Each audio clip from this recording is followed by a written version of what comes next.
Hello and welcome to the Gamescom Opening Night Live 2020 pre-show. I'm Kyle Bossman, and this is my hot and stinky apartment. I realize you probably have a lot of questions right now. Like, who is this guy? Not that important. Is this the show? No. Just to be clear, this is the pre-show. This is you and me for the next 20 minutes getting excited about Opening Night Live proper, the big show. That one is going to look nice. That one's got Jeff Keighley. That one's got a budget. It's going to be fancy looking, not like this. And then you might be thinking, wait, is the next 20 minutes just this guy with his headband talking to me about stuff? No, it's going to be some of that, but most of the show is trailers. We have world premiere trailers right here for the pre-show. If anything, my job is just to smile at you and fill time in between trailers. In fact, we should, I think, start off with a trailer. We'll talk about Opening Night Live. It's going to be big and fun and awesome, but I feel like the best way to kick off a pre-show is just to get right into one. Our first world premiere trailer is a game that was just announced earlier this year at an Inside Xbox event from Bandai Namco. This is Scarlet Nexus.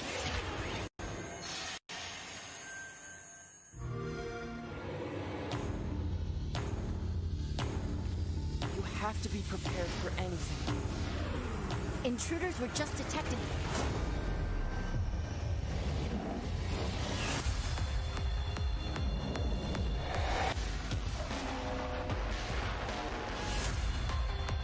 We have to work together.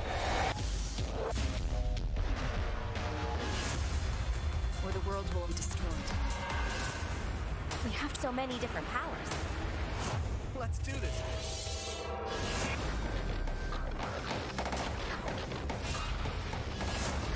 You have your ways of doing things, and I have mine.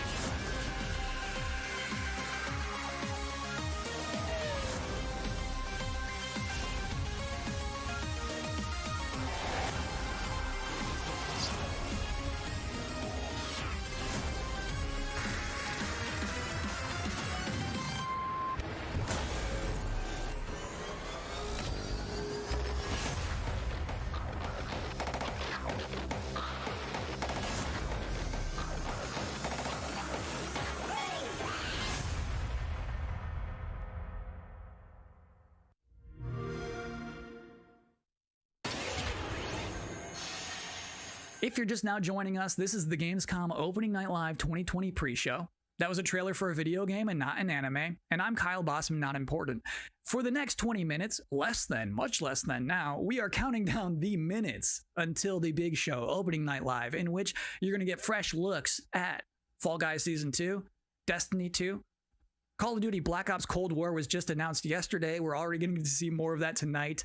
Lots of things to see. Cindy Goodman from IGN is going to be giving out the Gamescom awards for Best PC Game, Best PlayStation Game, Best Xbox Game, as well as talking about some brand new shows from IGN that they are debuting this week at Gamescom. Lots of stuff in ONL. It is going to be a chunky, thick show. But in the meantime, for this pre-show, it is time now for another world premiere on our end.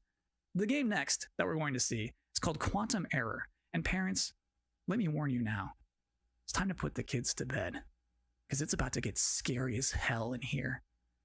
I don't care if you're in the Western Hemisphere and it is the afternoon. Put the kids to bed.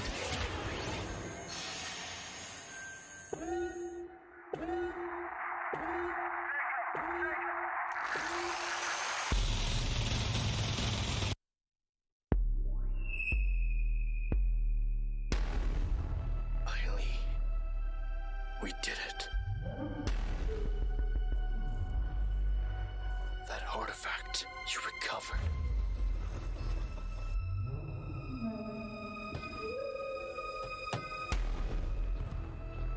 Held the answer to all our questions.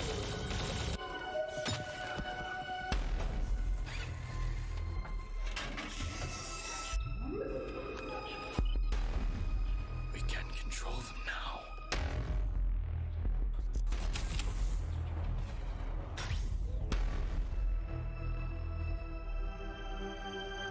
Use them to travel the stars.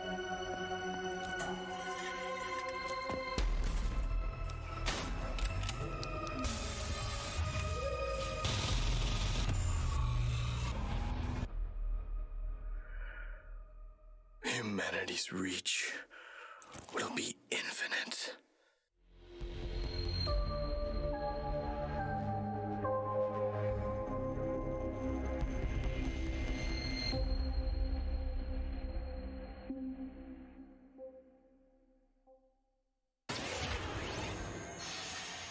We've got a lot more world exclusive trailers to go, more pre-show to go, an interview with Jeff Keighley. Next up, we have a car brand synonymous with racing and innovation and a key partner of Gamescom for years, Ford. They're about to exclusively reveal the first ever car made with gamers for gamers. Check it out. Ford knows racing. In 2019, we brought our love of racing to gaming, and Team Fordzilla was born. And that was just the beginning.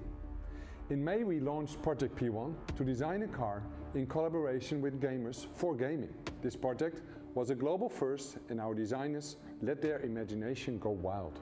So on to our first global announcement. Please welcome our first ever Team Fordzilla Project P1 model.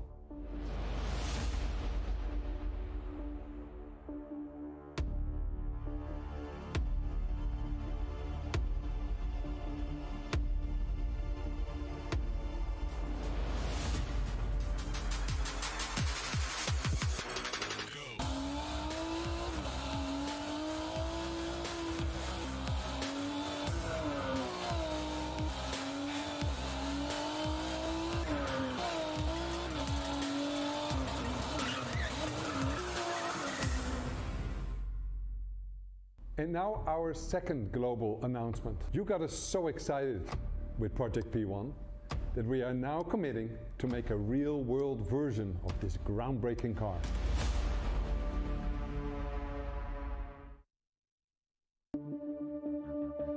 If I didn't have games, I guess I would just be writing a lot more.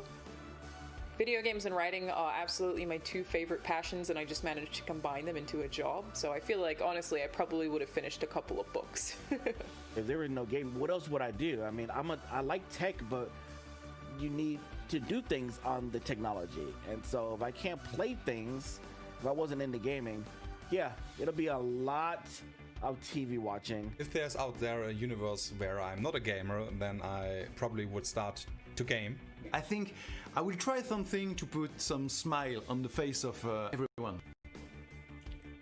I would watch a lot more movies and read more books and get bored. Welcome back to the Opening Night Live pre-show.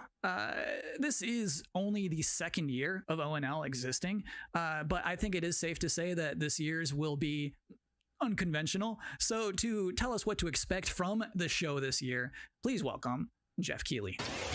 We are now joined by Jeff Keighley, host and executive producer of Opening Night Live. How you doing, Jeff? I'm doing great, Kyle. How are you? I'm doing okay. So back in April, Gamescom said we're going digital this year. When did you start thinking about ONL and how that's going to look? Well, we knew last year we were going to do another ONL this year because it was a big success. But yeah, we had no idea what format it was going to take. Normally we are in Cologne. This year we're doing it from Los Angeles. But actually, Gamescom came to me and said, we definitely want to do ONL. It's a digital event for the whole world. So even if we don't have something physically in Germany, we still want to do this show with you. And I said I was doing Summer Game Fest, and maybe we can bring all these things together to create this grand finale for the show. And all summer I was really hoping to do a show that was a little bit bigger than I've been, broadcasting from home here for many months. And I wanted to do something with kind of a set and a little bit of spectacle to it, and bring the whole industry together. And that's what we're going to do. So is it going to be just as long as a regular show? Yeah, we have like 2 hours of stuff to show folks from across the industry. Like the big stuff, the biggest games out there like Call of Duty, and then a lot of really, interesting titles. Of course, we're going to have some amazing next-gen stuff in the show, and Fall Guys Season 2, which has, become a thing over the past couple of weeks. So it's really fun to have like the big and the small and the surprises and next-gen all blended together. But yeah, it's a full-blown show, 2 hours. Is it going to be just back-to-back trailers, or are you going to do some interviews and demos? You You will definitely see trailers. You will see some extended gameplay demos of some titles as well. There will be a few interviews with a couple of developers. We've got some special guests. And one thing I will say kind of right out of the gate is that this is not sort of wall-to-wall shock and awe announcements of new games similar to last year at Gamescom. We have some really big updates on games that fans are excited about and meaningful, but the kind of big surprise announcements, we have a few things in the show, and we have lots of great things planned for the Game Awards. But similar to last year, this is really a showcase of like big holiday games coming next year that you know about. So I would tell people to set their expectations to be really meaningful updates on existing games versus blowing you away with surprise shock announcements. Great. Jeff, I'm personally looking forward to the show. Well, me too. It's been really fun to build this, but even working with our team, it's been challenging to do things safely in the era of COVID, and it's meant a lot to me that Gamescom has said we still want to do this show, and I think for all of us in the industry, we want that big showcase. So I'm just really excited to honestly leave home, do have a set, and you'll see we've got screens and lights, and it's. If we do it right, we're going to hopefully create that magic moment that we haven't felt this summer, right? And a lot of the events this summer have been pre-taped, and they've been great and lots of cool game info, but I really wanted to do something live with a lot of energy to it. So if we do things right, that's what people are about to see. Very cool. Good luck with everything. Thanks, Kyle. Thanks for hosting the pre-show. I'm doing my best.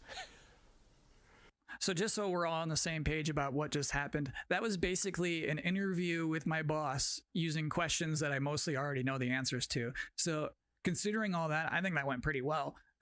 Next up, we do have another world premiere trailer, baby. Vroom vroom honk honk for Dirt 5.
So you think a vampire bit a car and sucked out gas?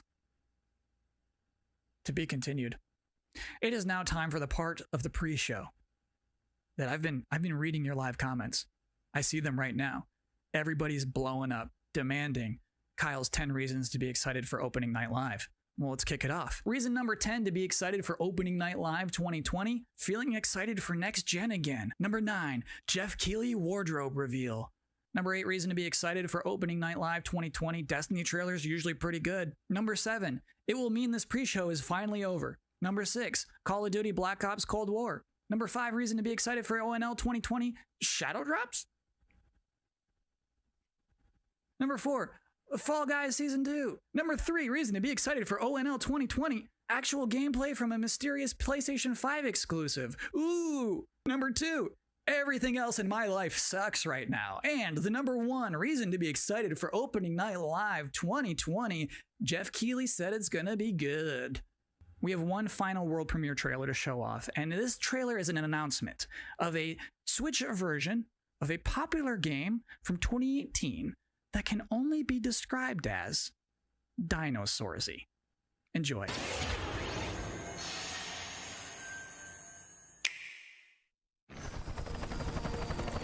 You think that things are going to turn out differently, huh? Well, the ones before you did too. Because they believed that they were in control. And control, well, here's the thing. Humanity is desperate for it. We are seduced by it. But we never really possess it. You see, life can be tenacious and stubborn. Life will not be contained. And what makes us such unique creatures is knowing the power of what we're up against and still believing that we can win.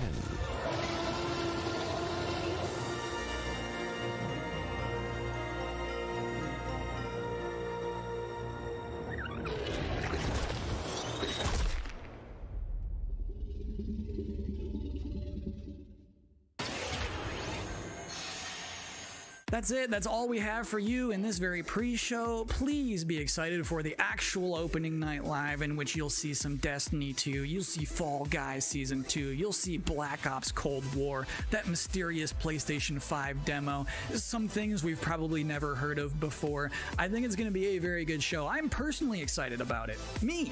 I should thank you, actually, for putting up with my nonsense for the last 20 minutes. It is appreciated, but seriously, enjoy the show.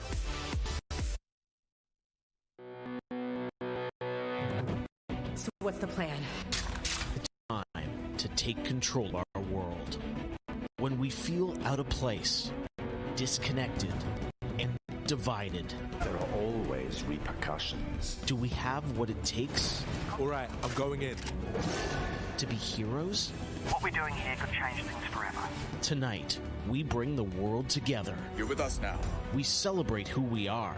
This is humanity's chance to repent. And what we are. I'm with you every step of the way. The future of gaming. Welcome to Gamescom Opening Night Live.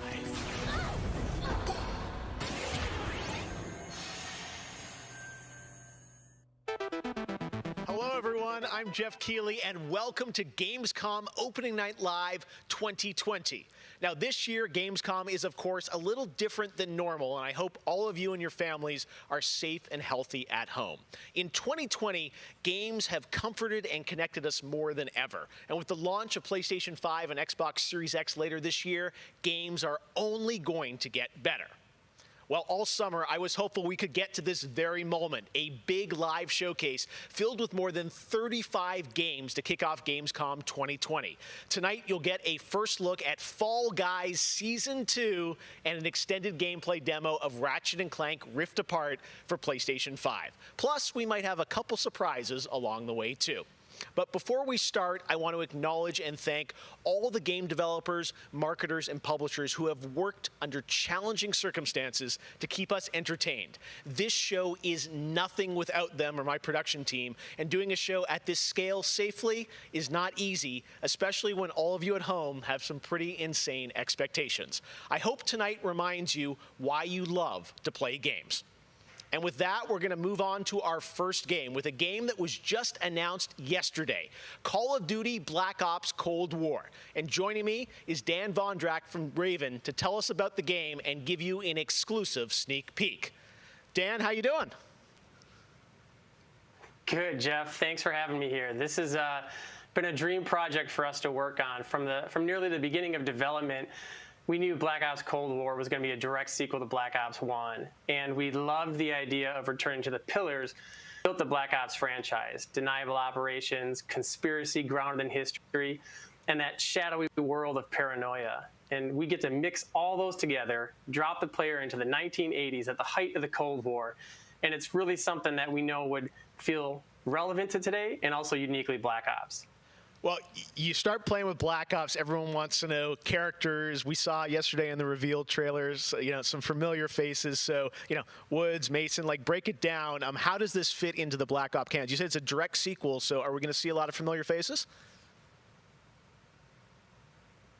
Yeah, part of the fun in making this game was bringing back the iconic characters like Woods and Hudson and Mason and seeing how all those personalities mix with some of the new characters. So the campaign takes place in 1981, and we love that we've been able to have so many connections to the original Black Ops and really be that direct sequel to the game.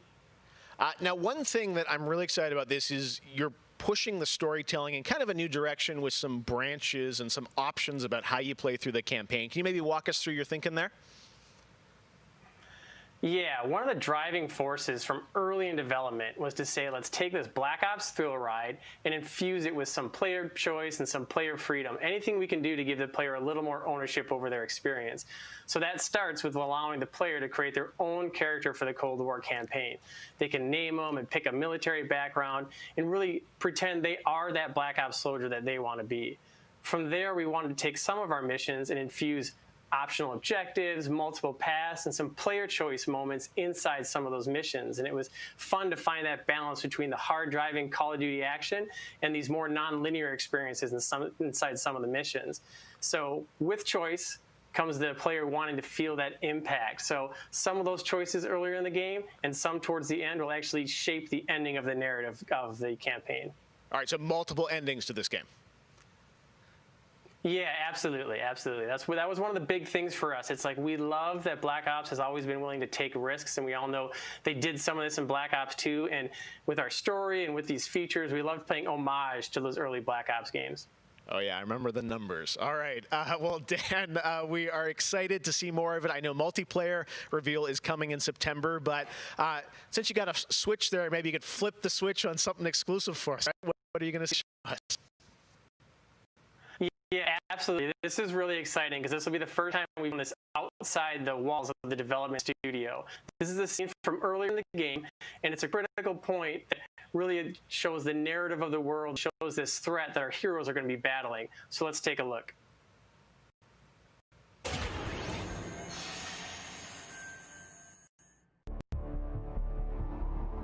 1943. Detailed information from the Manhattan Project was stolen from Los Alamos by the Russian spy known as Perseus. 1968, the Vietnam War. Viet Cong soldiers orchestrated by Perseus attempted to steal an American-made nuclear bomb from a U.S. firebase. 5 days ago, while on a mission, we acquired intel that Perseus is in play again and planning an attack on the West. Perseus. The CIA's analysts consider him to be the single largest threat to the free world. Mr. Hudson, we're all aware of Perseus. We're also aware he's more myth than fact. I mean, personally, I think he's nothing more than the Russian boogeyman. General Haig, allow me to introduce the man best suited to respond to that. CIA clandestine special officer Russell Adler. He's one of the few people who even come close to capturing Perseus. Mr. Adler, why should we take this Perseus threat seriously? You don't have to, sir. Yeah, then a lot of innocent people are gonna die. Why do you say that? Sir. Every time Perseus has come into play, it shifted the balance of the Cold War. After 13 years of silence, if he's active, something big is gonna happen. Something that will affect the free world.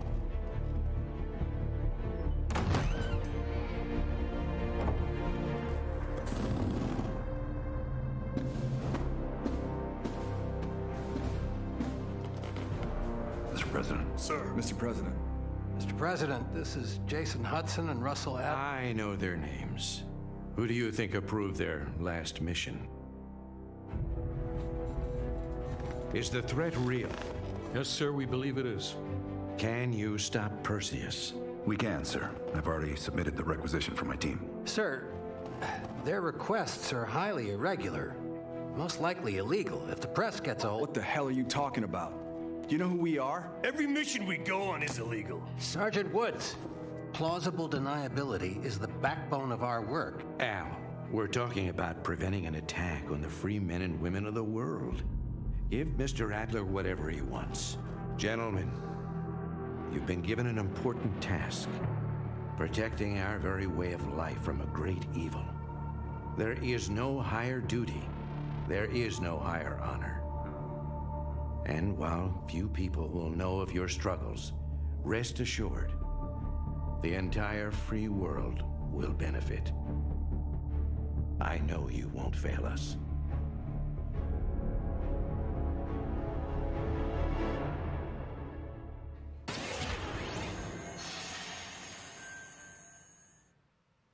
Tonight we have some new game announcements for you guys as well, including this one, a new next-gen narrative action-adventure game from Reflector Entertainment in Montreal. It's called Unknown 9.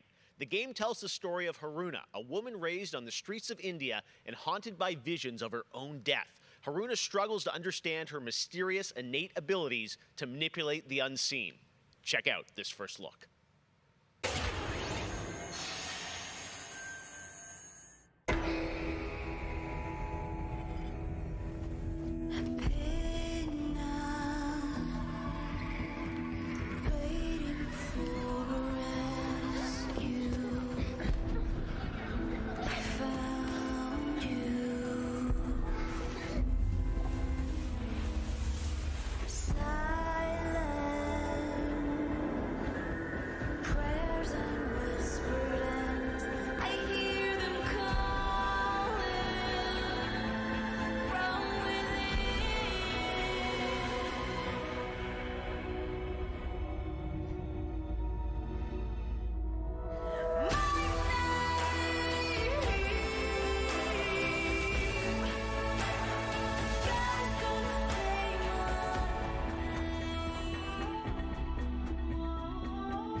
All right, let's get to the gameplay. One of this year's biggest games has been Doom Eternal. Tonight, we've got an exclusive first look at the campaign expansion called The Ancient Gods Part 1.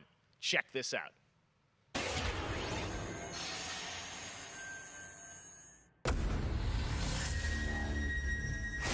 We've been allies for some time now.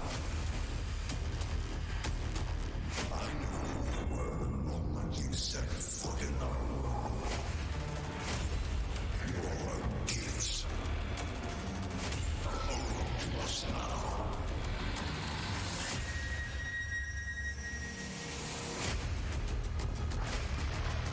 The Slayer has arrived. Please proceed with control, but assertive aggression.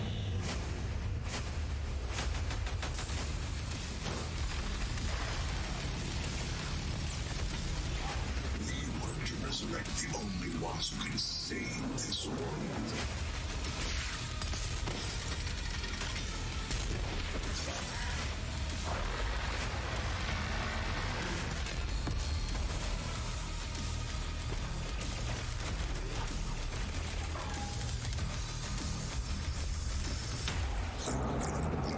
To serve the gods.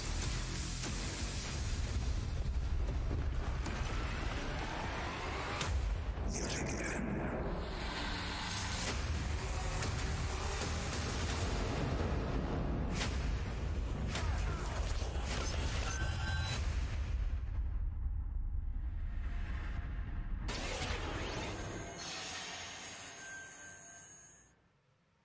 "2020 marks the 25th anniversary of a legendary game studio, BioWare. Tonight, Casey Hudson and the team wanted to give everyone around the world a little taste of what's next. Casey, over to you. Hey Jeff, it's great to see you again. You know, 6 years ago, we were on the stage with you at the 2014 Game Awards, accepting the Game of the Year for Dragon Age Inquisition.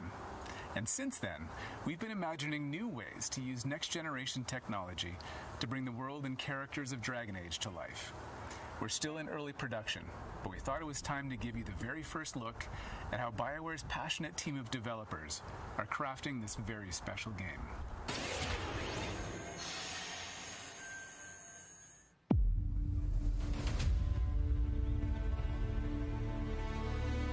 I've been at BioWare for a really long time, so I've got to see it grow up and turn from a company of 35 people to a company of more than 300 people. There's amazing people in the industry. There's amazing stories to be told with other people. I love that character so much. That's awesome. We're very experimental here at BioWare, so we're always coming up with new stuff. We're always trying to improve, innovate, and bring new characters to life for our players and fans to enjoy.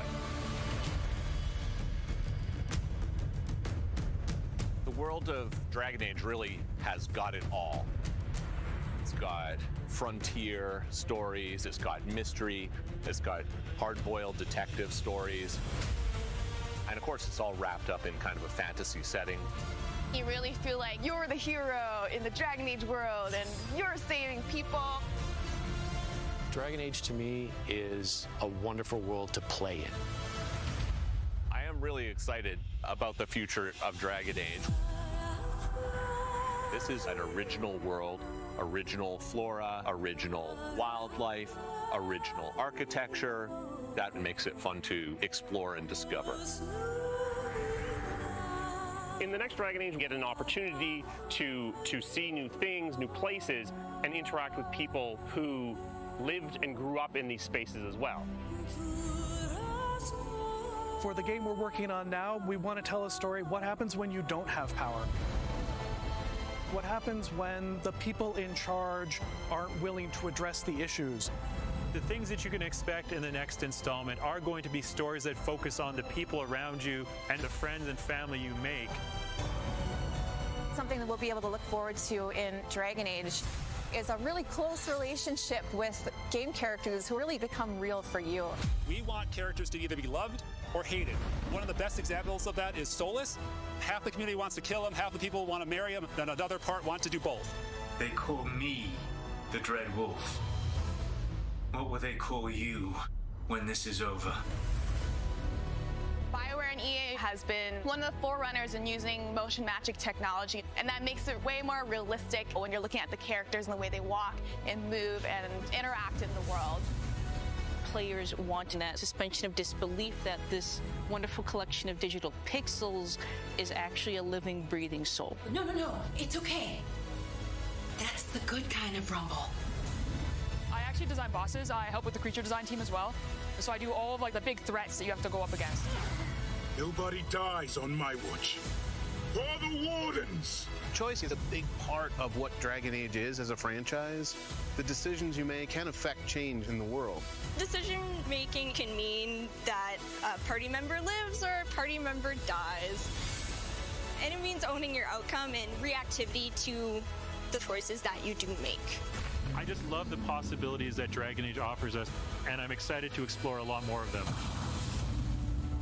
To me, that potential is what gets you up in the morning.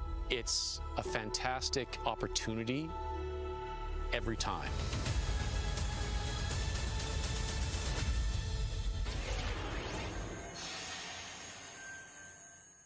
Next up, it's time for something special.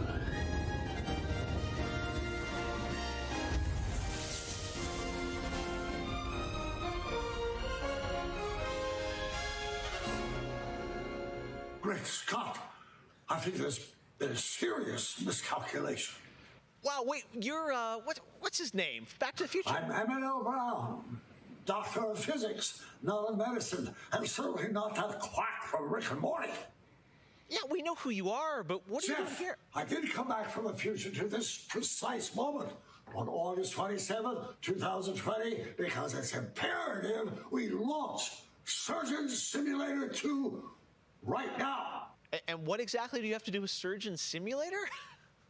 During the mid-20th century, some friends of mine from Bernard Shire University invented a state-of-the-art medical training facility, otherwise known as the Surgeon Simulator Training Program. Now, 7 years later, we've digitized the experience. It's unbelievable. You can access the program through your computer and then be medically trained from the comfort of your keyboard. And it's available as of, great Scott, this very moment. Tonight, I want to world premiere a few examples of some of the incredibly successful test subjects who have already completed the course.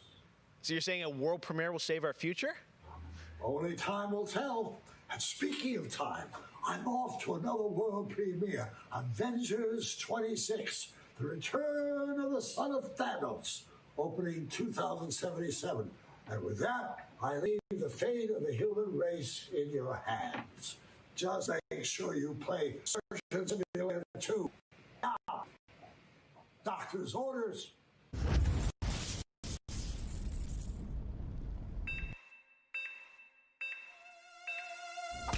Put the arm, that's on his head! No! I'm gonna give him a little pat on the head.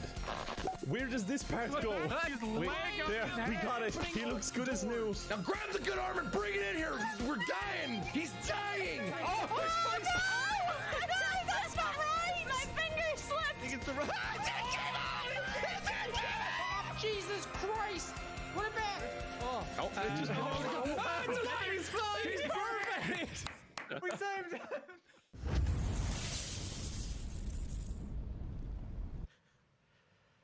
Doc Brown introducing Jacksepticeye playing Surgeon Simulator, only on opening night live. All right, well, if you thought that crossover was kind of crazy, wait until you get a load of this next game announcement that I don't think anyone probably saw coming. Check this out.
Tonight is just the start of Gamescom 2020. Over the next 3 days, there are more streams from IGN and Webedia with in-depth looks at games, a digital cosplay contest, and some special new shows just for Gamescom. Your portal for all things Gamescom this year is Gamescom Now, which you can check out at gamescom.global.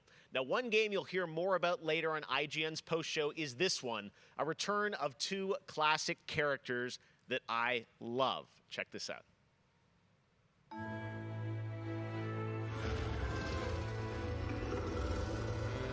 In a world gone strange,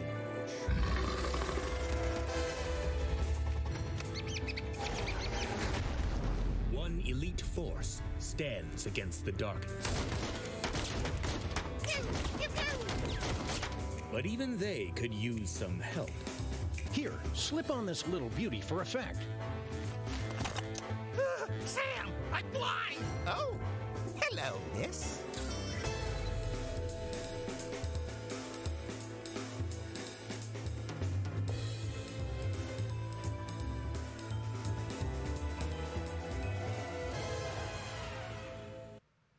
The return of Sam and Max. Yes. All right. And now it's time to say hello to my wonderful co-host for ONL from IGN. Please say hello to Sydney Goodman. Thank you, Jeff. What's up, everyone? I'm Sydney Goodman, and I am thrilled to be here. Gamescom is always such a fun event, and throughout the show tonight, I'll be telling you about all the different ways that IGN is involved in this year's festivities. But first, I have an award to announce. The winner of Best Nintendo Switch Game is Little Nightmares 2. Huge congratulations. Like I said, IGN is going to be here for all of Gamescom with great shows such as the Gamescom Studio, where you can find me and my co-hosts for all day long games content, interviews, dev talks, and more. Plus, we have Gamescom Awesome Indies, the show with and for indie developers. That premieres Saturday, August 29th at 7 p.m. Central European Time, so be sure to tune in for more announcements and special guests. And now, let's go back to Jeff for our next big world premiere. Awesome. Thank you so much, Sid. We are so excited to see what's in the Gamescom studio and also Awesome Indies, and I'm going to be on the Daily Show tomorrow, so looking forward to that. All right, well, on to our next game. In the next World of Warcraft expansion, players will journey beyond the mortal world of Azeroth to a place where no living soul has set foot before. The Shadowlands, the afterlife of an entire Warcraft universe. The infinite realms of the Shadowlands are watched over by different factions, known as covenants, each holding dominion over a different aspect of the afterlife.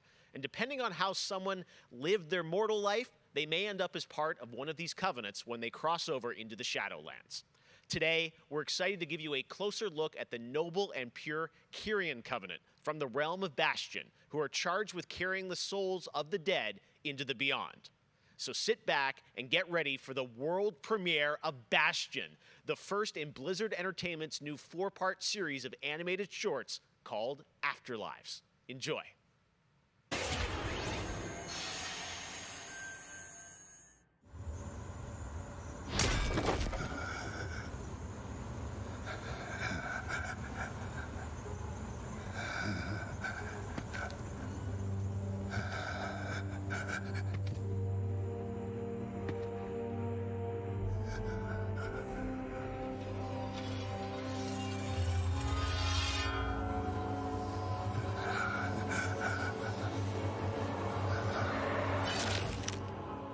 Light, save my soul.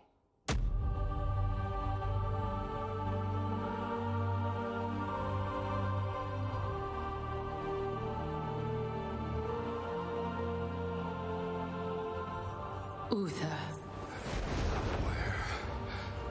Where am I? Welcome to Bastion. You led a truly selfless life, and for that, you have been chosen. Chosen? To shed your mortal burdens and join the ranks of the Ascended, serving to ferry the souls of the dead unto the Shadowlands. I serve the light, and my work is not done. There is an evil that must be... There is no evil here. The darkness was sealed within the Maw long ago. You're wrong. He destroyed my home, murdered my people and my king. He must be punished. You are an aspirant now. You must accept your new purpose and purge yourself of this desire for vengeance. What I desire is justice. Devos, why are you training this soul? It is beneath your station as a paragon. He cannot let go. He continues to demand retribution for his death. And this concerns you? Many souls take eons to ascend. Yes, but this one seems broken, Thenios. Unlike any soul I have seen. I have begun to wonder whether he was deemed worthy of Bastion. By mistake. Be careful, Devos. I would not let the Archon hear such a thought. In time, he will forget. Trust our ways. Trust the path.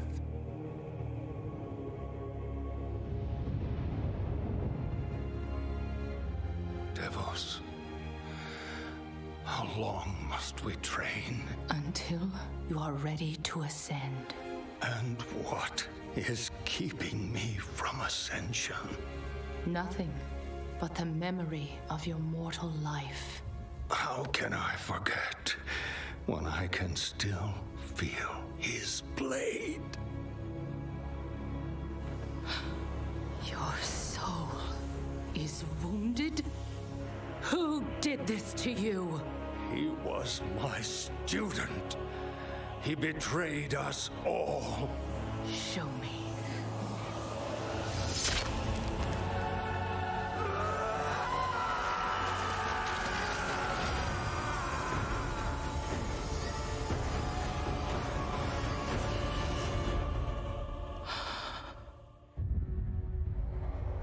The runes on his blade were unmistakable. This dark agent runs free on a mortal world with the power of the Maw itself in hand. Our realm is imperiled. Impossible. The Maw is inescapable. You must return to the path. If he had purged his life, we never would have known of this calamity. The path is flawed. Enough! The order of the Shadowlands depends on the execution of our eternal charge. You will abandon this course. As you command, my Archon.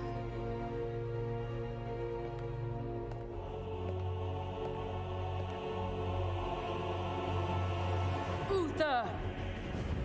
The time of your ascension has come.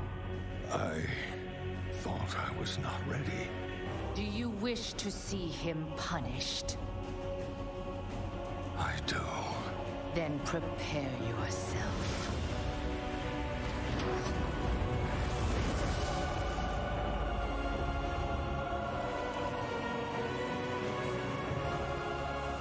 The moment he falls, we will claim him.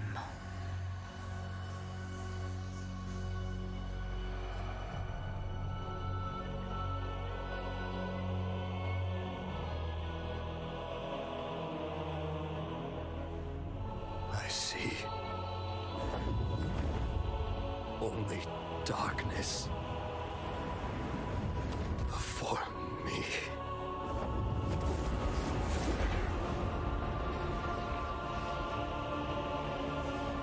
Now, cast him into the maw.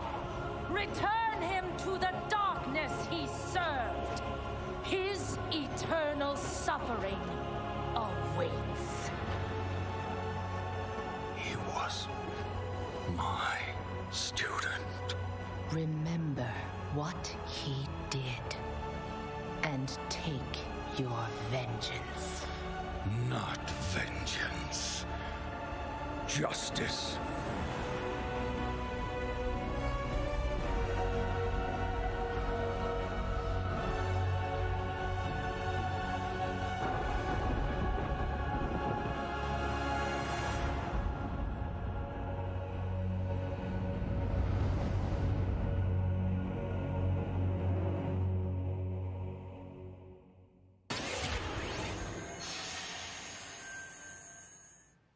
All right, hope you guys enjoyed that exclusive look at Bastion. Now, we know many of you can't wait to experience Shadowlands, and our friends at Blizzard want you to know the wait is almost over.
October 27th, it is official, and we have so much more opening night live still to go for you. Ratchet & Clank, PlayStation 5, much more. Stay tuned. All right, but now it's time for the announcement of a new universe that is coming to gaming for the first time with a project from a Canadian studio. Check this out.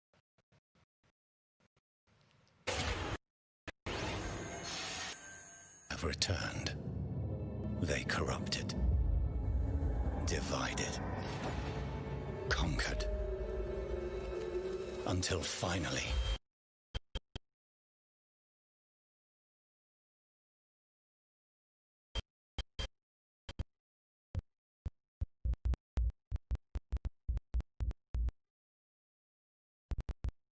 the gates of Rome were thrown open, meaning eternal.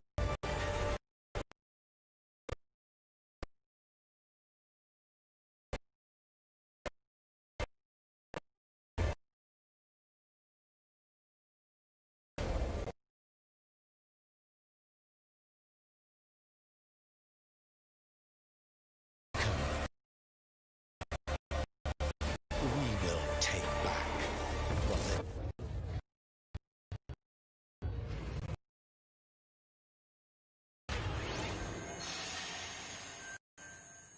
the Back, I had some masked fun with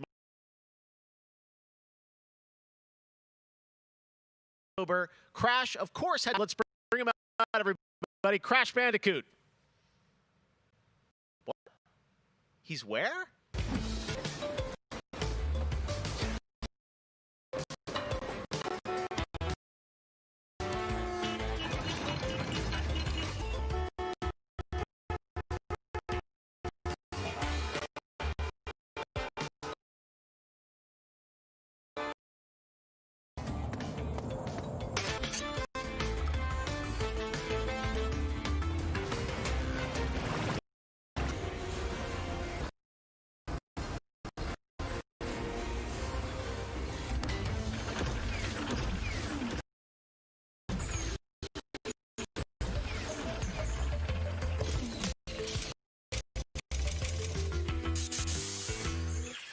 To tell us more about what we just saw, I'm joined by Lou Studdert from Toys for Bob.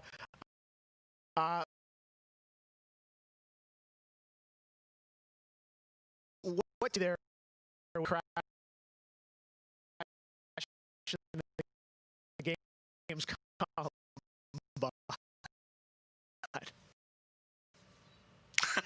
around Cologne, but what he was play in Crash 4 narrative. Yeah, so back in time to the 90s when Neo Cortex was actually testing on Crash and Coco before the events of Crash Bandicoot 1. And they're kind of these devious puzzle rooms that we've made, and they're really hard, and they're really awesome, and they're super. We can't wait to get people's hands on them. Yeah, no, I got to play a demo of this a few weeks ago, and that was a challenge, so I can't imagine how nefarious these are. How are they going to be integrated into the game? Are they optional, like offshoot stuff, or how do you get to them? Sure. So players actually have to collect the flashback tapes in the levels themselves. They're an object to pick up, and to actually pick them up, they have to reach them in the level without dying. It's kind of our homage to the death routes from the original trilogy. So players have to reach these objects in the level, pick them up, and then once they get them, they'll get access to these unique levels. So beyond the pure challenge, what other fun? How are these fun for players to kind of experience, and what do they get to do in them? Sure. So one of the things that we did was we actually used these as, like I said, puzzle rooms, really kind of fun, nefarious, devious ways for Crash to really express that pure platforming kind of aspect of gameplay that we know and love about the franchise. Narratively for us, it was really cool to layer in kind of a unique perspective to the franchise. This is the moment when Cortex is really excited about the prospect of Crash being on his team, because Crash was originally created by Cortex, and so this is a weird point in time that's never really been explored in things before. Awesome. All right. Well, Crash 4, it's about time. Looks phenomenal, Lou. We cannot wait to check it out in October. Thanks for joining us. Yeah, thanks for having me. Awesome. All right. Well, we will be right back after this for more Gamescom Opening Night Live.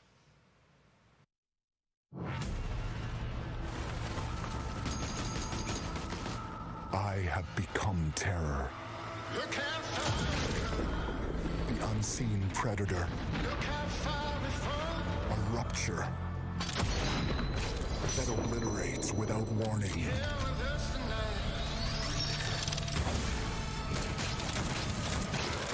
Alone, the hordes of Enoch will fall before me. But together, this entire planet will fear us. The anomaly alters us, each in our own ways, yet we are drawn down the same road, into the dark heart of creation. 'Cause I feel the way you feel. Yeah, I kill the way you kill. We will find the source, whatever it holds, whatever it takes.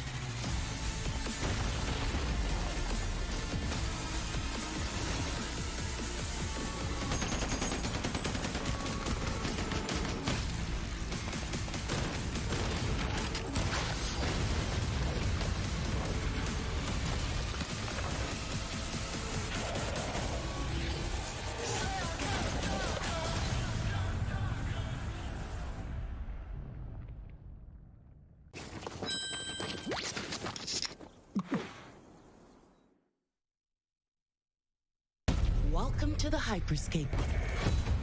Enter a contender. Yosh, ikuzo.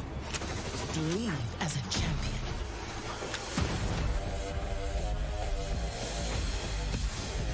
This is it.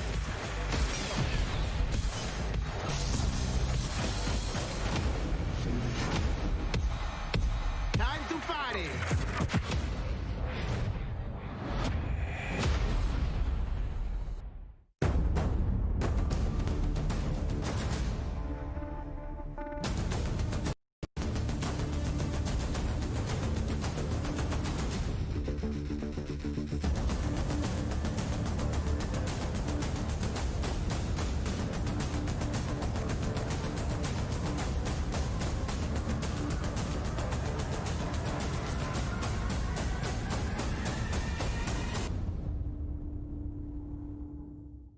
Welcome to Necromunda. I can see you're new here. Let me get you up to speed. The Underhive's named well. A sprawl of humanity suffering away like ants. Deep underground where we ain't causing trouble but are rich boys and girls, no matter how loud we are. And do we ever make some noise? Every Orlok says they could shoot the tail off a lashworm and they'd splash your head from 20 paces for saying they couldn't. I don't want to say immortal, but when their armor, blood, skin and will are of iron, it's a potent combo. Why would someone like you want to know about an all-female gang of psychopaths, drug dealers, killers, cloners and... Oh, makes sense. And Escher will cut you up just for the fun of it. Goliaths are big. That's it. Anything smaller than them doesn't deserve to live. And they're just as happy filling you with lead as they are smashing you to pieces with a power maul. Now, mixing that whole pot together in a place like this, you can imagine what happens. Chaos, gang warfare, for wealth, for power, hell, sometimes just for fun. So, think you're ready? Necromunda Underhive Wars comes to PlayStation 4, Xbox One and PC on September 8th. O futuro dos jogos, além de realidades virtuais extremamente fidedignas e realistas, eu acho que também se encontra em formas mais expressivas e absurdas, quebrando cada vez mais esses paradigmas de formato de videogame que a gente tem e sendo usado mais do que nunca como uma ferramenta de expressão artística. I envision the future of gaming to be quite bright and quite online. The next generation of console will clearly allow AAA and indie developers to build more creative-driven games that I hope will cover more diverse subjects. I want to play all kinds of stories about people and places, both real and imagined. I want comedy games, I want autobiographical games. I really want to see what people can do with the medium.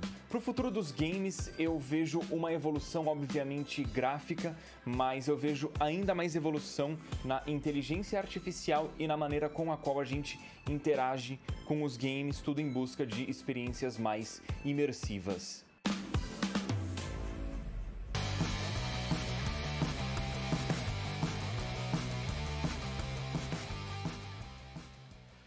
You know, one of the things I love about opening night is that we can show you the biggest games in the industry and also smaller titles that should be on your radar. So pay attention to this next game. It comes from a team of two in Sweden, Tuxedo Labs. Over the past 3 years, developer Dennis Gustafsson has built his own game engine to realize his vision for a fully destructible game world. What he's building has absolutely blown me away, so I asked Dennis to prepare a special trailer just for tonight. I hope you're equally inspired by the ideas in this next game. Definitely one to watch. Teardown.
Last year at Opening Night Live, we announced Little Nightmares 2 to the world. Well, the team at Tarsier Studios hasn't shown anything since, but that changes right now. Here is a first look at the gameplay of Little Nightmares 2, which is coming next February, with more to come throughout the week at Gamescom, including a live demo on Gamescom Studio tomorrow.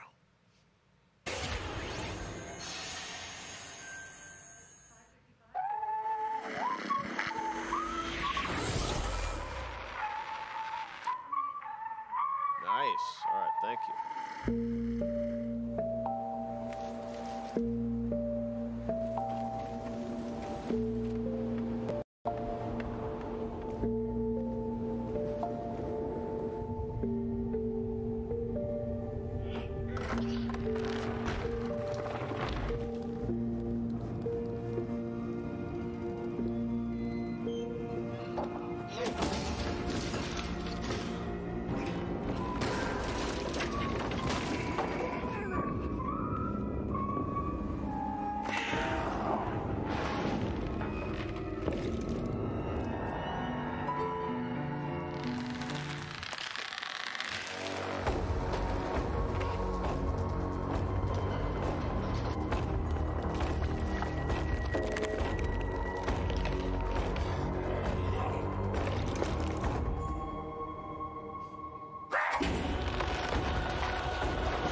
WWE Hall of Famer Jerry the King Lawler, and I'm reuniting with my old buddy Mauro Ranallo to bring you all the over-the-top action in WWE 2K Battleground. Mamma mia! This is great! This arcade-style video game is over-the-top outrageous, with over 70 WWE superstars and legends brawling it out like never before. Oh no, hold on to your toupee, Mauro. Look out below. WWE is L-I-T. You know, I'm a little more old school than Mauro, so I can't wait to see these WWE legends teach these kids a thing or two. And you know what? Here's a closer look at the insane action. It's a great evening for WWE action. Oh, wow. Take that, Mauro. Man, it's so good to see the Bella Twins at their best. Now, let's keep this party rolling with another matchup. Oh, look out, Mauro. The Undertaker has risen, and Finn Balor is about to be taken for his last ride. Mamma mia, what a move! Finish him! Oh, no! He just hit the snooze button! How do you lose like that? What's the matter with you legends? This is just an example of the pandemonium that you're going to experience when you head to the battlegrounds. Whew, that's a big toy hammer. Oh, I can't believe my eyes! Seth Rollins delivers the stomp! What a night. What a night! This is the greatest thing I've ever seen! Pre-order WWE 2K Battlegrounds today and brawl without limits. Mamma mia! Oh, sorry, Mauro. I know that's your line. Hello again. I have even more awards to announce, so let's get right down to it. The winner of Best Action Adventure Game is Watch Dogs Legion. The city needs a resistance. And it starts with you. What do you say?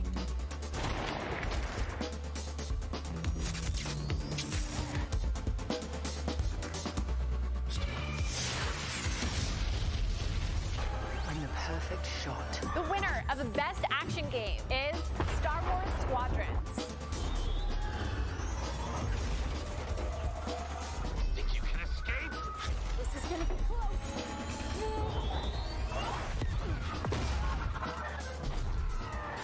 The winner of Best Multiplayer Game is Operation Tango. Operation Tango. It takes two to save the world.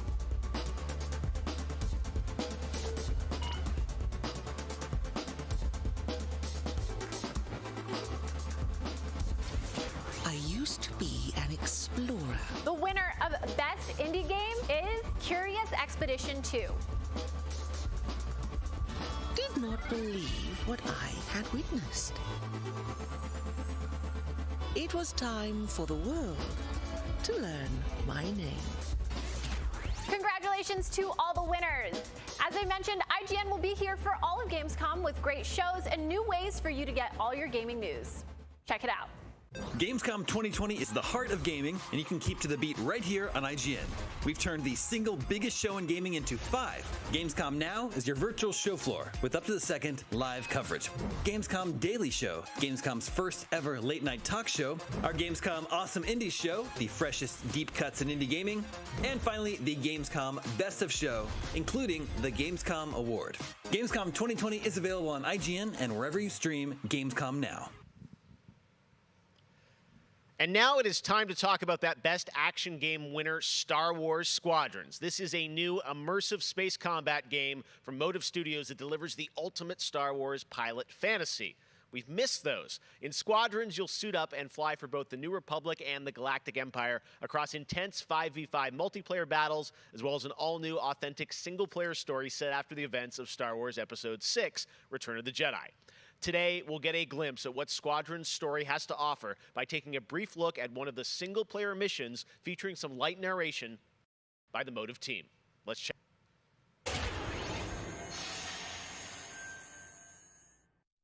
We all choose our path, light or dark, freedom or destruction. The Empire chose to destroy Alderaan in order to spread fear and douse the fires of rebellion. But the heroic pilots of the Rebel Alliance have chosen to keep fighting. to show the Empire that we are not afraid. It was their bravery that ended Palpatine's reign and brought about our new republic. However, the Empire lives on, shattered though it may be. As I speak, Imperial forces are edging toward the Bormia sector, hoping to end our new republic before we find our footing. As their empire collapses, they try to tighten their grip. But the galaxy is changing, and you can be a part of it. With the help of brave and daring pilots, this war can end. Make a choice. Fly with the new republic. Change our galaxy for the better. Hi, I'm Suzanne Hunka, narrative producer on Star Wars Squadrons. Our single-player story is one of daring pilots and deep-seated rivalries. Take Titan Squadron, hunt down this Starhawk, and eliminate it. Gladly, Admiral Sloane. Over the course of the story, you'll fly as two pilots on opposite sides of the war. And, like all modes in Star Wars Squadrons, you'll have the option to experience every mission fully immersed in VR. Wedge Antilles, Rogue Squadron. I hear you're the reason I was able to finally get a comm through. Today, we're giving you a glimpse of an early Imperial mission behind enemy lines. One of our spies, Agent Thorne, has discovered vital intelligence on Project Starhawk. Your mission is to extract her from an orbital outpost above Hosnian Prime. Behind enemy lines, you'll have to eliminate perimeter defenses. The outpost is defenseless. When you've secured the area, you will escort the Gladius to the outpost, and our extraction team will acquire Agent Thorne. Once Thorne is secure, reach your Gozanti cruisers and return to the Overseer. Cover our escape and escort us to the jump point. We have Republic corvettes inbound. Move, Titan! Ladies, change course and keep Agent Thorne safe. Titan 3, take out those fighters. Understood. I'll handle it. You have my thanks, Titan Squadron. No time to celebrate. Move on. Go, go, go! Each mission will immerse you into the escalating conflict between the New Republic and a shattered empire. Debrief with your squad mates between missions. You're our new wingmate. Customize and master all 8 starfighters and join the galaxy's finest. I need you focused and ready to go. From bombing runs at the Nadiri dockyards to setting a trap in the Xavian abyss, the story of these rival squadrons will push the war to the brink and define the galaxy for years to come. I look forward to seeing you in combat October 2nd.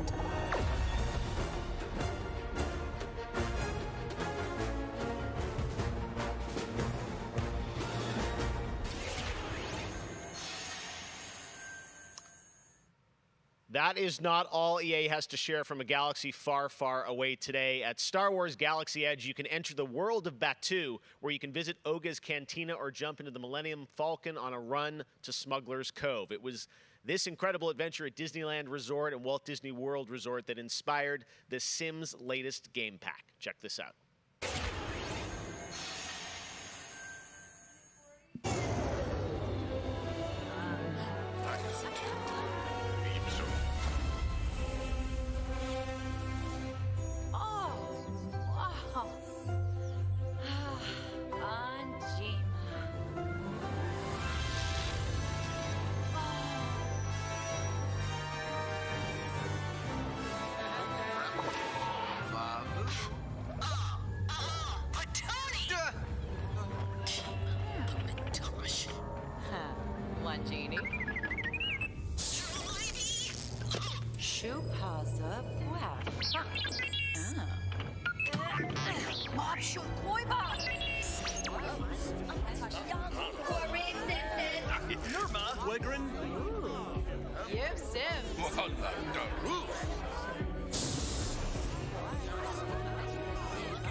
There is even more Star Wars to come later in the show. Lego Star Wars, the Skywalker Saga is up, and as we move into our second hour, we've got Fall Guys Season 2 still to come, the reveal of that, which I can't wait for you guys to see. And of course, a gameplay demo of Ratchet & Clank Rift Apart for PlayStation 5. But right now, you might remember this next game from Annapurna Interactive from last year's Microsoft E3 event. And today, I'm excited to share a new announcement from the team. This interactive thriller about a man stuck in a time loop is one of this year's most intriguing indie titles, and now they've added an absolutely all-star cast to the game. Here's a whole new look at 12 minutes.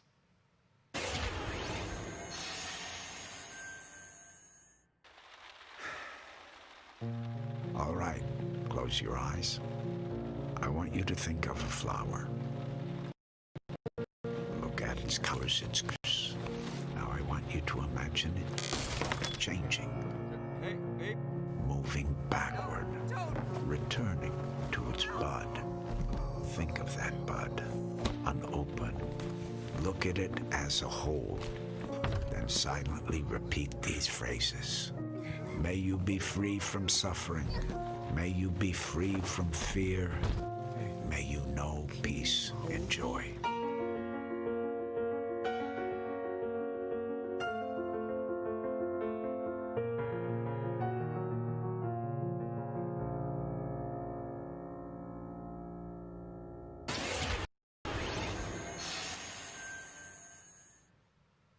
That's going to be a really special indie game. So glad to announce that here on the show.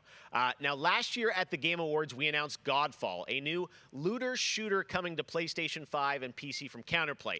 Tonight, we've got a quick sneak peek of one of the new Valor plates with more footage coming as part of Gamescom 2020. Check this out.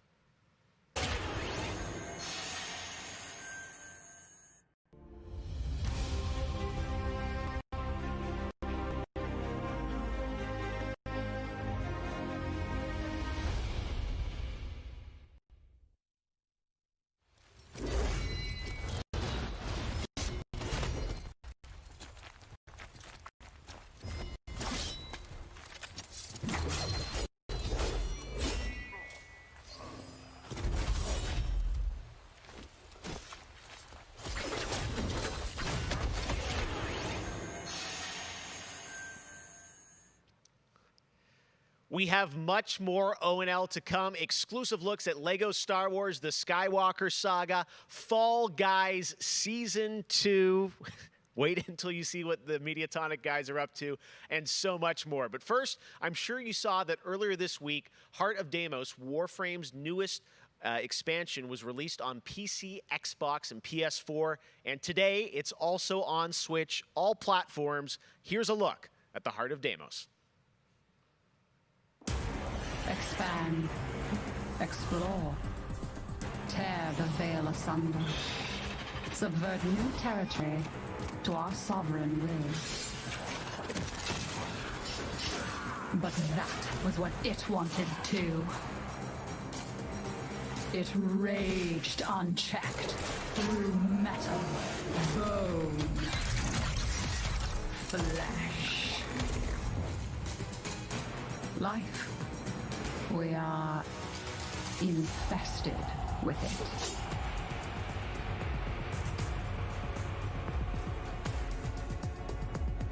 What? Visitors? Now, the gateway is failing. The jaws close. The final heartbeat approaches.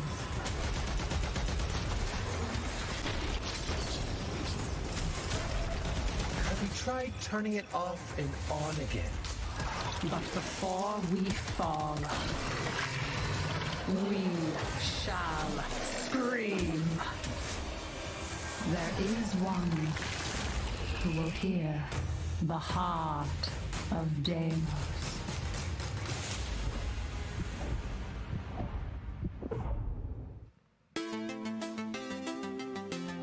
So many people have been discovering or rediscovering video games during lockdown, whether it be older people or bored teenagers or middle-aged parents who suddenly find they have to do something together with their kids. And I think I've given out more advice about video games in 2020 than any other time ever. And as a result, it's more important than ever that we keep making different, interesting things for folk to play. A pandemia pela qual a gente está passando tem sido um período difícil a todos. Então, nesse momento, eu acho que a gente precisa lembrar de mostrar mais empatia, demonstrar mais amor, mais carinho e saber que a gente vai sair dessa juntos. Vai ser difícil, mas isso tudo vai passar. I hope everybody gets healthy and safely through this coronavirus time. Care about other people and wear your masks. Jogos são, na minha opinião pessoal, a forma de arte mais incrível de se expressar. Eles englobam tudo: música, arte, escrita, e você tem a chance de controlar e vivenciar essas experiências você mesmo. É mágico, é maravilhoso. Jogos são puro amor.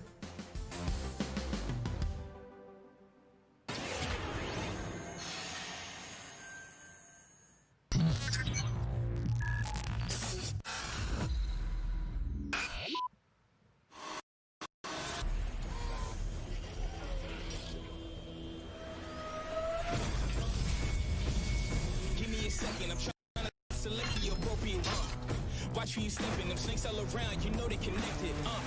When I was a kid, my grandmama told me I can't go to heaven, so I stopped praying and asking for blessings and started preparing for my Armageddon. Got nothing to lose, I'm all in. Walking the edge, don't fall in. Enough of the lies, don't apologize, I don't understand, are you foreign? This is the place, this is the site. Grab all your people and log in. I'm waiting, don't care how long it's gonna take. Watching and waiting for that first mistake. Don't come up missing, just checking the list. I'm always aware of your current position. I just hold out to the perfect condition. Coming alive. Heat of the night. Now is the time.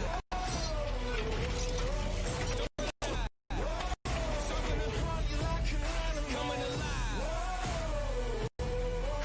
Heat of the night.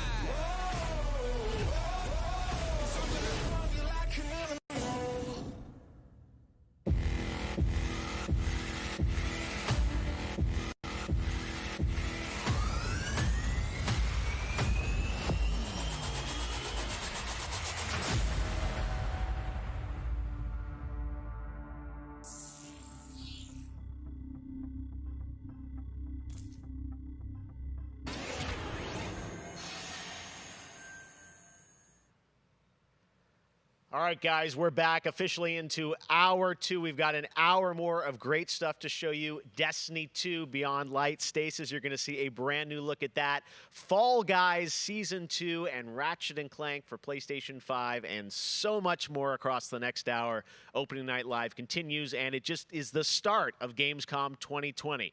But right now, on September 25th, Mafia Definitive Edition launches, a comprehensive, built-from-the-ground-up remake of the original Mafia. Tonight, we've got the exclusive debut of the next trailer called A Life of Reward Too Big to Ignore, which deals with Tommy's induction into the Salieri crime family. Check this out.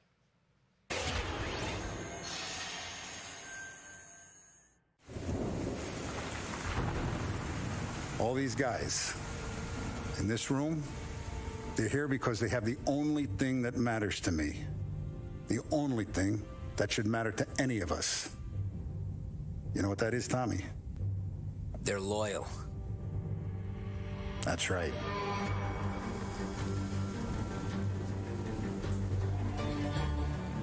One day you're busting your back, doing an honest day's work in a city that's been trying to scrape you off its heels since the day you stepped off the boat. And the next you're stuffing your pockets full of Salieri's dirty money. Go get him, Tommy! Teach these boys a lesson. Break every bone in their bodies. You want me to become one of those Wall Street boys? Don't sass me, Tommy. I'm trying to teach you the ropes, so you don't get strangled by them. Now you stay straight with me, you're gonna be living the high life, Tom. You abuse my trust. Don Salieri, you won't ever need to worry about me. Okay, then. Welcome to the family.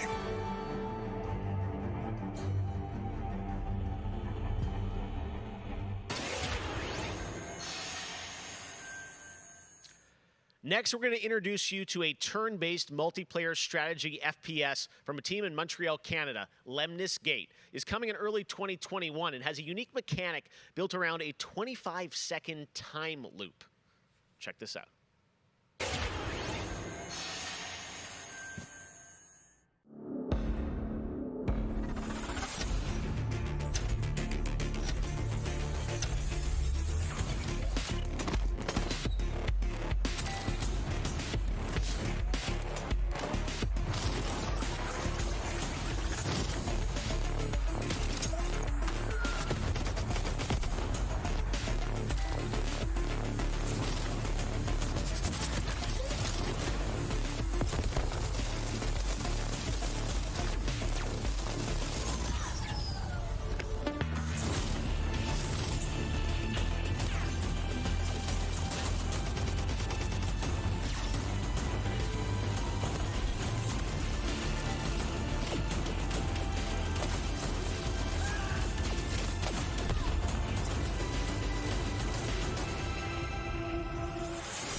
Next spring, get ready to experience memorable moments and non-stop action from all 9 Star Wars films in LEGO Star Wars The Skywalker Saga. The entire series has been reimagined with new fun-filled LEGO humor, and now we've got your first look at the gameplay trailer.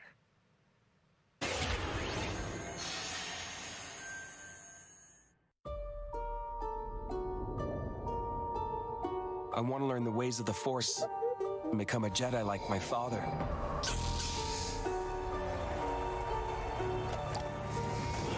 The Force is unusually strong with him. That much is clear. Twisted by the dark side, young Skywalker has become. Help me, Obi-Wan Kenobi. You're my only hope. That boy is our last hope. No, there is another. I'm from the Resistance.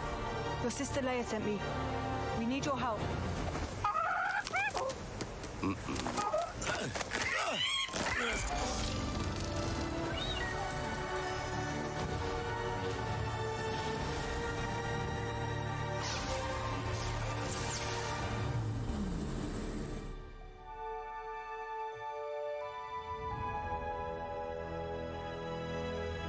The Force will be with you, always.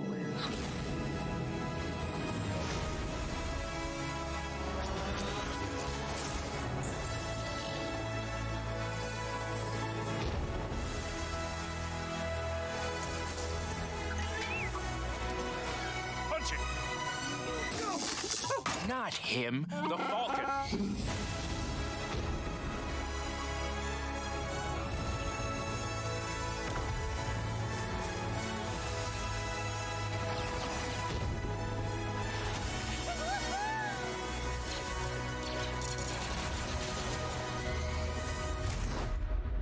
I am a Jedi, like my father before me. So be it, Jedi.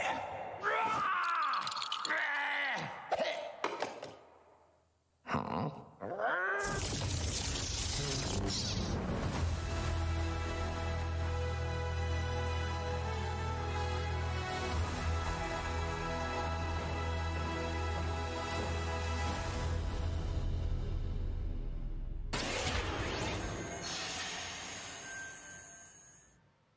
Man, LEGO Star Wars looks so fun, coming to next gen as well. All right, we'll be right back with more world premieres from huge new games like Ratchet & Clank, Rift Apart, Medal of Honor, Above and Beyond, and Destiny 2. But before that, here's a look at a game that is launching tonight on Nintendo Switch and Steam. It's called Struggling from Frontier, a fun physics-based platformer where up to 2 players control Troy, our fleshy hero. Check this out, and remember, you can play this tonight.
We're near Little Hope.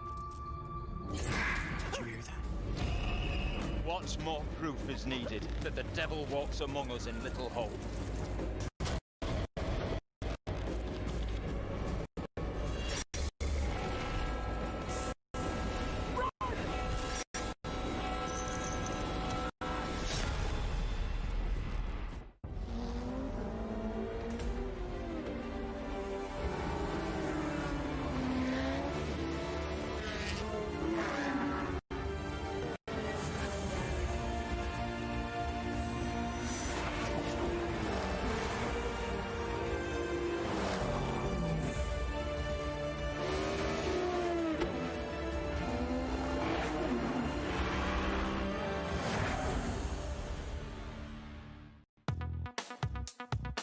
I gotta say, the game that I've given the most hours to, that I love going back to, is Assassin's Creed Odyssey. I have to say, since Origins came out, this new reboot of Assassin's Creed, so to speak, that was my first time getting into it, and I have put almost 400 hours into Assassin's Creed Odyssey. At the moment, I enjoy to play Fall Guys with my friends. It's very funny, easy to learn, but hard to master. I have a few games that I binge play, games that I return to every year. Halo, the entire Master Chief Collection, is really a big one for me where that's concerned. But I also still just casually binge Animal Crossing, and I've been doing that basically all year. I haven't put down Animal Crossing since I downloaded it. I find the daily repetitive rhythm so soothing and predictable. Although much like my house, my island is still a complete tip. Up next, we have the award for Best Microsoft Xbox Game. And the winner is Tell Me Why. Congratulations to Don't Nod Entertainment. Well, after a big day of Gamescom events and announcements, you'll be happy to know that IGN is going to help you digest all that info with Gamescom Daily Show, where you can get all the daily highlights and a late night show experience from gamers for gamers. Back to you, Jeff. Thank you very much, Sid. And by the way, congratulations to Don't Nod for Tell Me Why, a really important game that is out now that you can play on Xbox and Game Pass. And as we know, there's a lot going on in the world, and that goes beyond the pandemic.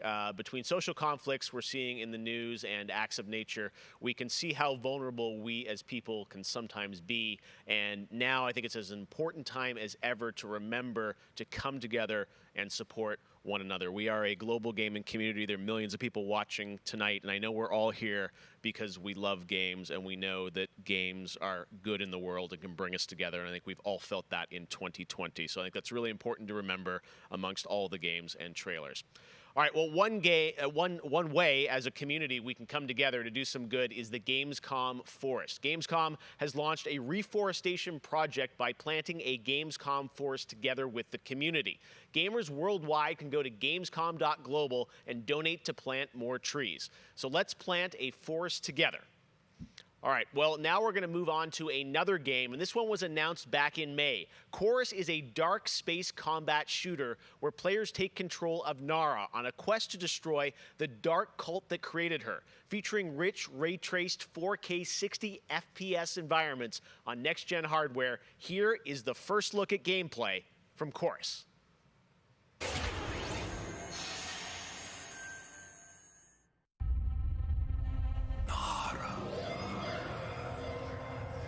You have broken my heart.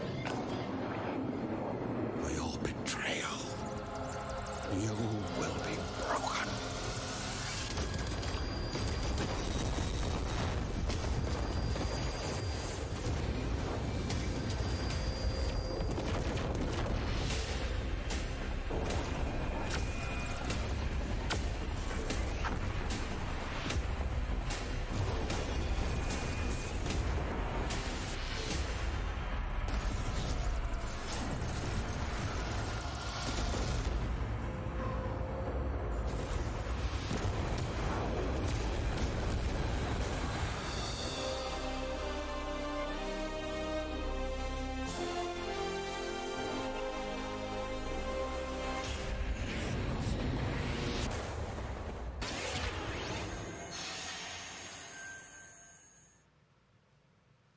How many crowns have you won? If one game has defined the summer of 2020, it absolutely is Fall Guys from Mediatonic in London and Devolver.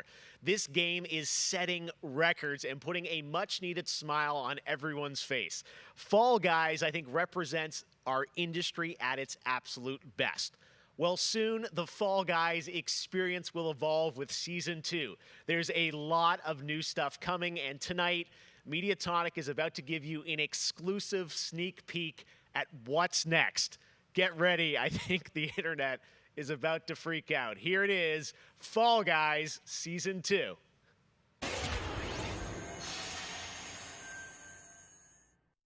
Hey, I'm Joe. I'm the lead game designer on Fall Guys Ultimate Knockout, and I just want to reach out and say thank you to everyone who's been playing and enjoying the game so far. As a team, we've been looking at all the fan arts, the memes, and the montages that people have been posting online, and the response to the game has really blown us away. Today, we just wanted to give everyone their first sneak peek at the rounds and the costumes that they can be enjoying as part of Fall Guys Season 2.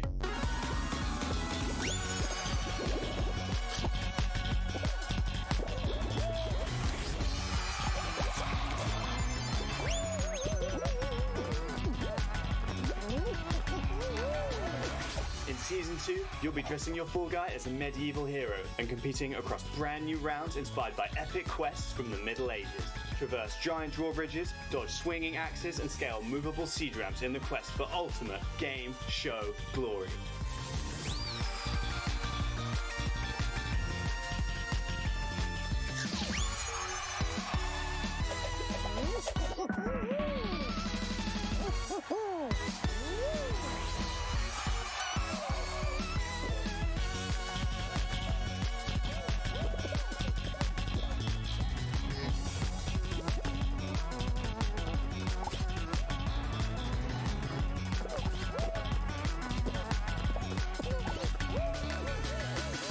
Enjoyed the sneak peek of Fall Guys Season 2. We're still adding the finishing touches to development, but if you want to stay up to date, then at Fall Guys Game on Twitter is where you want to be.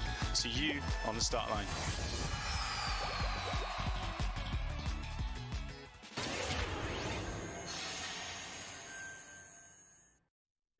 My father has Colorado in the palm of his hand, and he's afraid to close his fist.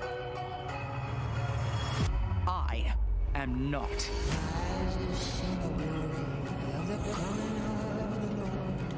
His truth is marching on.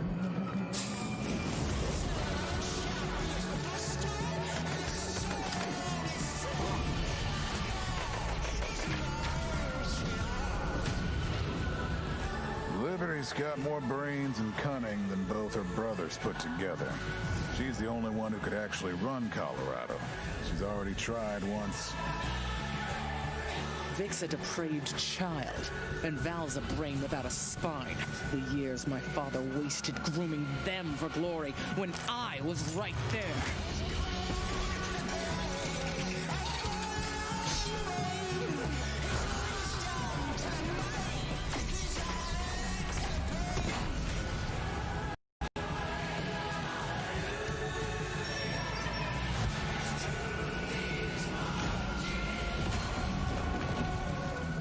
To Arizona, Rangers, and I'll pretend none of this happened. Stay, and you die alone.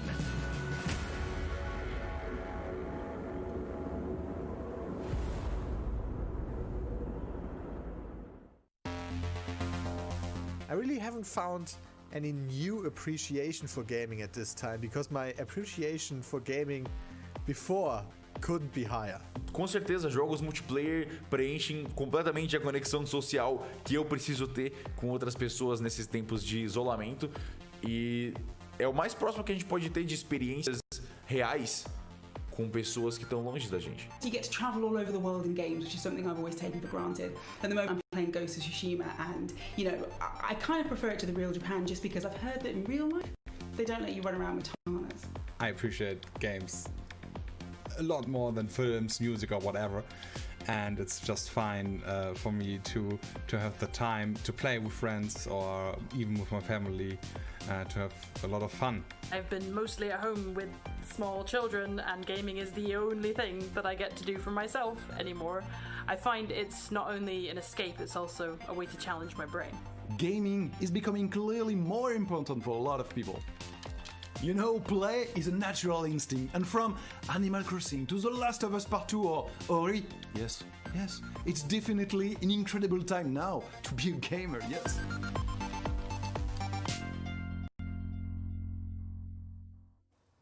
Hey everyone, I'm Vince Sampella, head of Respawn Entertainment. When we set out to create Medal of Honor Above and Beyond, we knew we wanted to bring the series back to its roots. The Medal of Honor franchise is known for its powerful and exciting single-player stories that put the player in the boots of a soldier who was there. It's a series that is grounded in history, which tells emotionally authentic stories. Peter Hirschman, who directed the original Medal of Honor in 1999, is back at the helm of this project. You'll hear more from him in just a bit. Peter and I actually worked together on Medal of Honor Allied Assault in 2002, and I'm really happy he's joined us at Respawn to craft a completely new experience in VR. The team is creating a riveting and emotional journey through World War II like you've never seen or played. It weaves in the personal stories of the veterans and survivors of the war through powerful interviews that help set the stage for what players will experience. It's more than just a game. And we could not be more excited to show the world the next look at Medal of Honor Above and Beyond and the game's action-packed story. Let's take a look.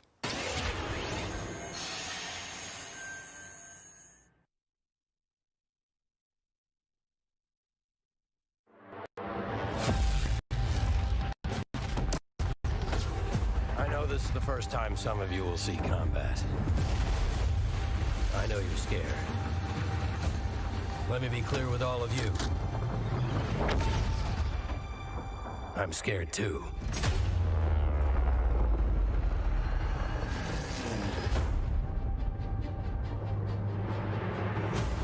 Welcome to France, gentlemen. I lead the local resistance cell. Something big is happening inside Gestapo headquarters, and we don't know what it is. We're gonna have to improvise here.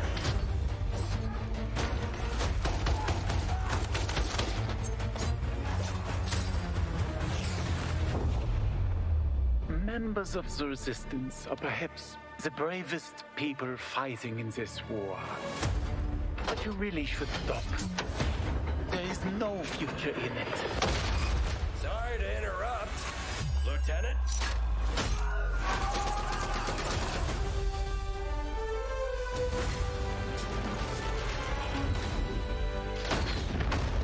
Be a wild ride, but we'll get you there. Jet fighters, brace yourselves!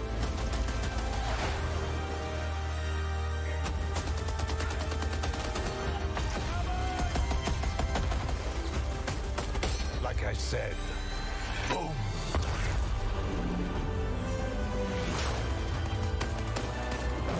There are things as people I'm willing to sacrifice myself for.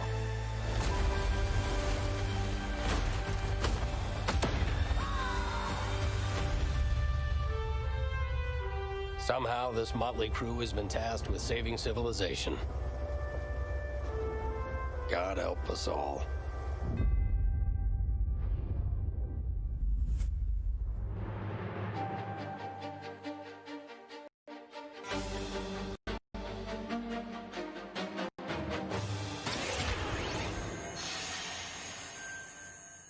Thank you so much, Vince. That looks incredible. And now we're here with Respawn Entertainment's Peter Hirschman, game director on Medal of Honor Above and Beyond, to talk more about their new VR experience. Peter, I got to say, the trailer really grabbed me. Such an incredible story that you're telling to. Tell us a bit about this single-player experience. What can we expect? Well, Jeff, thank you for having us on the show. I'm representing a whole team back at Respawn that's been working really hard on this, and it's so exciting to premiere the trailer with you. Medal of Honor, going back to its roots, was always about putting the player in the boots of a soldier fighting in World War II.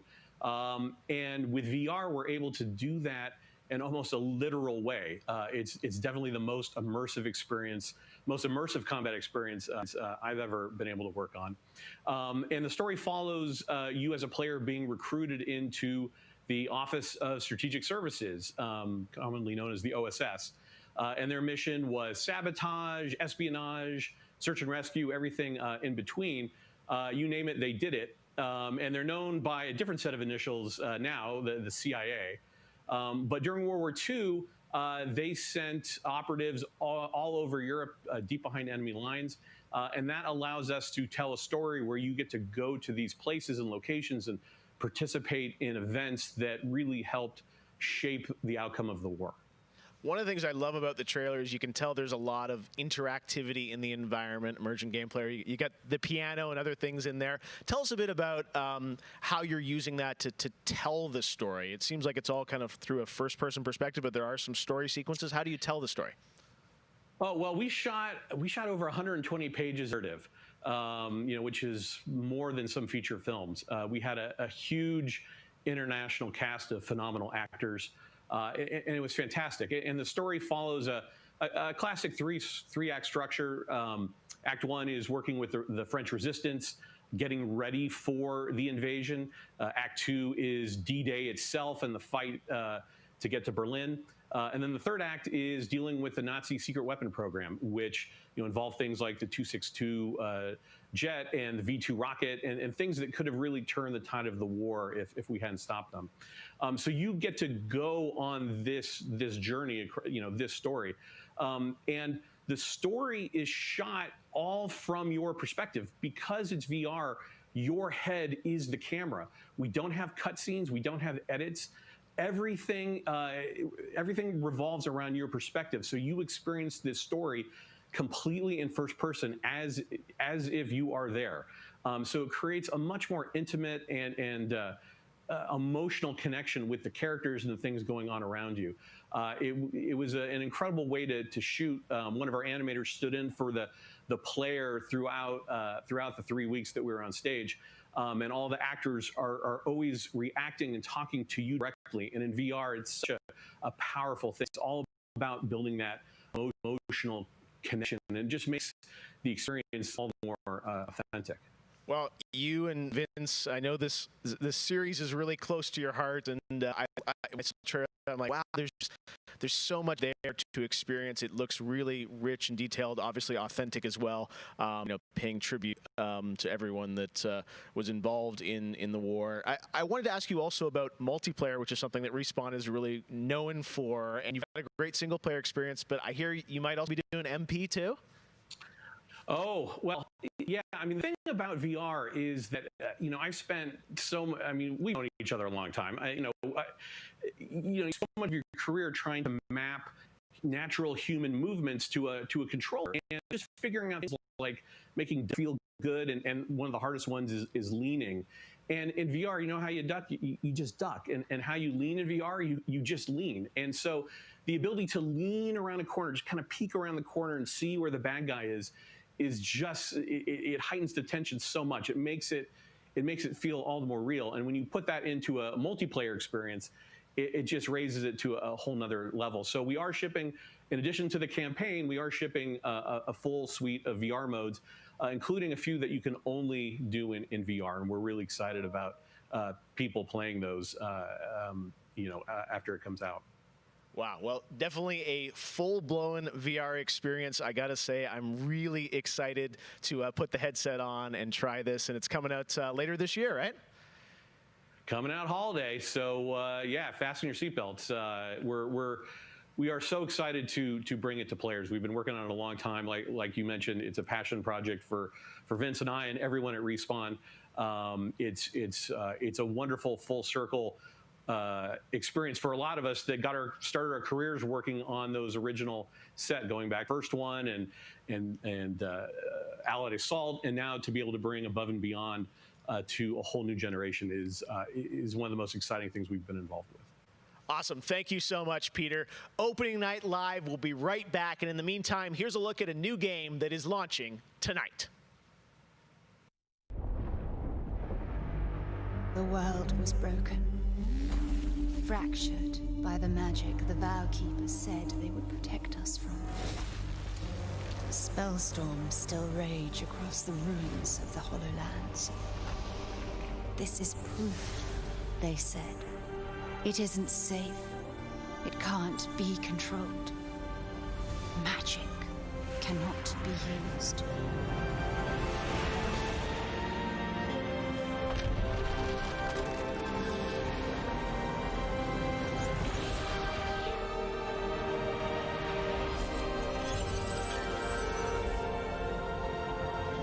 but I am a battle mage.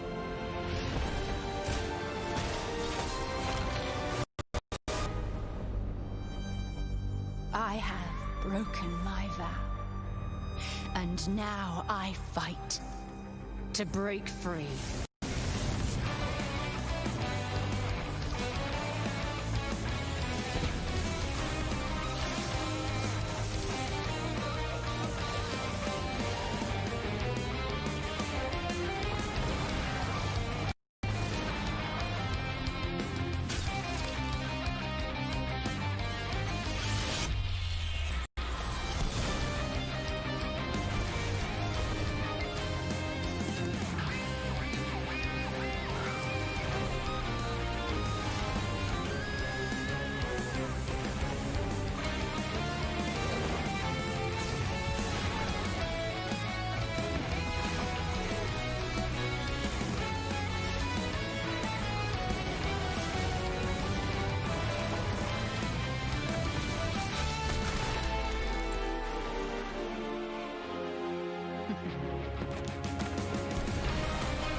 So many great games in Xbox Game Pass, and many of tonight's games are in it as well.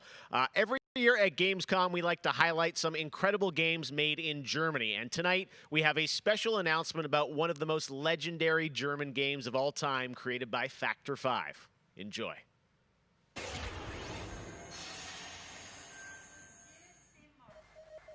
最初タリカンの音楽を聴いた時に曲が素晴らしいだけじゃなくてアミガのサウンドそのものも素晴らしいと思いましたね。日本じゃ本当に聴いたことがなかった音楽でした。 Factor 5 was so far ahead of the curve, and each of their games pushed game technology as far as possible.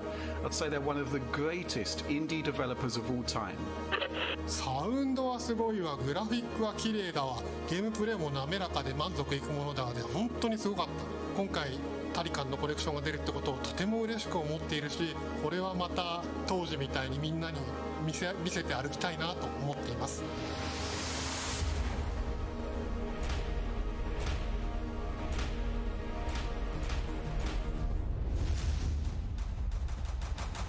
This was the first game that allowed me to completely fulfill my musical vision.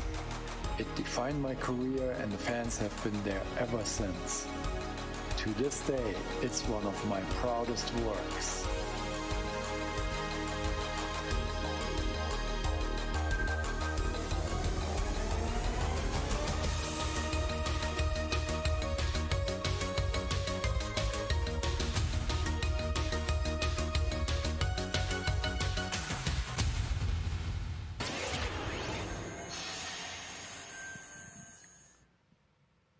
In June, Bungie revealed a new era of Destiny 2 that starts on November 10th with Beyond Light. For the first time ever, Guardians will add a new elemental power to their arsenal, the dark power of Stasis. With Stasis, players will take on the powers of darkness to control and dominate the battle. Here's an all-new look at Stasis from Destiny 2 Beyond Light.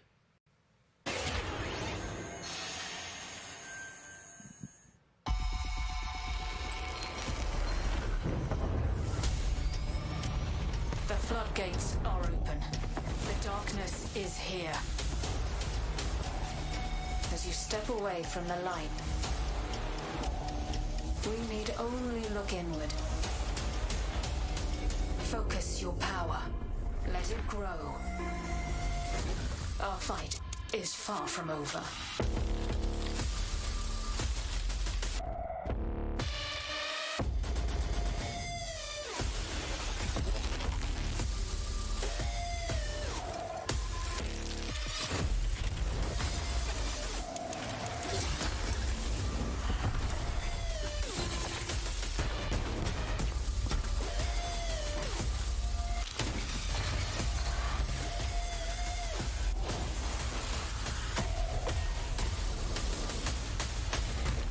Let them come! This is their fate. One after another.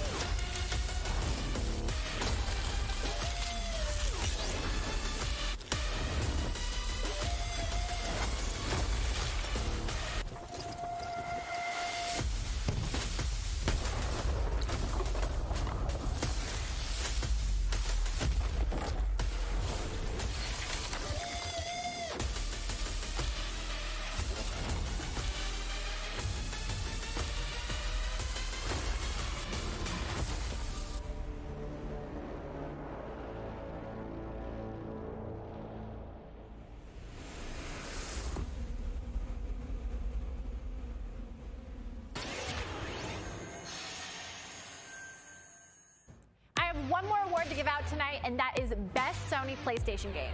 So, without further ado, the winner is Cyberpunk 2077. Congratulations. Of course, there are even more awards than the ones I announced tonight. So check out the Gamescom Awards user voting, where you can vote for your favorite streamer, Gamescom's Most Wanted, and Best of Gamescom. The winners will be revealed at Gamescom Best of Show, along with cool cosplayers, esports, and more. So tune in on Sunday, August 30th at 8 p.m. Central European Time to see the grand finale of this year's Gamescom, where we give gamers the stage. That's it for me tonight, but before I turn it back to Jeff, I just want to say that I hope everyone out there is staying safe and healthy. We're all in this together, so take care. Back to you, Jeff. Thank you very much, Sydney, and it's great to have you on the show again this year. A lot of people have been wondering, what will the next generation of gaming feel like? How will it be different? What is that generational difference? Well, back in June, we saw the announcement of Ratchet & Clank Rift Apart from Insomniac Games, a title which uses the power of PlayStation 5, the SSD hard drive, and the DualSense controller to create an experience that Insomniac says is only possible on brand new hardware. Well, now it's time for you to decide if you see the difference. Here's an extended, uninterrupted demo of live PlayStation 5 gameplay of Ratchet & Clank Rift Apart. Enjoy.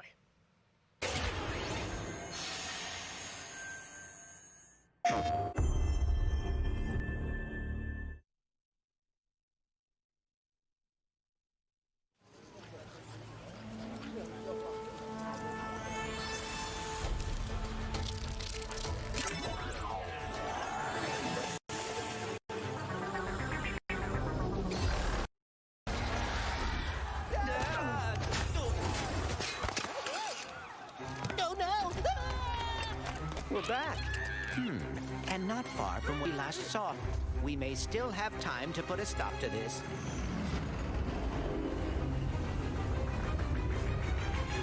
Hey, I think I found the Wombat! Oh dear.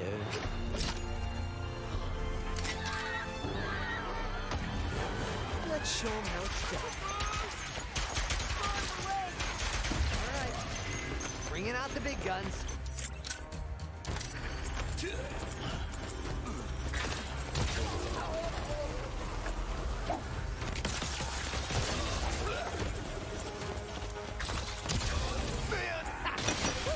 Feels good that he's back in action.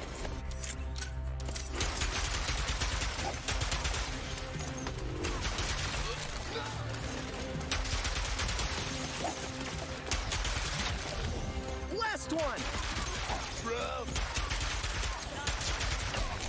The train's pulling away. Let's go!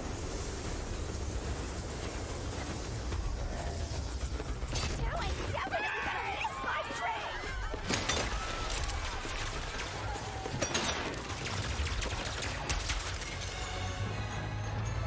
Ratchet and Clank, I've been looking everywhere for you.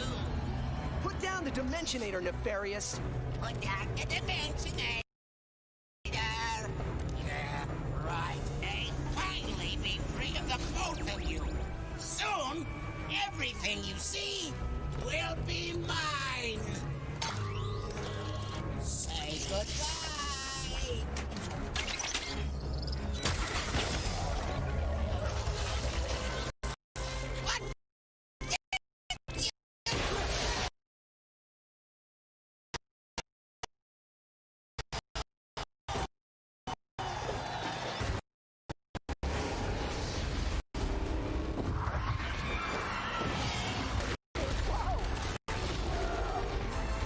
Was that? This device seems to utilize reality. Shot! There has to be another way across.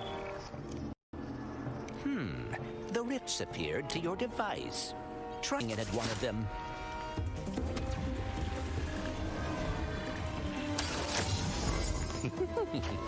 That was rather exciting. Games before trade!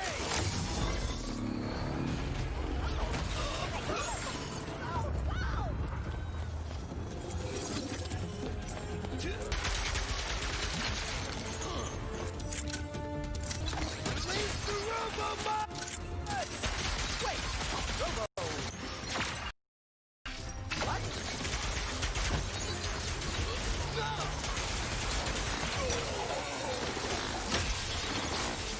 That's all of them. Whoa! Watch your head! This is worse than I had imagined. Everyone look! It's Ratchet and Clank! Sand sharks from above.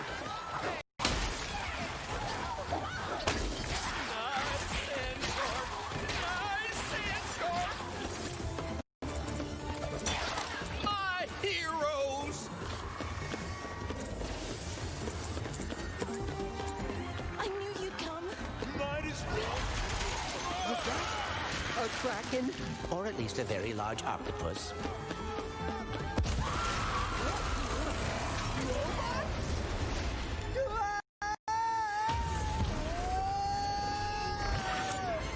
I will never get used to that. Hey, at least we're on the same planet this time. Nefarious is on the other side of that building.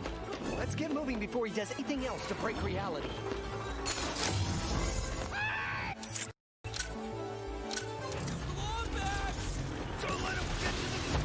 Did Dr. Nefarious really resurface after all these years just to try and take over the universe again? Yeah, I kind of wish he was doing a worse job. He must have more planned than he is telling us. That's what I'm afraid of.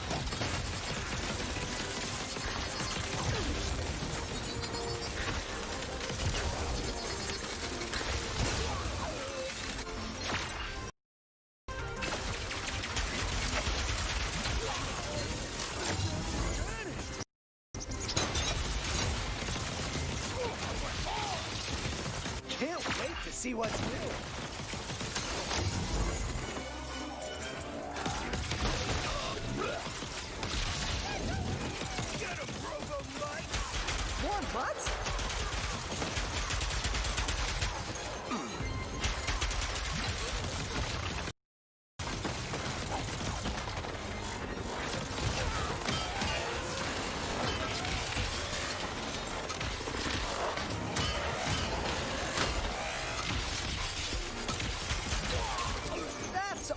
them.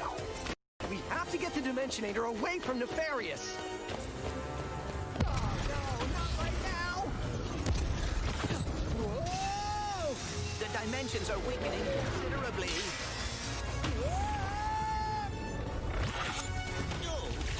How bad is it?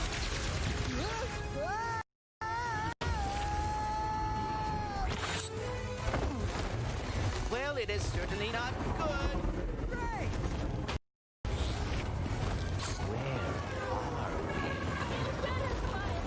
Beats me. Oh!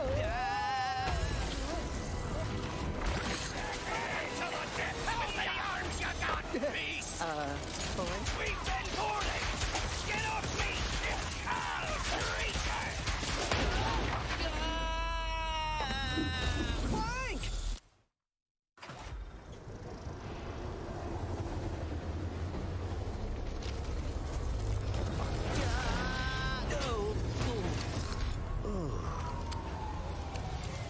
Ratchet, we are too late. Ratchet?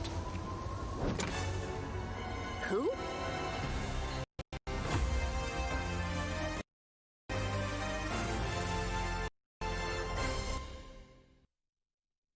PlayStation.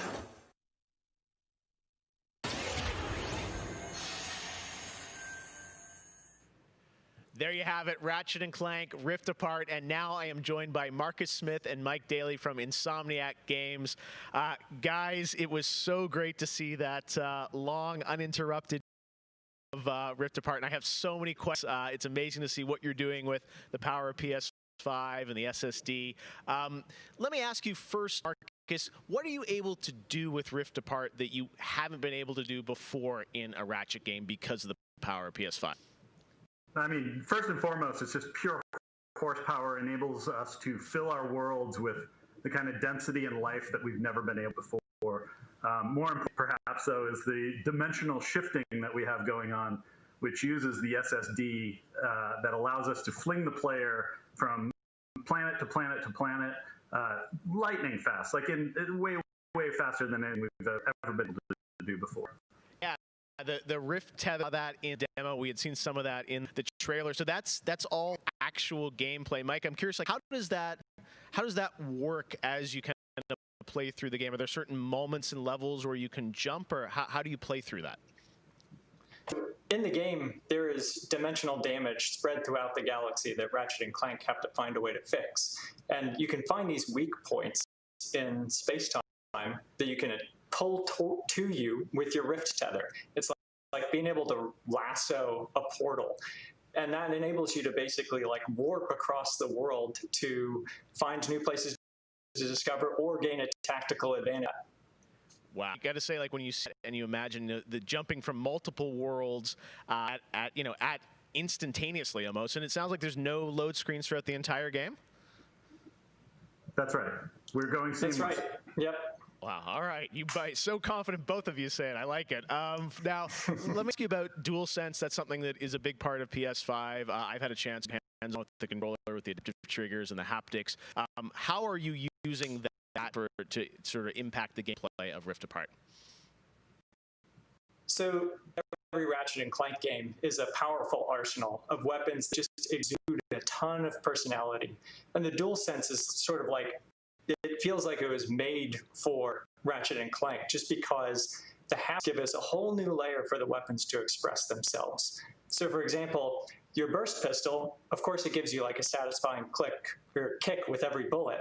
But when you throw the shatter bomb, you can actually feel the energy pulsing off the grenade fade away as it gets further apart from you. Basically, the haptics are expressive enough that every weapon feels different and you can tell what you're holding. But of course, the adaptive trigger, like that to a functional level, where in addition to the trigger pull feeling unique, we can actually use that as a super intuitive way to add alternate functions to the weapons. So in the demo, we've got the Enforcer, which is a double shotgun. You can pull the trigger way down until you hit resistance to fire a single barrel. And then whenever you feel like it's the right time, pull it the rest of the way for a double shot. So you might be swarmed by a bunch of little enemies. you only want to waste one shot on them, and then wait a minute for even more to swarm in before finishing them off. But a big guy, you probably want to just give both barrels to right away. So there's a nice intuitive way of basically raising the skill ceiling and giving you more ways better. Wow. No, I'm excited to see how you guys are going to roll that out across what I'm sure are an insane, group of weapons as always. Plus, Marcus, tell us a bit about this game. I think some fans have wondered, does this tie into the movie plot line, the game plot line? Like, how it would tell us in the Ratchet verse where this sits. Well, canonically, this is an extension of Ratchet & Clank Into the Nexus, the 2013 game, but standalone adventure. So it's one that, even if you've never played a Ratchet & Clank game, you can get into it and you'll understand it. And for hardcore fans, we have a lot of nods. You're gonna see a lot of returning characters and planets, and all through a whole new light of multiple dimensionality. Yeah, no, this Rift Tether thing I think looks really exciting. And how often, is that something we saw in the demo? Is that something you're going to see frequently in the game? Are there special moments? I guess I'm curious how often you use that technique for gameplay. So the Rift Tether has created these anomalies all throughout the galaxy. You'll encounter those. There's even a few more types of dimensional damage you'll encounter that we haven't shown yet. Okay. Now, being pulled between worlds, that's localized to chasing after Dr. Nefarious in the demo. And that's sort of reserved for special moments when you really have to, when the dimensional damage really tears wide open. Well, I got to say, it's incredible. And then at the end, we got another tease of this female Lombax. I know you guys have confirmed she is playable in parts of the game. I think everyone wants to know, though, do we have a name for her? The world is more interesting with mysteries, and we're going to have to keep this one a little. Do we get a number of letters in her name or anything? Too many smart people on the internet. They'll figure it out right away. She's not named Abby, though, right? All right, well, we'll have to wait and see what you guys have in store for us. I got to say, it looks incredible. The Ratchet games are always so much fun, and as you said, of the power of SSD and the DualSense all coming together, it looks really exciting. Before we go, though, I think everyone around the world wants to know when we're going to get to play this game. Anything you can share with us on where you're at in development right now? Mike? So Ratchet is coming out in the PS5 launch window. So we haven't announced a specific release date yet, so stay tuned for that. What kind of window? Is it big window? So, no, I'm just kidding. All right, that's all we're going to get, I'm sure. Ratchet & Clank Rift Apart coming in the launch window for PlayStation 5. I got to say, Insomniac, we're so excited about what you guys are doing across PlayStation, and the game looks incredible. So thank you so much for all you've done, and we look forward to Rift Apart soon.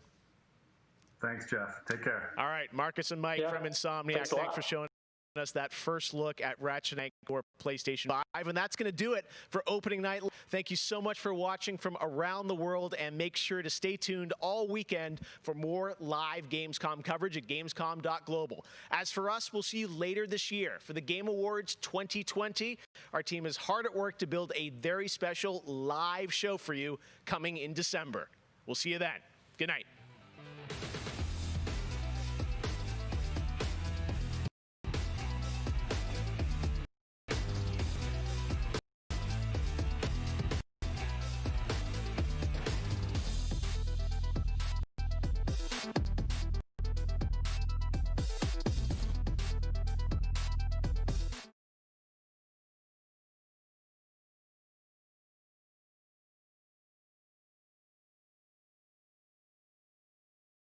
Night live post show. I'm your host, Damon Hatfield.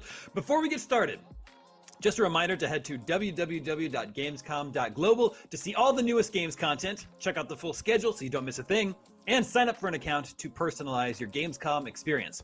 You can also check out all the streams and videos on Gamescom's official Twitch and YouTube, and stay in touch via TikTok, Twitter, and Instagram. Joining me now to discuss everything that was revealed during Opening Night Live, please welcome IGN's Miranda Sanchez, and from Webedia, Sebastian Osowski and Michael Obermeyer, joining us from thousands of miles away in Germany. What a time to be alive. Lady and gentlemen, thank you for joining me today. How are you doing? Doing great. Hey, everyone. Just saw a lot of very cool looking games. Let's begin with one of the biggest games that was on the show, a PlayStation 5 exclusive, which we know is coming somewhere in the launch window of the PS5. Ratchet and Clank, A Rift Apart.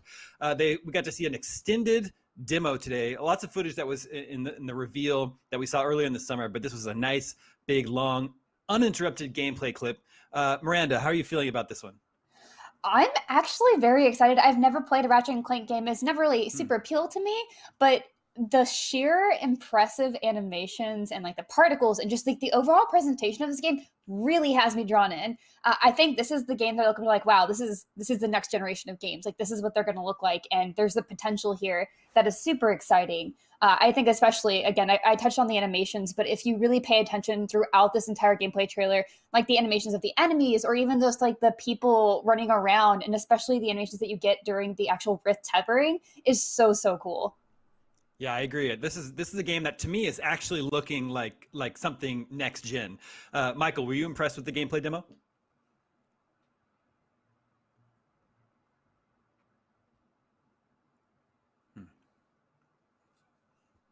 Mm-hmm. Yeah.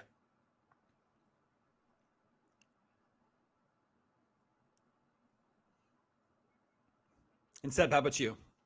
I mean, at the beginning of the demo, I thought, well, what did they need hardware for? The new hardware is not necessarily needed here. But then when the demo progressed and we went through these portals, I was like, okay, wow, yeah, this is a PS5 game. Yeah, the portal switching, I guess rifting, that looks very, very cool. And there's also just really big, gigantic set pieces happening all around you. And of course, at least in the demo that we saw today, there's no breaks in the action, no loading times. The developers are claiming that you can play through the whole game without the gameplay ever being stopped, ever having to wait for load times. Of course, that sort of remains to be seen until we get the game into our hands, but the promise of that is definitely very exciting. Miranda, would you agree? Yo, yeah, absolutely. I mean, when you look at next gen, you're like, okay, well, what could they possibly do besides like better graphics? We want better frame rates. We want that 4K. Those are like all the checks in the box, right? And next, like the big thing that everyone is looking to are those loading times. Like looking at that speed, like how seamless of a game can you give us? And them touting this at the very forefront, at the very beginning of this generation, this next generation, is very exciting because this is only the start, right? And we always look at every console generation and see how much they evolve over time. So this is the beginning. It's very exciting. Yeah, we are still, of course, waiting on the actual release date for the PlayStation 5, but Ratchet & Clank Rift Apart is coming within the release window, they say. Michael, what does that mean to you? Like, do you think we could still get this game before the end of 2020, or do you think maybe like the first quarter of 2021? I mean, they need a strong lineup to sell the console, so actually bringing this out when the PlayStation 5 launches will be very important for them. So my hopes are that it's out before the end of 2020, but maybe we have to wait until spring 2021. Yeah, it's unclear how big the launch window is that Sony is considering. Yeah. But let's move on to a big game that actually is coming this year and does have a release date. It's Call of Duty Black Ops Cold War. We know this one is coming out on November 13th. Seb, you're excited for this one? Yeah, pretty much. I mean, Cold War era is something that I was always excited about in school, and we live in Germany here, so we were very close to the wall. I'm from eastern part of Germany, so I basically live behind the curtain. So seeing this game tackling this area is very, very close to my heart. Miranda, I know you play a lot of Call of Duty. Are you excited for Cold War? Yes, as I have posted for once, this is the first time I'm actually excited about a Call of Duty campaign. I'm a multiplayer person. Every time I get Call of Duty, I usually jump straight to multiplayer. That's changed a little bit since I started reviewing the game, but I think this has the potential to be something really interesting and to shake up what we expect from Call of Duty campaigns. As Seb mentioned, I also really enjoy the Cold War. I think that conflict is really interesting, and I think it's going to pose some very neat aspects of gameplay for the campaign. And it is done by Raven instead of Treyarch, so that's really exciting because they're usually a support studio. Yeah, exactly. I think it's kind of neat and funny that they've got fully animated and voice acted Ronald Reagan in the game. Yeah. Very Michael, how are you feeling about Cold War? the 80s aesthetics is one thing that really speaks to me. The other thing is this combination of they have this made-up conspiracy theories in the game, and also they're basing it on true declassified US secret files. And this combination with reality blending over into fiction is really interesting. Mm-hmm. Yeah, it's been a while since I've played a Call of Duty campaign, but like you, Michael, the 80s setting is very appealing to me, so I might have to check out that one. Let's talk about a big game. We know it's been developed it's in development for a long time. We don't know much about it, though, is Dragon Age 4. Today, we got to see a sort of behind-the-scenes video with the developers. They didn't show us, much, didn't give us much information, but I don't know. For me, this was like the first time I just thought it was really nice to know, okay, this game is definitely in deep development. It's being written, voice acting is being recorded, animations are being recorded. So that's sort of like reassuring to me. Miranda, how are you feeling about Dragon Age 4? I don't know if you saw my little dance there, but I'm super excited. Like, even though we're just getting little teased, obviously it's just very much in development. I think Solus's character arc is really interesting. They made a funny joke about some people like wanting to marry Solus, some people wanting to kill Solus, and some people being in the middle of both. And that's me. I'm in the both. Like, we could kill him, marry him, and then kill him right after. It'd be great. Just Dragon Age is such a fantastic franchise. And I think one thing that I really loved about this too is you got so much of the behind the scenes information, right? Of like watching them working on this game that is obviously very much in development. And I really love the potential they have here for these environments that are really vibrant. I love the character designs that they've showcased. I super love these Dragon Age characters a lot, and I think they do a great job writing them. And so getting a little tease at the characters that they're developing now is really exciting for me. Yeah, even though we're still just seeing very early in development gameplay, glimpses, it's enough to start getting excited about. Seb, do you think this one is still a ways off? Like, will we play this 2021, 2022? Yeah, I mean, as you can see, they're only showing concept art, and there's basically nothing that's real right now, except that we know that there's, as Miranda said, there's voice recording, and there's everything else being transformed into that game right now, but there's no actual gameplay. And I think we still have to wait a very long time before we see it, and there's a lot at stake for BioWare here. After Andromeda and after Anthem, there's a lot at stake. Yeah, I agree. Michael, how about you? Was what we saw today enough for you to start getting excited for Dragon Age 4? Not really. I mean, Zeb already mentioned it. There's a lot at stake for BioWare. I mean, I'm a huge Mass Effect fan. I also like the Dragon Age games, but Mass Effect was always my favorite. But this is the game they really have to nail. If this flops, this will be very, very bad for BioWare's reputation going forward. So I think they better get this right and take the time they need. But as we've seen no gameplay today, I think this is a ways off. Yeah, I think you're probably right. Well, another game, a game that is not very far off is Star Wars Squadrons. It's coming this October. It's got a campaign that was written by former IGN editor Mitch Dyer. I know, Miranda, you said before that you're excited to jump into Star Wars Squadrons. Anything you saw today piqued your interest? Yeah, I like that we're getting kind of a story element to it. And we'll double mention that Mitch is a very good friend of mine. I have another friend who worked on this game. So just to preface that very intensely. Yeah. So I am very excited to check out what they have in store for here. We're starting to get I think we got a glimpse of campaign gameplay today. Leia was in the trailer here. It still remains to be seen how much she's in the game, if at all. But also we know that popular Star Wars character Wedge Antilles is at least in the game. Seb, is this a game you're going to be flying around in this fall? Yeah, probably very much so. I mean, it looks fantastic. The gameplay feels very, very good. But the one thing that I'm kind of worried is that EA is not really... I mean, they're not showcasing it enough, in my opinion. There's not much PR, not much marketing right now, and this is not far off. So I don't really get why such a special game is not getting more coverage from that side. Yeah, I agree. That is a little strange. Right now, we need to take a quick, but we'll be back to discuss more of the games that were shown off during Gamescom Opening Night Live, so don't go anywhere.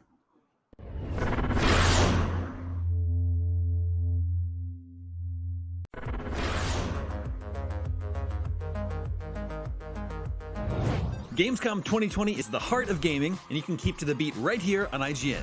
We've turned the single biggest show in gaming into 5. Gamescom Now is your virtual show floor with up-to-the-second live coverage.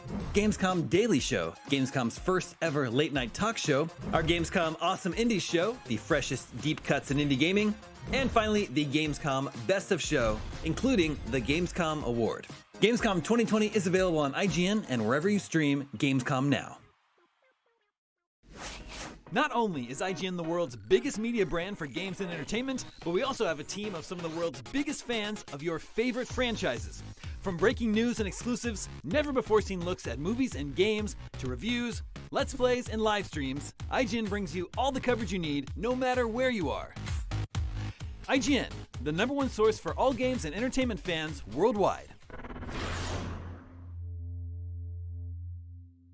The next generation of video gaming is on the horizon, and IGN is here to bring you the latest PlayStation 5 and Xbox Series X news and analysis in our new weekly show, Next Gen Console Watch 2020.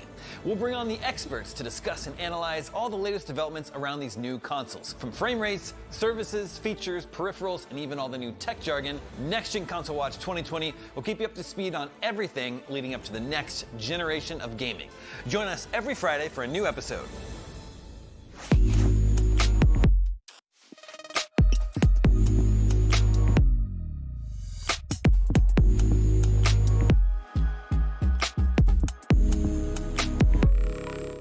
This year, Gamescom is streaming to you on IGN, and now you can watch it unfold on TikTok. World premieres, exclusive gameplay, cosplay, interviews, and unforgettable moments from the biggest show in gaming can now be crammed right into the palm of your hand. Check out IGN and Gamescom's TikTok accounts and use the hashtags Heart of Gaming and Gamescom 2020 to get in on the action.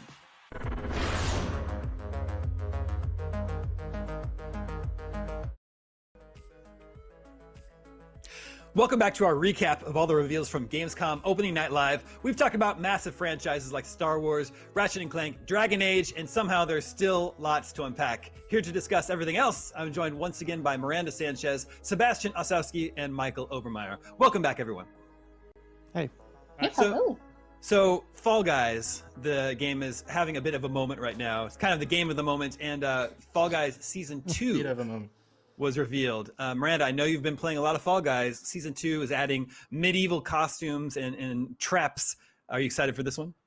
Yeah, I've had a lot of fun playing with friends. It's one of the few games I can play with all of my siblings. Like, there's a lot of belly laughs whenever you get into some very silly situations here. You're all just like screaming at the screen. It's like, why did I make it through there? Get out of my way. Stop holding on to me. So There's a lot of really great fun here. And I like that they are dedicating their seasons to themes. Medieval is very fun, especially since we're getting into that fall season. And I think, you have the witches, you got the dragons, you got some fun cosmetics coming. Michael, how about you? Have you been playing Fall Guys? Yeah, actually I won my first crown, I think, last week, and it was one of the greatest moments of my life. Congratulations. Now, really, all the excitement and the spectacle, this is one of the greatest multiplayer games I've played in a long time. I'm really happy that they're continuing this trend. I mean, it's a huge success for them. I don't think they expected these sales numbers in that short amount of time. And as Miranda already said, I like it really much that they put their seasons in special themes, and I hope that they continue this a long time. It's a great game. Yeah, it's been very fun. We also learned it's the most downloaded PlayStation Plus game of all time. Seb, how about you? Are you a Fall Guy? Well, yeah, sort of yes and sort of no, because I get way too aggressive. Like, my emotions, I go crazy, and there's better no one around when I play these kind of games, because there's always competition. When there's competition, I get really, really emotional. So Fall Guys, it's like sports, and I don't want anyone close to me when I play this game. Thanks for the warning. A game that was shown off today that apparently had been announced before, but I wasn't aware of, but I think it looks very, very cool, was Teardown. Miranda, can you explain a little bit more about what this game is all about? It uses sort of a Minecraft art style to create completely destructible environments where you have to pull off a heist. Yes, absolutely. So this had kind of been making the rounds on social media. Like you especially saw all this fantastic destruction as you're seeing right now. As you said, the idea is that you're supposed to pull off a heist using anything that you have at your disposal. And I think the most exciting part is that even though it does have kind of like that fun, almost Minecraft-y aesthetic to it, it does have like an element of realism to it, and especially in its physics, as you'll see, like any of those explosions just look really cool, and like the fire looks great, and you actually have to extinguish it or other stuff will catch on fire. And I think the interactivity here is what's really eye-catching, and I'm glad to see it get more of a spotlight. So right now, I think I was reading, because it's an indie developer, smaller developer, smaller team, and they were saying that right now all they have is just pulling off heists. The whole idea is you got to go in, get your stuff, and get out before security comes. And honestly, that's enough for me. I've probably just run around and just destroying everything. Like I was one of those kids where I love playing with the Legos, but then destroying at the end is also part of the fun too. So yeah, I totally agree. I don't think we're seeing other players in these environments though. Do we know if it's a single or multiplayer game? I'm not too sure. I will have to check out Tuxedo Labs. That's the developer's names, their website for Teardown. Yeah. Michael, what do you think about this one?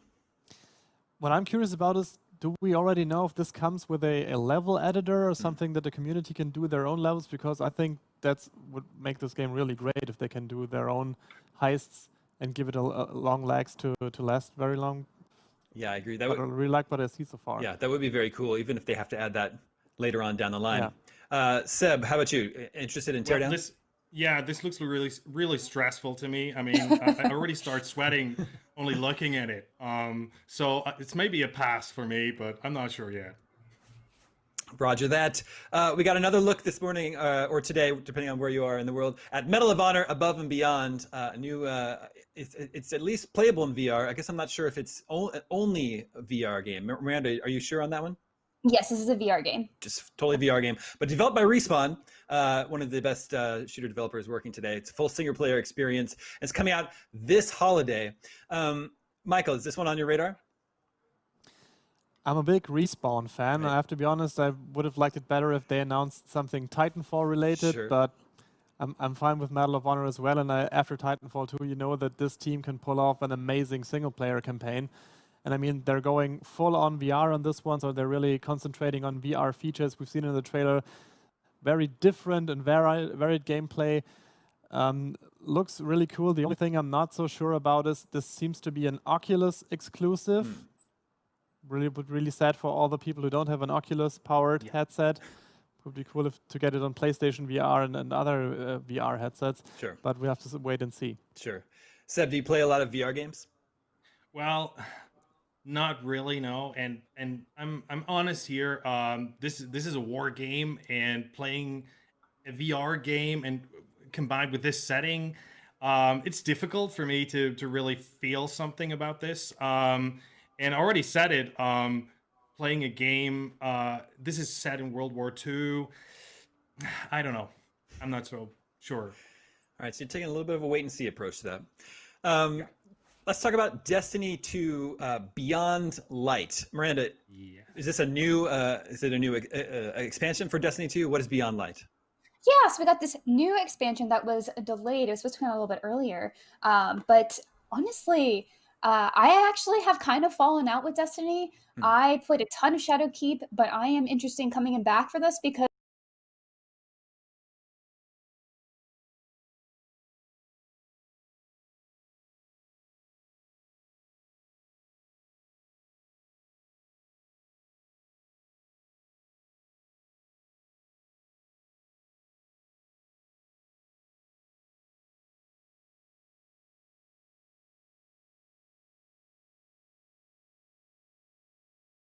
every subclass is basically changing. It's a game changer. It's going to change PvE and PvP.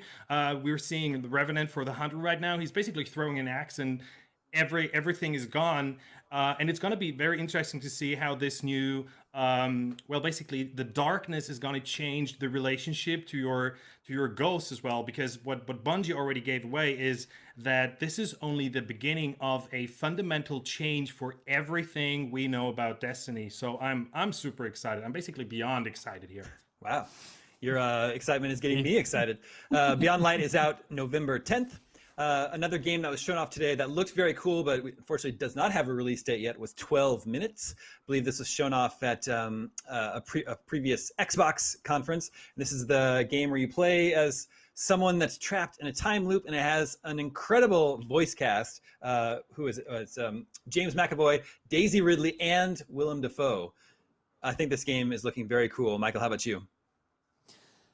The concept is super cool. I mean, you're playing this whole thing from this top-down perspective. It's only taking place in this one apartment, and it's this loop of 12 minutes. You're playing as the husband who's having a quiet evening with his wife, and then suddenly a policeman or somebody who says he's a policeman bursts into the apartment, and then afterwards someone winds up dead. And you have to somehow avoid this, and it repeats over and over and over. You have to check out the apartment and see how you can possibly stop this intruder. And with the voice cast, I mean, Willem Dafoe will probably be the bad guy. That's just what I'm assuming. Great choice. I'm really looking forward to this. Yeah, the game looks very, very cool. To learn more, our own Michael Swaim is doing an interview with the director, Luis Antonio, on our Gamescom Daily Show on Friday, August 29th. That's tomorrow, so hopefully we'll learn more then. Before we wrap up here, how about Doom Eternal? Playing more Doom Eternal, the DLC. We got the first trailer for The Ancient Gods Part 1. Michael, you're a big Doom Eternal fan? Huge Doom Eternal fan, and I've had the great opportunity to talk to the main developers, Hugo Martin, and he talked to me about the DLC, and he says the Ancient Gods Part 1 and Part 2 together are their Return of the Jedi. So the finale of the new Doom trilogy, which kind of speaks volumes about how much they're putting at stake here. He didn't give too much away about the story of Part 1, but what he did give away is a teaser for Part 2, because you're going to face off against the Dark Lord of Hell. Players have only heard his voice before, but at the end of Part 2, you're going to face him. What really surprised me about the DLC is there won't be any new weapons or new skills in the game, because they say the gameplay loop is perfect and perfectly balanced the way it is, so they couldn't add anything else. But there will be new levels, new monsters, new zones. And they said the race car is the same, the Slayer, but they're putting it on a new racetrack, and that's their mantra for the DLC. Well, yeah, I think I'm okay with no new weapons or skills, because there was already a lot to learn in the first game. But I am excited to get back to it. Miranda, Sev, Michael, thank you so much for joining me today to talk about everything that was shown off at Opening Night Live. We need to take a quick break, but we will be back to discuss more of the games that were shown off, so don't go anywhere.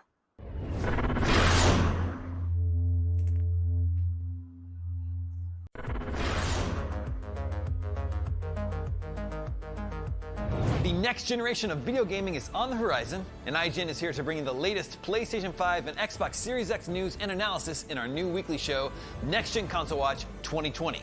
We'll bring on the experts to discuss and analyze all the latest developments around these new consoles. From frame rates, services, features, peripherals, and even all the new tech jargon, Next Gen Console Watch 2020 will keep you up to speed on everything leading up to the next generation of gaming. Join us every Friday for a new episode. Not only is IGN the world's biggest media brand for games and entertainment, but we also have a team of some of the world's biggest fans of your favorite franchises. From breaking news and exclusives, never-before-seen looks at movies and games, to reviews, let's plays, and live streams, IGN brings you all the coverage you need, no matter where you are. IGN, the #1 source for all games and entertainment fans worldwide. Everybody loves watching a speedrun of their favorite game. But what if you got the opportunity to peek into the minds of the developers while they watch their games getting completely wrecked? That's exactly what happens in every episode of Game Devs React to speedruns. You can do that. Oh my god! We invite you to ride along with the developers as they react to, question, and enjoy some of the most skilled players exploiting and speeding through a game it took years of their life to create. Join us every Saturday for a new episode.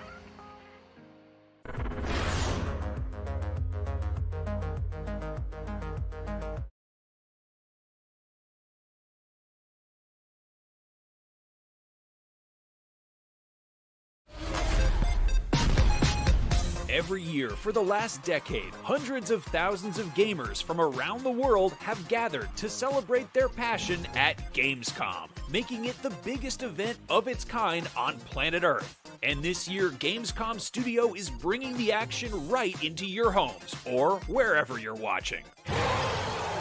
You just caught some great new reveals during Opening Night Live, and the fun continues with more trailers, demos, and deeper dives on hotly anticipated games like the next-gen looter slasher Godfall or interstellar ship battler Everspace 2.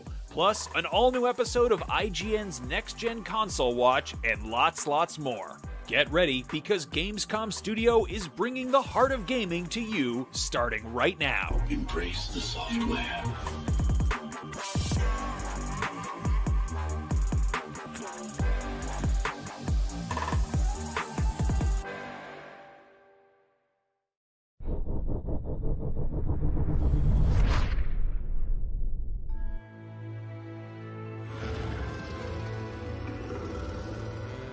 In a world gone strange,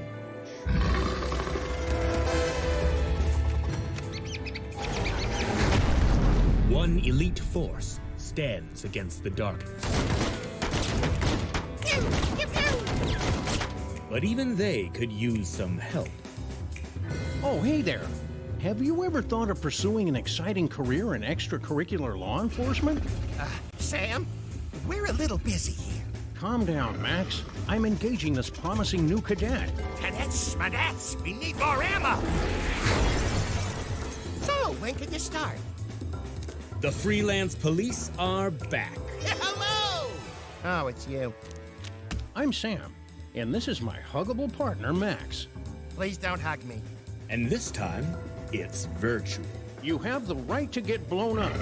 If you don't want to get blown up now, that's too bad, because you're going to get blown up now. Eliminate evil. Make interesting friends. Master advanced weaponry. Again! Save the world. Is this some kind of joke? Here, slip on this little beauty for effect. Sam, I'm blind! Oh, hello, miss.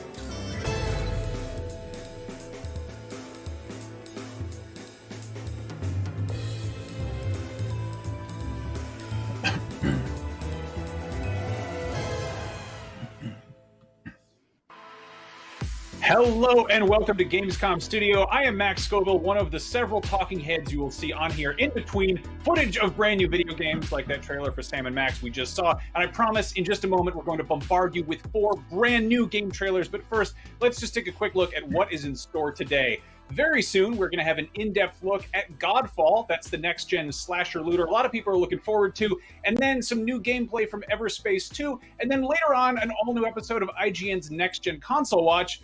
Brian Altano and Casey DeFreitas, did I forget anything? You forgot to say that you can head to www.gamescom.global to see all the newest gaming content, check out the full event schedule so you don't miss anything, and sign up for an account to personalize your Gamescom experience. And not to, beat a dead horse here, but you also left out the part where you can go check out all the streams and videos on Gamescom's official Twitch and YouTube, or stay in touch via TikTok, Twitter, and Instagram. So really, you screwed up a lot here today. Wowzers, I'm absent-minded to the point of incompetence, and I'm glad you're both here to remind me. Now, I seem to remember promising that we had a bunch of new trailers, so let us all stop talking and check out some games. Trailers.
since 2084.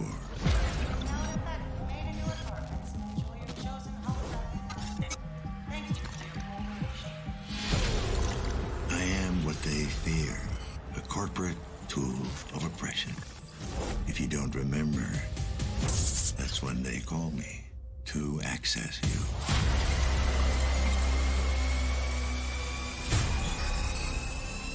To gather evidence. To dredge up whatever's hiding in the darkest corners of your mind. Careful what you say. This is a monitor channel. Adam, you're still there? Adam. Yes. Well, what's left of me? Dad. I really thought I could pull it off, you know? I was so close to making a difference. Setting us all free. And now it's... can't be for nothing. For once in your life, just listen to me. Whatever happens, I need you to remember, you're not in control.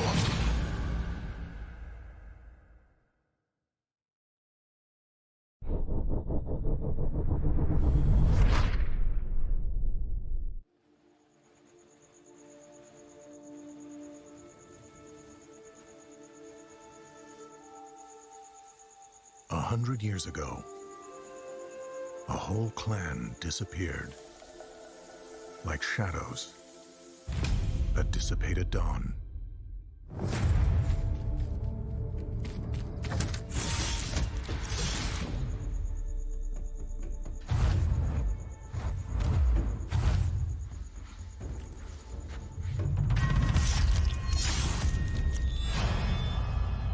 You are the ultimate warrior of your kin, a cursed being wielding shadow powers, on a mission to protect this land from the blazing fire of the enemy. But where one might fail, a whole fellowship shall succeed.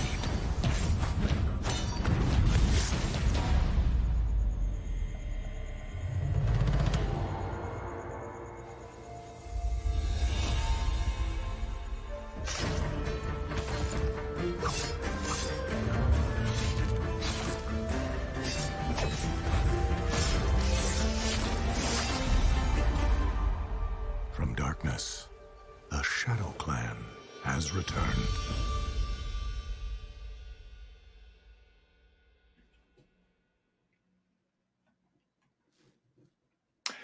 You just caught 4 brand new trailer reveals right here on Gamescom Studio. Let's discuss them amongst ourselves. So first things first, we got to look at Pharaoh New Era. This is, I believe, a revisitation of Pharaoh, which is an isometric city building game originally released way back in 1999. It was created by Impressions Games and published by Sierra. We got what looks like mostly kind of a cinematic sort of animated trailer, but it's still really, really gorgeous. There's one shot at the end that kind of gives you an idea of what it's going to look like. But yeah, Casey, what was your take on this? Well, the trailer was really beautiful. I really enjoyed the animation, but isometric city building games are a great, relaxing way to kind of pass the time. I recently have been playing Surviving Mars and Tropico, and though I haven't played the original Pharaoh, I do assume that it might be like something similar to that. Yeah, no, I'm curious if this is an entirely new from the ground up installment, or if this is kind of revisiting the original. A new era kind of could be interpreted either way. But yeah, I mean, it's cool to see, you know, older games getting a new fresh coat of paint, or, you know, older IPs getting dusted off. Brian, did this do anything for you? Yeah, I actually really like the art direction and the cutscenes here. Everything seems really clean, and I think I was worried about the setting being a little sparse, but they showed us a little bit of gameplay at the end of the trailer that showed this like incredibly dense city, which is obviously probably not as dense as things used to be back then. It looks, you know, more like modern day Tokyo, but with an Egyptian spin. But I'm still really into it. I'm wondering if there will be sort of fantasy elements making sort of like a more prevalent role in this game, because there's definitely the opportunity for that, but I guess we'll see. That would be really cool. It's also odd for me to point out, but I really like the audio effects at the end. I think the birds chirping and such. Birds quite are nice. cool. I would be cool if some bird-headed deities showed up. Then, of course, we got to look at Project Cars 3, which is a little bit less of a big surprise because the game is actually out this weekend. This is coming out. This is, Project Cars' long-running racing series, or third installment anyway. This one adds full VR support on PC, which I've seen like a few, YouTube clips of in action, but I haven't actually seen. It's kind of one thing to look at a video as opposed to actually putting a thing on your head and being in a very fast car. But yeah, this looks gorgeous.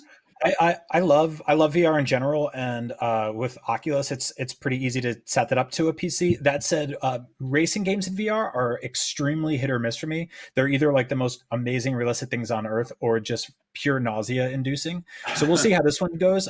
It's all about comfort settings and options, and I tend to have my sea legs with VR, but racing can throw me off. One thing that seemed interesting about this game they said they have basically the largest grids ever, which is some of the biggest race courses ever, which is cool when you're in the lead, but when you're in like third or fourth place, you're spending 15, 20 minutes trying to catch up, which has definitely happened to me before too. But it looks really beautiful. Yeah, now shifting gears, haha, car joke. Let's move over to a much more claustrophobic thing, with much smaller grids. Observer System Redux. This is sort of the full retooling and overhaul of this wonderful cyberpunk horror game that Team Bloober put out a couple years ago. They're the ones who did Layers of Fear and Blair Witch. They're also making The Medium, which is coming out, I think, later this year. This is awesome. This is a really cool game, and it features Rutger Hauer, the Roy Batty himself from Blade Runner, who is reprising or not reprising, but playing yet another cyberpunk role. He's sort of known for being drawn to that, but he goes around basically investigating mysteries in this horrible claustrophobic cyberpunk sort of apartment complex. Yeah. Yeah, Layers of Fear and Blair Witch were both very, very close to hitting the mark for me. I'm a huge horror game fan, and so this is something I'm really into because aesthetically it's stunning. I love sort of sci-fi cyberpunk stuff, and the intersection between that and horror has a big chance to be something really, really cool. And then finally, we got Origami 2. We're actually going to have a little demo of that coming up in a little bit. But Casey, what did you make of that one? So Origami 2 looks pretty cool. It's an action stealth game with co-op. I know the original came out around in 2016, and though it got kind of mixed reviews on Metacritic, it's really positively reviewed on Steam. And this one looks really cool. I mean, especially it's not just your run-of-the-mill ninja stealth game because you have shadow powers, and that's neat. This reminds me of the kind of games we got during the PS2 GameCube era, and I really miss stuff like that. Sort of like action, high action stealth co-op type games that aren't like totally over the top in terms of cinematics, but really deliver like a fun experience. Yeah, it looks like it'll be a lot of fun to play with friends. Yep.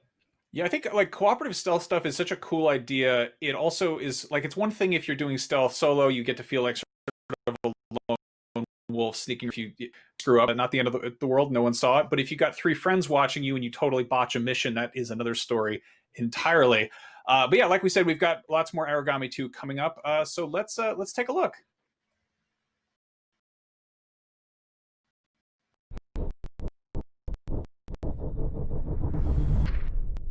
Hi everyone, I am Peter Rius, producer at LinkedInWorks.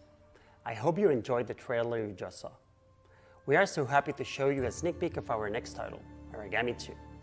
When we launched Origami in 2016 and saw the massive support we got from you players, we felt we needed to expand the Origami universe.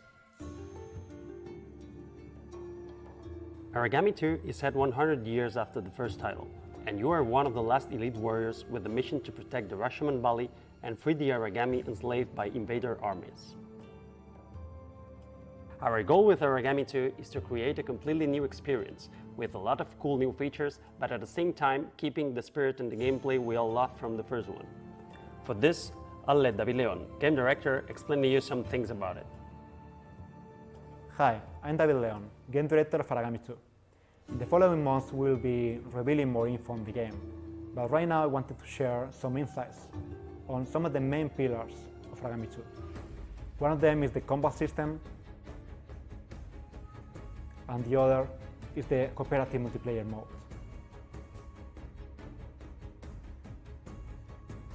The game is still primarily a stealth game. We wanted you to also be able to enter into action-packed combats, finding the right balance between both playstyles.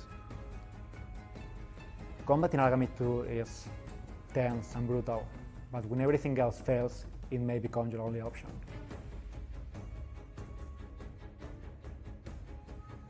The online multiplayer of Aragami 2 has been built from the ground up. You can now play the full story by yourself in single player or play online as part of a squad of up to 3 Shadow Assassins. We can't wait to show you more about Aragami 2 in the future, so please stay tuned.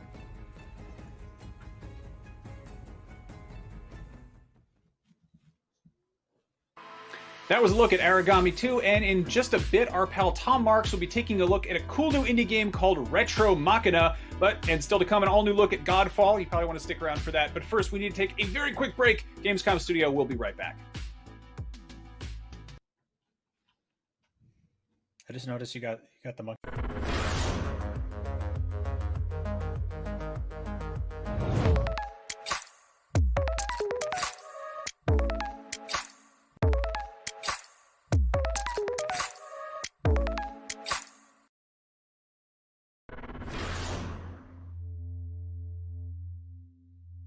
The next generation of video gaming is on the horizon, and IGN is here to bring you the latest PlayStation 5 and Xbox Series X news and analysis in our new weekly show, Next Gen Console Watch 2020. We'll bring on the experts to discuss and analyze all the latest developments around these new consoles. From frame rates, services, features, peripherals, and even all the new tech jargon, Next Gen Console Watch 2020 will keep you up to speed on everything leading up to the next generation of gaming. Join us every Friday for a new episode. Not only is IGN the world's biggest media brand for games and entertainment, but we also have a team of some of the world's biggest fans of your favorite franchises. From breaking news and exclusives, never-before-seen looks at movies and games, to reviews, let's plays, and live streams, IGN brings you all the coverage you need, no matter where you are. IGN, the #1 source for all games and entertainment fans worldwide. Gamescom 2020 is the heart of gaming, and you can keep to the beat right here on IGN. We've turned the single biggest show in gaming into 5. Gamescom Now is your virtual show floor with up-to-the-second live coverage. Gamescom Daily Show, Gamescom's first ever late-night talk show. Our Gamescom Awesome Indies Show, the freshest deep cuts in indie gaming. And finally, the Gamescom Best of Show, including the Gamescom Award. Gamescom 2020 is available on IGN and wherever you stream Gamescom Now.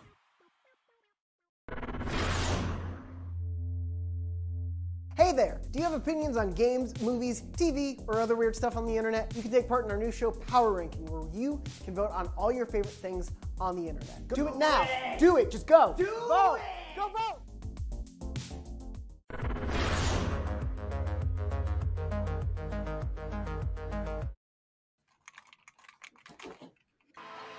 Oh, hi. Welcome back to Gamescom Studio. IGN's Deputy Reviews Editor Tom Marks loves indie games, and honestly, it seems like he stepped out one. He's a really nice guy who wears bow ties and colorful sneakers, and back when we all worked in an office, he was always bringing in fresh baked pies, so it seemed fitting to give him a segment where he checked out cool indie games, and originally we called it Tom's Nook as a cute play on Animal Crossing, but then we realized we'd probably get sued and go to jail, so instead we changed it to Check Out This Game. So anyway, here's Tom Marks in Check Out This Game.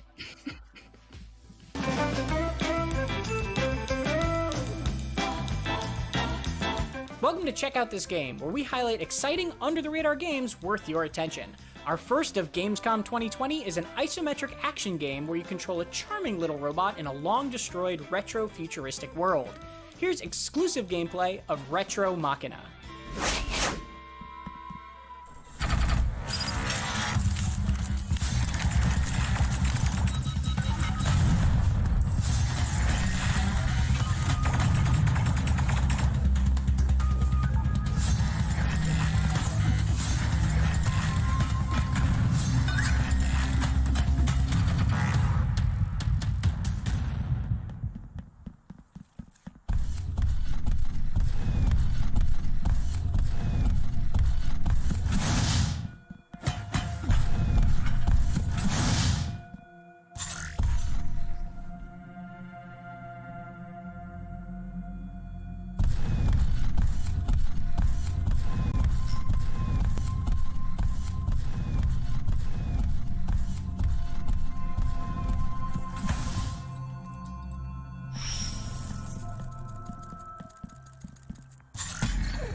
Like what you see? You can watch the extended version of this gameplay at IGN.com or YouTube.com/IGN. And be sure to tune into Gamescom Awesome Indies Saturday, August 29th at 10 a.m. Pacific for more exclusive gameplay, trailers, and reveals of exciting upcoming indie games.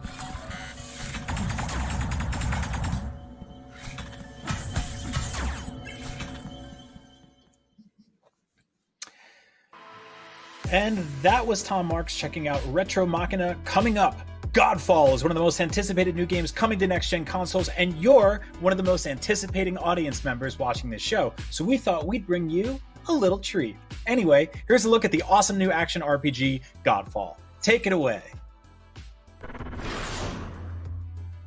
Godfall was the first game confirmed for PlayStation 5, and ever since then, the IGN audience has been super interested to learn more. There's been a pretty steady cadence of information coming out about the game. We're starting to get a better idea of what the game is going to look and play like. And now I'm joined by Keith Lee. He's game director on Godfall. Keith, thank you so much for joining me today. So fun to be here. Thank you. So let's dig into a little bit more. I think you wanted to talk a little bit more about the Valor Plates in Godfall. So what exactly are the Valor Plates?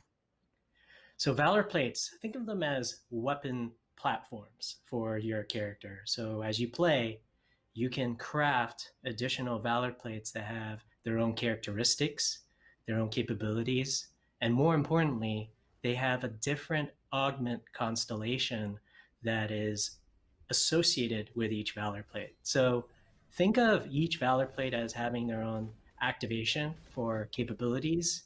They all also have an always-on trait. So for example, in this case, you have Typhon, and each of them would have a different elemental damage capability. And what's unique about Valor Plates is the fact that think of them as star constellations, where you have a constellation and you have augments that you can then pick up. And those augments can then be slotted into those nodes on the constellation. And they have to match the color of the augment against the constellation. And the fact that the proximity of those augments and how you arrange them affect the final output and the effect of your Valor Plate. So, for example, even if I have the same Valor Plate as you, if I have Typhon, and I also have exactly the same augments, the way we arrange them in your grid will actually impact and affect the final result of your Valor Plate. So you actually get a very different fingerprint depending on your play style and the way that you'd like to approach the game. I see. So you mentioned crafting the Valor Plates. Is it a matter of finding crafting items in the world and then using those to build the Valor Plates? Yes, you can acquire. What you need to do as you play is you acquire Valor Plate cores. So that's the fundamental resource for you to forge and to create your next Valor Plate. There are a total of 12 Valor Plates, including the first plate that you own, which is Silvermane. So the other 11, you can go back to your base, and then you can go to your forge and then construct them. And typically it does require Valor Plate cores, as well as some additional resources that can drop from enemies, completing missions, and even in custom game modes and in treasure chests. Interesting. So what was the sort of the inspiration for Valor Plates? It seemed like a very unique idea for this genre. We wanted to, again, make this into a weapons platform. So there's a lot of weapons as well as augments that you can place to customize your overall play style. The inspiration for us actually bridges a lot of different areas. Of course, for us, there's shard plates from Brandon Sanderson's Stormlight Archive, all the way to Iron Man and a lot of the Marvel sort of comics, and just sort of being able to play off that fantasy of being able to equip medieval armor. And so to us, really the inspiration is medieval European Western knights and being able to make it our own and to kind of build our own identity around these very elite, powerful, knight-like Valor Plates that you can then equip to become godlike. So can you give us some examples of how choosing specific Valor plates allows you to customize your gameplay? So taking a step back first, out of the 12 Valor plates, imagine that we actually have a lot of different types of plates and a lot of different types of functions. So for example, we have balanced Valor plates, which are hybrid Valor plates. We have specialized Valor plates, and we also have exotic Valor plates. And each of them also have a different role. So some Valor plates are geared to be high DPS. Some of them have more focus on cooldown abilities and being able to accelerate and decrease your CDs.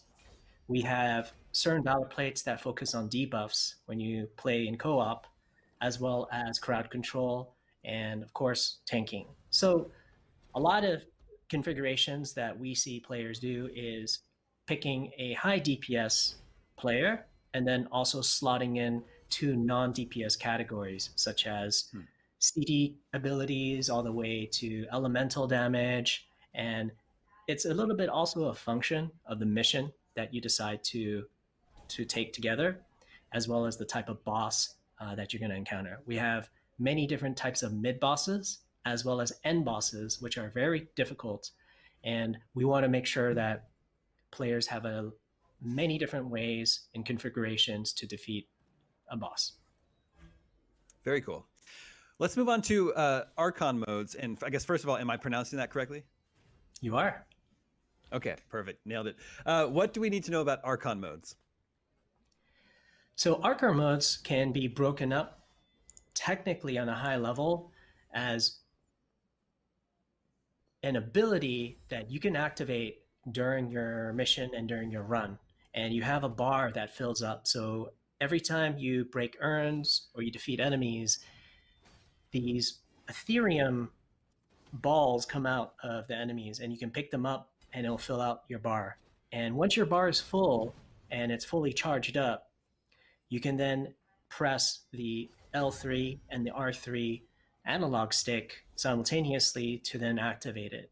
What's unique about how we think about Archon abilities is that A, they're tied very specifically, uniquely to a Valor plate. So for example, Silvermane is focused on CD abilities, Vertigo is focused on shock, and for example, Mesa is focused on poison. And poison would, for example, trigger and create a dot on enemies, but when they die, the poison will then spread to nearby enemies as well. And you have shock, and of course you have a lot of other elemental capabilities. And I would break up Archon abilities into 4 fundamental pieces.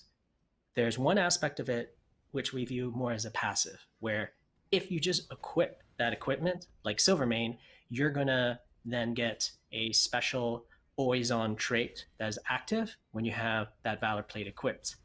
Now, when your Ethereum bar is fully filled up, at any point during your mission, you can then activate them. So for example, Silvermane would summon 3 ancient glaive allies that would then fight for you and with you. So you can use that, and as long as you understand what the activation is, that's always available to you in the time that you find situationally important to you.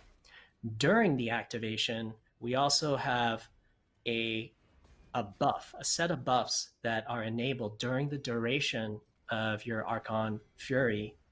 And then lastly, we have triggers where when you actually trigger a condition based off of your Valor plate, it would actually escalate that effect so that during your Archon Fury time period, you can, as a high skill player, continue to ratchet up the damage or the effect of that as long as you continue to follow the conditions of the escalation. So it's really fun because you have an instant, you have a passive, you also have a buff as you continue to use the trait, and then also you can really maximize the effect of your Archon ability associated with your Valor plate.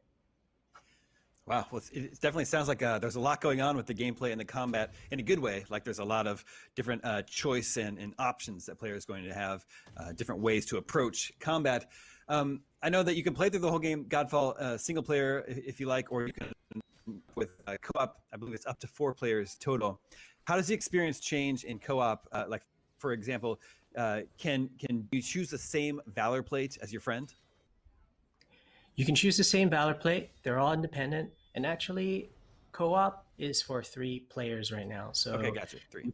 You can recruit and then slot in and jump into a game or a mission or a custom game mode with 2 other players, 2 other allies. And of course, all of you can choose the same 3, or you guys can all choose each of them to be distinct and different. In terms of the co-op experience, again, we've seen a lot of really interesting combinations where there might be Vertigo and Armistice and Sirius. Sirius is a tank. Armistice is much more DPS and crowd control related.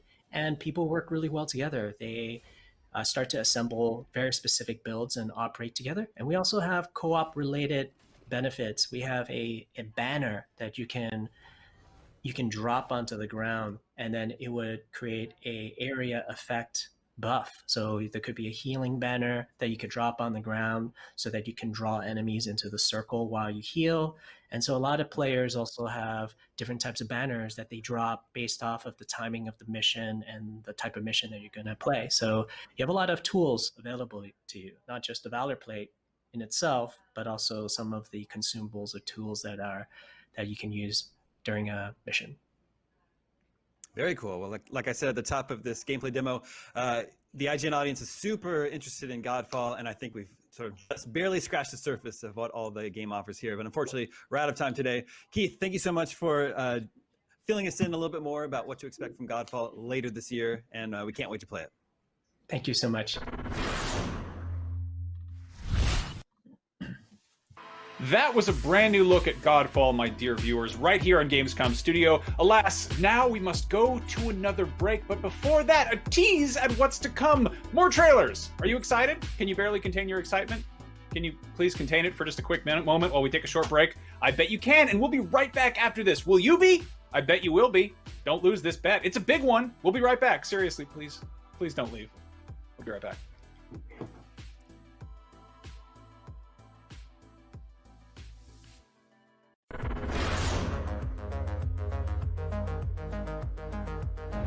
Gamescom 2020 is the heart of gaming, and you can keep to the beat right here on IGN. We've turned the single biggest show in gaming into 5. Gamescom Now is your virtual show floor with up to the second live coverage. Gamescom Daily Show, Gamescom's first ever late night talk show. Our Gamescom Awesome Indies Show, the freshest deep cuts in indie gaming. And finally, the Gamescom Best of Show, including the Gamescom Award. Gamescom 2020 is available on IGN and wherever you stream Gamescom Now. Not only is IGN the world's biggest media brand for games and entertainment, but we also have a team of some of the world's biggest fans of your favorite franchises. From breaking news and exclusives, never-before-seen looks at movies and games, to reviews, let's plays, and live streams, IGN brings you all the coverage you need, no matter where you are. IGN, the #1 source for all games and entertainment fans worldwide. The next generation of video gaming is on the horizon, and IGN is here to bring you the latest PlayStation 5 and Xbox Series X news and analysis in our new weekly show, Next Gen Console Watch 2020. We'll bring on the experts to discuss and analyze all the latest developments around these new consoles. From frame rates, services, features, peripherals, and even all the new tech jargon, Next Gen Console Watch 2020 will keep you up to speed on everything leading up to the next generation of gaming. Join us every Friday for a new episode.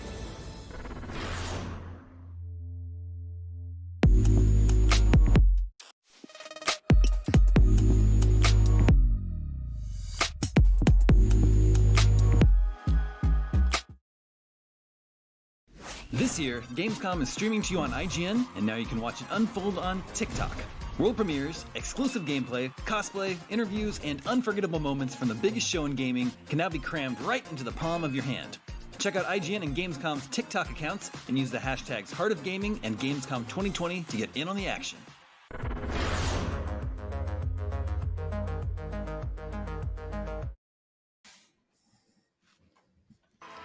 Welcome back to Gamescom Studio. Big Huge Games deserve big huge trailers before you decide to buy them with your big huge money and play them with your big huge hands. Let's take a look at some big huge trailers for some big huge games coming soon.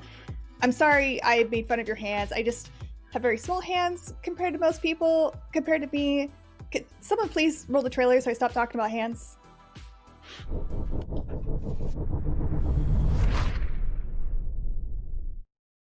Peggy 7.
And we're back. We just saw brand new trailers for Captain Tsubasa, Rise of New Champion, Cinders, I think it's French for Cinders, Solasta, Crown of the Magister, and Everspace 2.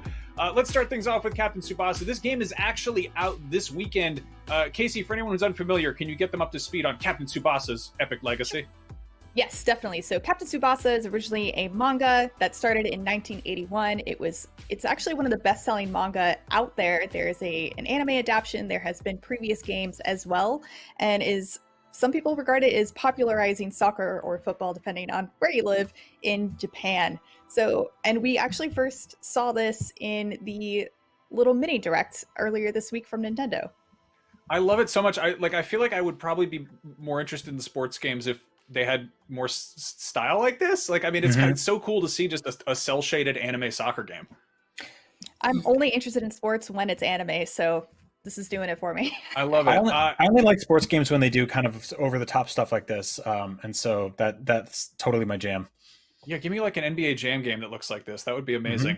Now, on the complete opposite end of the spectrum, we also got to look at Cinders, which is a post-apocalyptic survival game. I believe it's a sort of upscaled version of one that was made by a bunch of French students. There's footage of sort of their earlier version floating around, which had a very cool sort of hand-drawn aesthetic, and it looks like they've totally overhauled it, and now it has this amazing look like an old movie. I'm a huge sucker for black and white games. I love the Kurosawa mode in Ghost of Tsushima. Limbo is amazing. It's so cool to see something like this. This is a totally like a minimalist, apparently very bleak survival game where you control a little band of people. It's just, I'm super into it. I really love the sort of low poly aesthetic happening here. We've seen obviously a big sort of like 8-bit, 16-bit pixel revolution over the last decade or two, where people were making games that look like that. But I feel like the low poly sort of PS1 era, even Nintendo DS era, gets kind of overlooked when it comes to retro throwback stuff. But the sort of the stark, contrast and isolated feel of this game makes it look like something I really want to play. Yeah, it's amazing. Now, Casey, you're a huge D&D nerd. Solasta, Crown of the Magister has something very special going for it. Can you talk about that a little bit? Yeah, it does. So the creators of Dungeons & Dragons, Wizards of the Coast, actually granted the developer Tactical Adventures a license to use the D&D 5.1 rule set, which is really cool. And though it won't be multiplayer, you can create a very highly customizable party. And they are also focusing on kind of verticality in the tactical RPG setting, where you will get advantage on your quote rolls if you are higher on the high ground. But which is something that you try to do in D&D as well. You try to take advantage of your environment, and you can do that here as well. Awesome. Now, finally, we got Everspace 2. Brian, you got to speak to the developers about this earlier this year, yeah? Yeah, this is the brand new open world sequel to the first Everspace. It's got sort of a lot more RPG elements this time around too. The ship design is very inspired by Star Wars. Obviously, one of the first things I asked, and I asked them a lot about the sort of the depth and the width of this game, really, because I wondered how big it was. And to me, they said that it's less about making a giant open world and more about making a really dense, interesting one where you'll be flying through and all of a sudden end up in some crazy conflict. It's very story driven. I'm really excited for this one, and it's already a gigantic success on Kickstarter, or at least the original one was. So this is a game that is definitely one to watch for the next few years. Nice. Well, I love a good spaceship, and Everspace 2 is full of them, and we have a closer look right after this.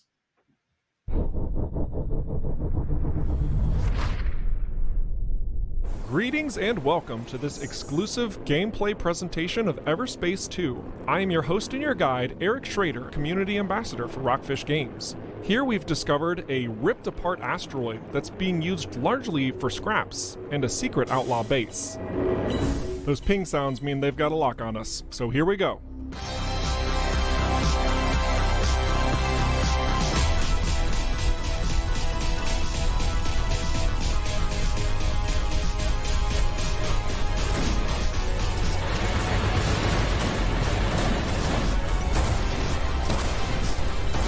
Our weapons are tough, but we've modified our devices for some new tactics.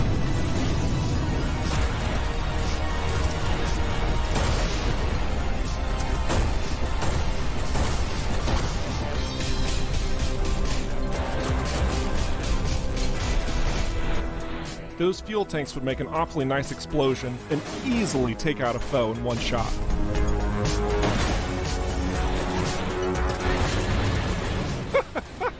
Freaking wrecked.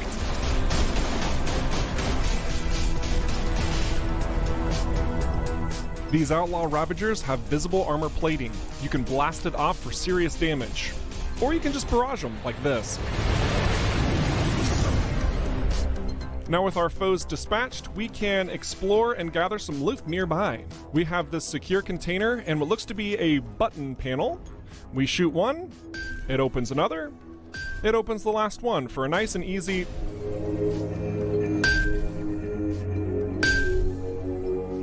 Nailed it, first try.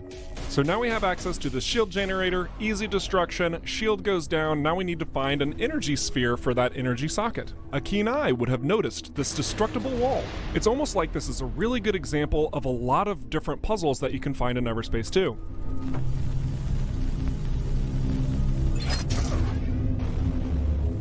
There will be many challenges scattered across the various sectors, and they will reward you, but only if you take the time to figure them out.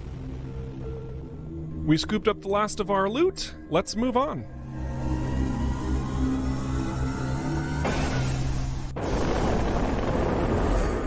While Everspace 2's focus is on combat, we also want to appeal to that sense of discovery and wonder.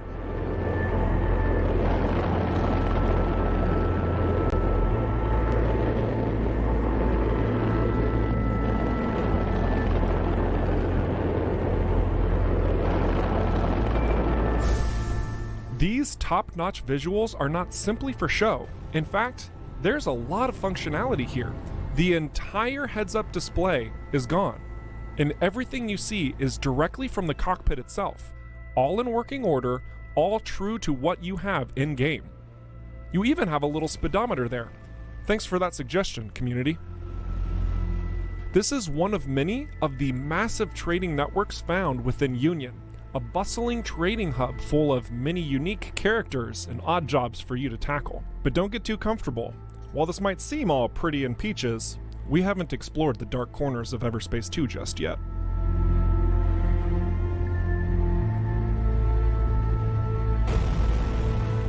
We've been dialing up the immersion factor, and for you to capitalize on this, we're giving you even more control. Free looking around the cockpit isn't anything new, but it's going to be a great experience to see how you've customized your cockpit. But that's a story for another time. Otherwise, we are working on an inertial dampener toggle, and this is going to give you a more realistic perception of space, slipping around in a frictionless void. This was another recommendation from the community, so thanks again. Here's a new gas giant that we get to explore to our heart's content, but that's a lot of Outlaw. I'm going to change my equipment up. Here we have a scattergun that's made by Baron Industries. They have different manufacturer bonuses. I'm going to cycle this out for my coil gun, and I'm going to swap out my EMP generator here with this magnetic repulsor, but I'm going to change the mode so it affects nearby targets as well. This should do nicely.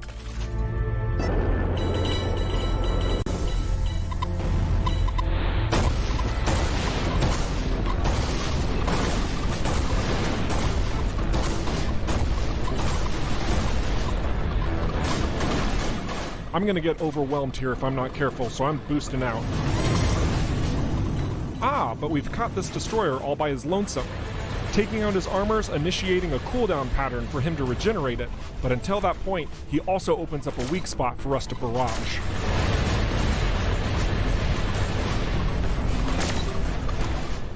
His support's back, but I'm gonna be stubborn and focus him down anyway.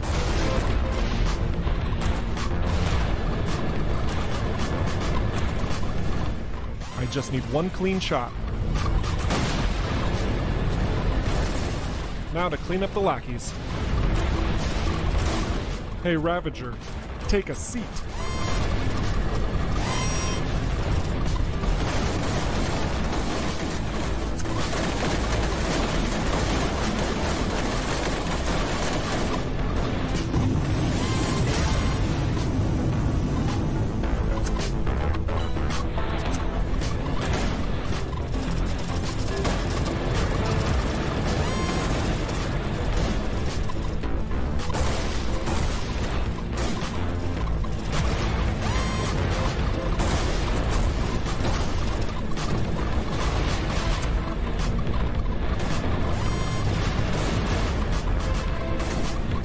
They're bruised and battered, so I'm gonna finish them off with my ultimate.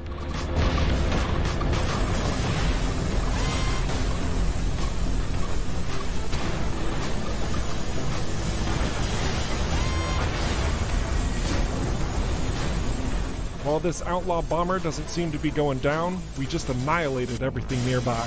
So that's a plus.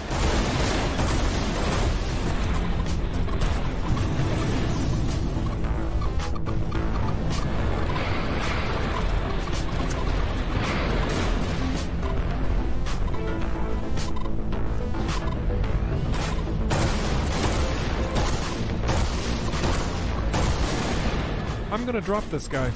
Literally.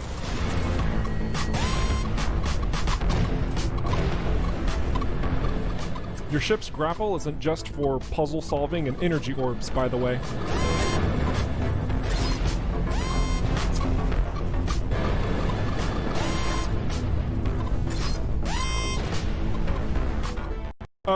Okay. This bomber with the missiles, he's gotta go.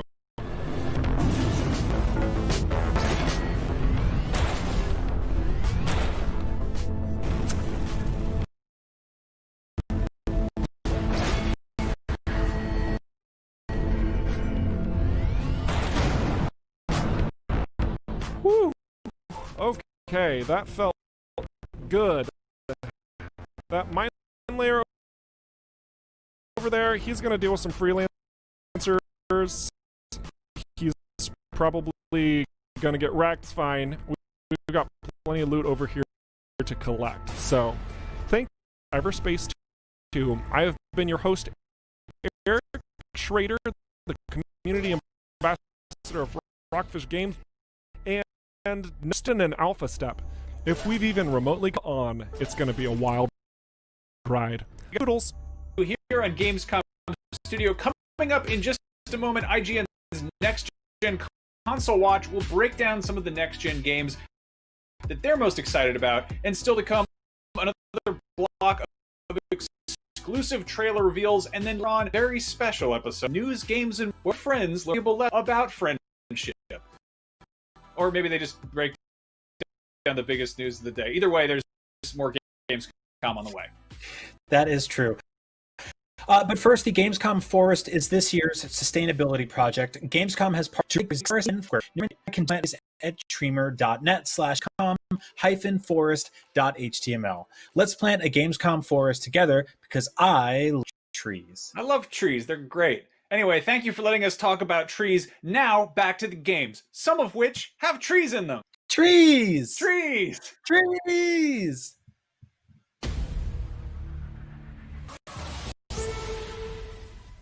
In case you missed it earlier in the show, we're going to take a look at the new trailer for Bloober Team's cyberpunk horror game, System Redux. The year is 2084.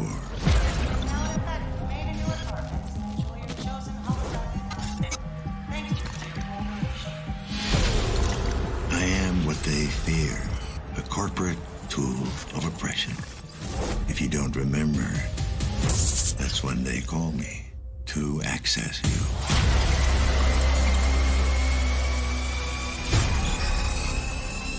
To gather evidence. To dredge up whatever's hiding in the darkest corners of your mind. Careful what you say. This is a monitor channel. Adam, you're still there? Adam. Yes. Well, what's left of me? Dad. I really thought I could pull it off. You know? I was so close to making a difference. Setting us all free. And now it's... can't be for nothing. For once in your life, just listen to me. Whatever happens, I need you to remember, you're not in control.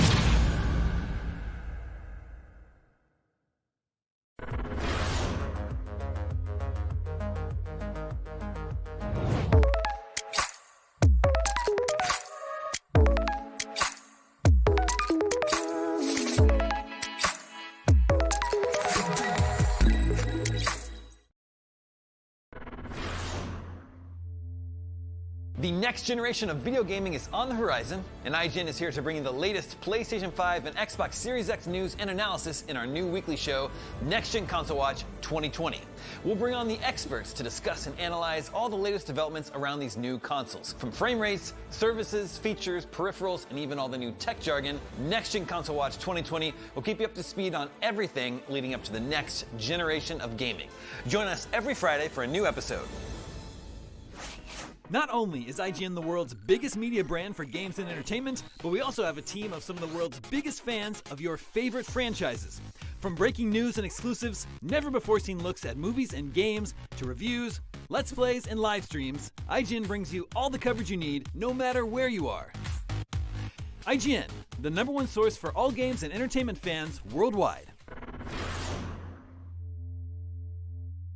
Gamescom 2020 is the heart of gaming, and you can keep to the beat right here on IGN. We've turned the single biggest show in gaming into 5. Gamescom Now is your virtual show floor with up-to-the-second live coverage. Gamescom Daily Show, Gamescom's first ever late-night talk show. Our Gamescom Awesome Indies Show, the freshest deep cuts in indie gaming. And finally, the Gamescom Best of Show, including the Gamescom Award. Gamescom 2020 is available on IGN and wherever you stream Gamescom Now.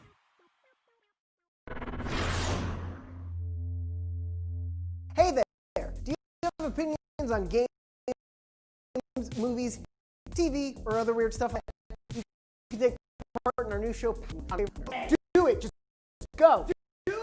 Go.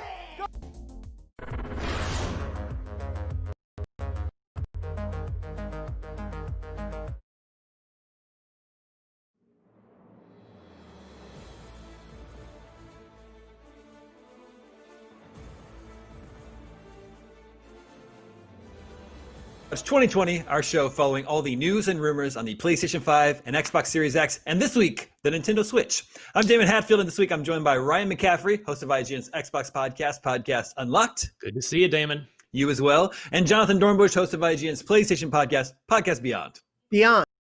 Hey there, Damon. But this week, we begin in Camp Nintendo as fresh rumors of a new Switch model have begun swirling. Of course, rumors of an upgraded Switch model, a Switch Pro, if you will, are not new, but they've floated up again this week. These say that this new model is supposedly planned for release early 2021, early next year. The report comes from sources in the console's supply chain. It says the new version of the Nintendo Switch will feature improved interactivity and a better quality display. Jonathan, what's your sort of read on the latest rumors, and how legitimate do you believe them to be? After we saw these rumors come out, there was further confirmation, I believe, from the Wall Street Journal, a couple other sources that seem to back this up. And I definitely think we're looking at the potential for a Switch relaunch, a Switch 2.0 at some point in the next year. I think it makes a lot of sense. For these rumors have been a while, and a lot of people have talked about, well, maybe we're going to get a Switch Pro this year to go up against the PS5 and X. It makes absolute sense for that. It's already huge. So Switch when it first launched and it makes sense to try that again with a second Switch. Ryan, what do you think? Yeah, I mean, where there's smoke, there's fire, and this is a rumor that's eventually going to come true. And the fact of the matter is, Q1 of 2021, 4 years since the Switch's debut. And yes, we got light, but that wasn't really hardware change. So it is time. I mean, it does make perfect sense. And I mean, it could even work, whether or not Nintendo exactly planned it this way, but maybe Breath of the Wild 2 is the showcase title. Not that it won't work on the current Switch, but maybe it's the Switch Pro's sort of flagship showpiece title, the same way that Breath of the Wild was the killer app for the Switch in 2017. Yeah, that makes a lot of sense. But to be clear, we're talking about an upgraded version of the current Switch, not like the entire the successor to the Switch, Nintendo's next console. Is that right, Jonathan? Yeah, the rumors seem to be, and you know, obviously there is still such a huge audience around the Switch, and obviously we've seen it even this year. The Switch has had tremendous sales success, especially with Animal Crossing: New Horizons bringing in so many new and obviously continued Switch users. I don't think they would want to suddenly split the user base immediately. I think that would probably cause them more hassle than it was worth, and so I'm pretty sure what we'll likely see is something in the vein that we've seen Nintendo do.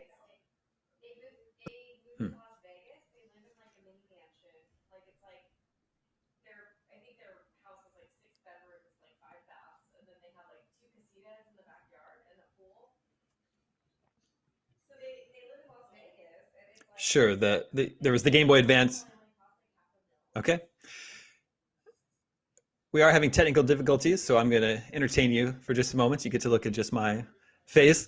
Of course, along the lines of what Jonathan was just saying, there was the Game Boy Advance and then the Game Boy Advance SP, and then there was the DS and the DSi. So I think this latest revision of the Nintendo Switch would be something along the lines of that, not the Switch 2, I don't believe. Ryan, are you still there? Do I still have you in my ear? I can hear you loud and clear, my friend. If you're hearing me, I am happy to speak on this subject because, yeah, the fact is, the Nintendo only once has done a full new system after just 4 years, and that was in wiping away the memory of the Wii U for the introduction of the Switch. So, yeah, 4 years is not a lot of time for a typical Nintendo full console cycle. So, yeah, it does seem to make.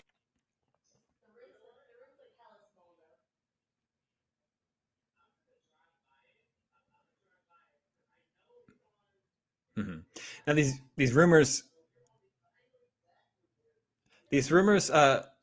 claim this new Switch would feature a better screen and improved interactivity. Although that's the confusing part to me. I'm not entirely sure what new interactivity would mean. Of course, we already have two Switch models.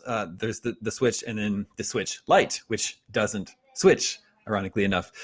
So it's interesting to think of introducing a third model into the Switch family. I would think they wouldn't want to fracture the audience. You know, there's already a fraction of some degree in the fact that with the Switch Lite, you can't use the motion controls of the Joy-Cons.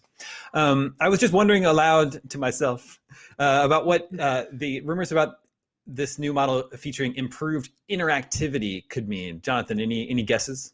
HD Rumble is back.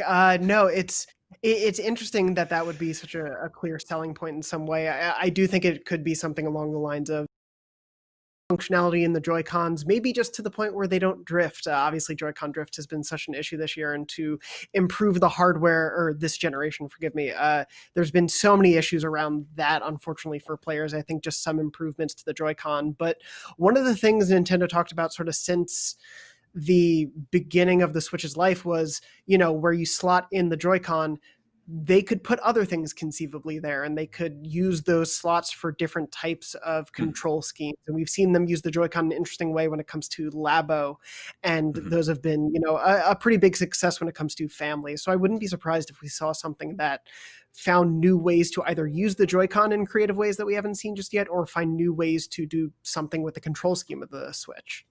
Yeah, those are some interesting ideas. Of course, the Switch has been phenomenally successful. Some may wonder if we even need a new version of the Switch. Ryan, what do you think? There are two new consoles launching later on this year, Xbox Series X, PlayStation 5. Do you think we need a more powerful version of the Switch? I do, actually, because for third-party purposes, you know, we've gotten Nintendo. They got off to a decent start with third-party, which they just really struggled with in the last couple of generations. And we got The Witcher 3. It runs on the Switch. You can play it, and it is a portable game. It doesn't run great, but it's there.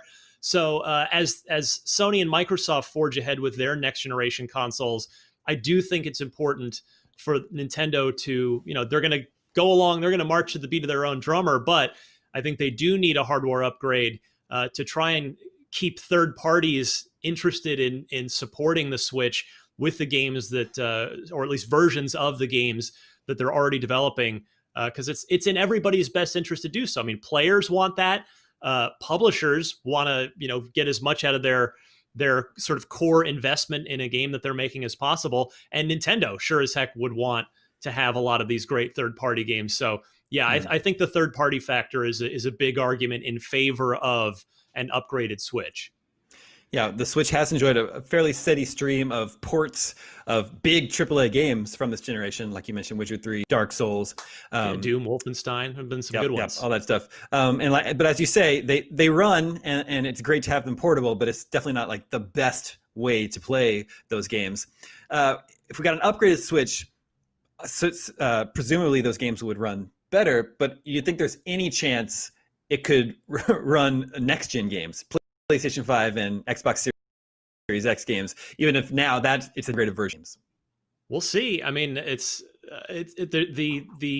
lot of games are going to be still running on PS4 and Xbox One, so that works in Nintendo's favor for a potentially upgraded Switch and the continuation of good third-party support. So yeah, I wouldn't put it past them. I mean, when Jonathan was talking a few minutes ago about what we'd like to see, what that interactivity could mean, I'd love to see maybe haptic triggers like what Sony's doing with the DualSense controller. That could be a fun new addition to an upgraded Switch.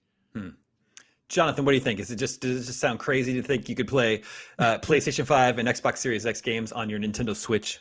No, I mean, it's along the lines of what Ryan was saying. They're going to want to keep parity in order to keep third parties happy. And I think especially, for the first year of these new consoles' life, they may be okay because, as Ryan was saying, even big games next year like Gotham Knights are planned for a current gen release as well. But as we start to move away from that in 2022 and onward, they still want to make sure that games can come to the Switch from all those big third-party publishers and developers. So it absolutely makes sense that they'll want a place for those to be ported, even though they may still look kind of like The Witcher 3 and other examples that we've seen in the Switch's life so far. Mm-hmm. At the top of this conversation, Ryan was just guessing that Breath of the Wild 2 could be a cool game to launch alongside this revised model. Jonathan, does that sound exciting to you? Yeah, absolutely. And I think it would totally make sense, especially from what we've seen of the last few generations. There's kind of been a Zelda at the launch going back a few times. So it totally makes sense that you would want people to join the new generation of Switch with a new Zelda. All right. Well, we need to take a quick break. Next Gen Console Watch. We'll be right back.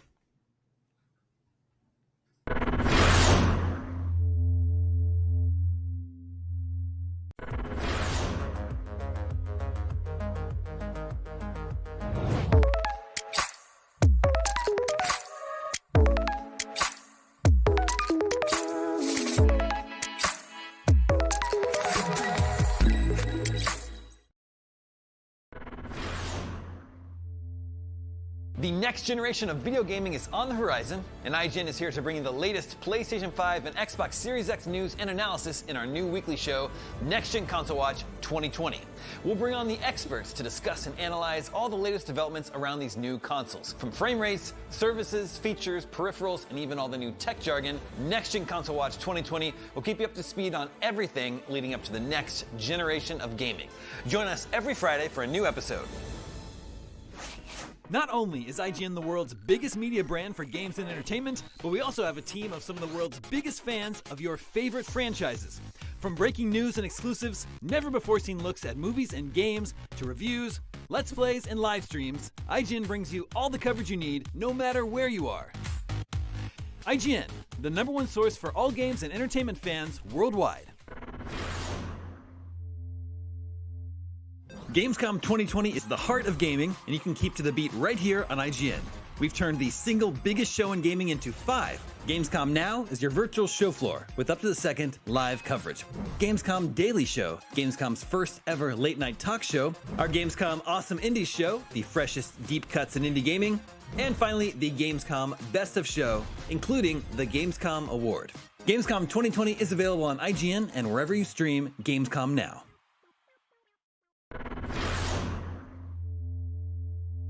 Hey there! Do you have opinions on games, movies, TV, or other weird stuff on the internet? You can take part in our new show, Power Ranking, where you can vote on all your favorite things on the internet. Do it now! Do it! Just go! Vote! Go vote!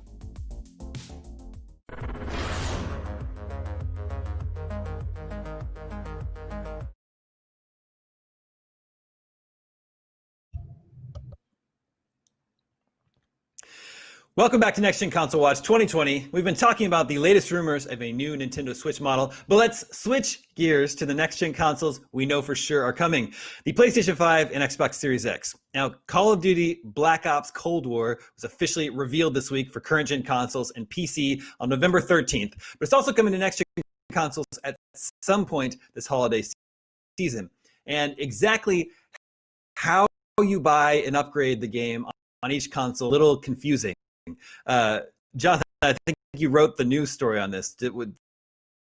Was you seeing like sort of like a? It was that Carlito always word all around.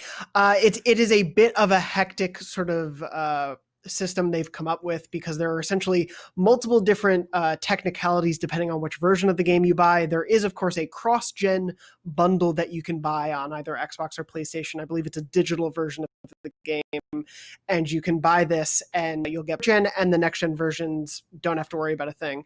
If you buy the current gen versions on PS4, you can upgrade to the PS5 version, but you will need, if you buy the physical version, you will be required to still have the disc version from the PS4 inserted into your PS5 when you want to play the upgraded. By box signs, you can buy the current gen version, but then if you buy the physical version, you cannot upgrade at this time. Upgrades are being currently evaluated by Activision on the Xbox store, and they will have more to say in the future. So it seems like the safest bet is to probably buy the cross-gen bundle if you plan on playing it both on current gen and next gen. That costs $70, I believe. Because if you just buy the current version, you'll either have to buy an upgrade later or may just have to buy a new version of the game. Yeah. Ryan, what do you think about all this? It also kind of, I'm a little surprised. It seems like players have less choice on Xbox this time around. Well, and it sounds like Activision has chosen not to embrace smart delivery on this particular product, which sadly, the business reality is it's because they can get away with doing it this way. I mean, it's the Call of Duty's basically, if not the number one, number two selling game every single year. Yeah. Black Ops Cold War is going to be anything with the Black Ops games have been the most successful of the sub franchises in recent years. So yeah, Activision can do this. And I mean, it's unfortunate that they're making it so confusing this way and just having it a little more straightforward.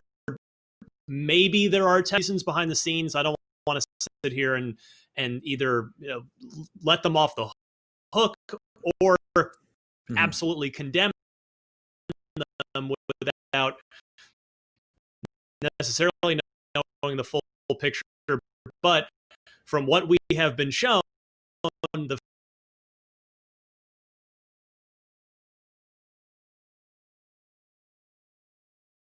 fact, the bottom line is that yes, this is can do what we can that is and choose. Well, and to all the confusion on the flip side, looking at the actual version Xbox disc both because of this cross-generational focus. But if you buy the PS5, that is kind of a smart delivery. If you buy the PS5 disc, you can't put that into your PS4. So it's this.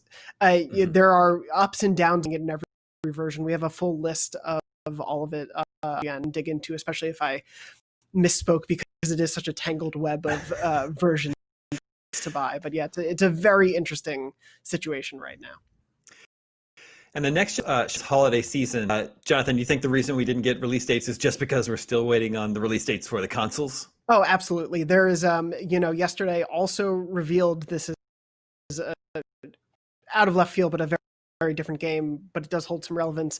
Puyo Puyo Tetris 2 was announced also for next-gen systems. I love that we're talking about that in Call of Duty in the same. So the funny thing about that is they said, it's coming to modern consoles and Xbox Series X on December 8th and PS5 this holiday. And now that I don't think that means the PS coming after December 8th, but that just means at least Xbox has told us a month. And so they can get away with saying, on Series X. But PS5, there's no month in it. So right now, everyone just has to say. That's pretty interesting. Got a chance Call of Duty. I get to play it, but I was lucky enough to get an early look at the campaign and just little slices of a few of the missions. And I have to say, I'm very impressed by it in the sense that There's a couple reasons. One, it is a direct sequel to Black Ops 1, which is my personal all-time favorite Call of Duty campaign. The numbers, Mason. Great game, particularly if you got to the end. The twist at the end of Black Ops 1 was so good. So very excited about that. And then on top of that, I'm excited because the talent behind this, I mean, Treyarch has handled the Black Ops games, and they are working on multiplayer for this, but the campaign that I previewed is actually being developed entirely by Raven Software, a studio with an incredibly rich, wonderful, decorated history. Heretic, Hexen, Soldier of Fortune, Star Wars Jedi Knight 2, Jedi Outcast, which is probably their all-time best game.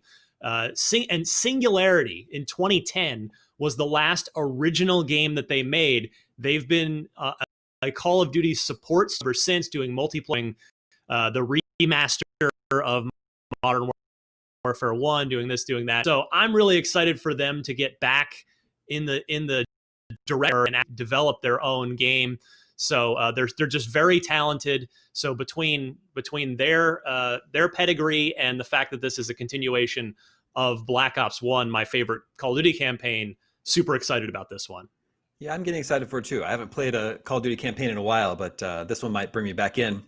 Now, earlier today on Gamescom's opening night live, we got a very long extended gameplay demo of PlayStation 5 exclusive Ratchet & Clank Rift Apart. I continue to be impressed by this game. Jonathan, what did you think?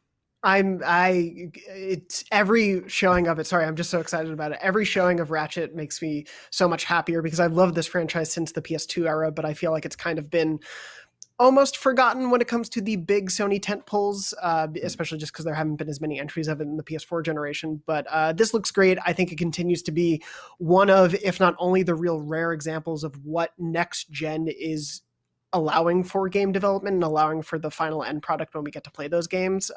When we see the sort of Rift-based gameplay where Ratchet is able to sort of hop onto these rifts and tether them to him and instantly jump a location in the world or even onto different worlds. And that demo today really showed that, hey, this wasn't a trick of the reveal trailer that you saw. This was just how that level plays out. This is Ratchet and Clank jumping from location to location with no loads.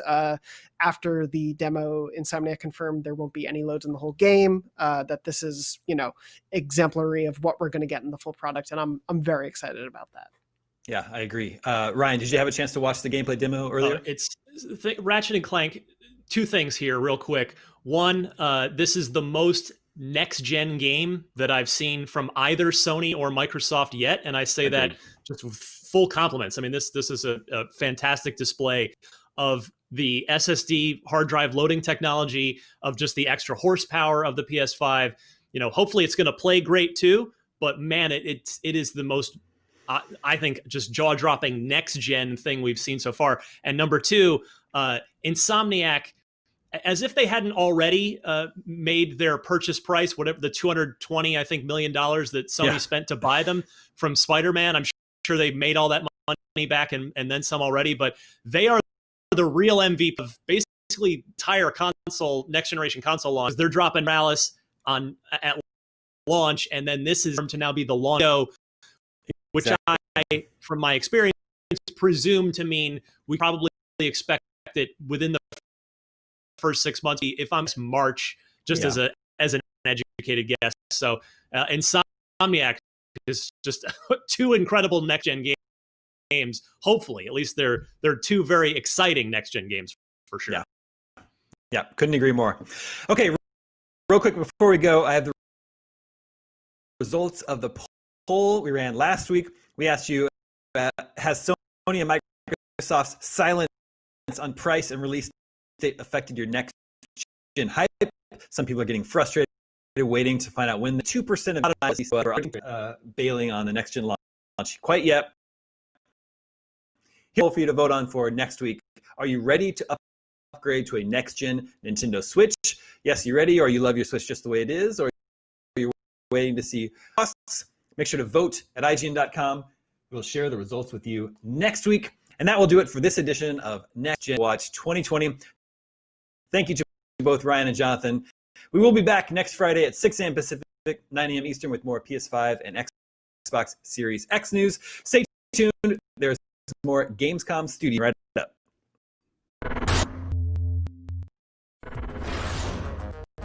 Everybody loves watching a speed run of their game. But what if you have the opportunity to peek into the minds of the developers while they watch their games getting completely wrecked? That's exactly what happens in every episode of Game Devs to Speedruns. Oh my god! We invite you to ride along with the developers as they react to, question, and enjoy some of the most skilled players putting through a game it took years of their life to create. Join us every Saturday, new episode. Not only is IGN the world's big brand for games and entertainment, but we also have a team of some of the world's biggest fans of your favorite franchises. From breaking news exclusives, never before seen looks at movies and games, to reviews, let's play streams, IGN brings you all the coverage you need, no matter where you are. Whether you're on IGN.com, app, YouTube, Facebook, or Snapchat, we've always got you covered. IGN, the #1 source for all games and entertainment fans worldwide. Still using those tiny phones and tablets to watch IGN? Give your eyeballs a rest because IGN has moved to your living room. Get first looks and in-depth reviews of the most talked about titles. Thank you so much for chatting with me. It's a pleasure to be here. And take a front row seat to the biggest events of the year. Tune in on your Samsung TV Plus, Pluto, and Flex and take a load off. Into IGN 1. The next generation of video gaming is on the horizon, and IGN in the latest PlayStation 5 and Series X news in our new console watching. We'll bring on experts to discuss and analyze developments around these new consoles. From frame rates, services, features, peripherals, and even all the new tech jargon, Next Gen Console Watch 2020 will keep you up to speed on everything leading up to the next generation of gaming. Join us every Friday for a new episode.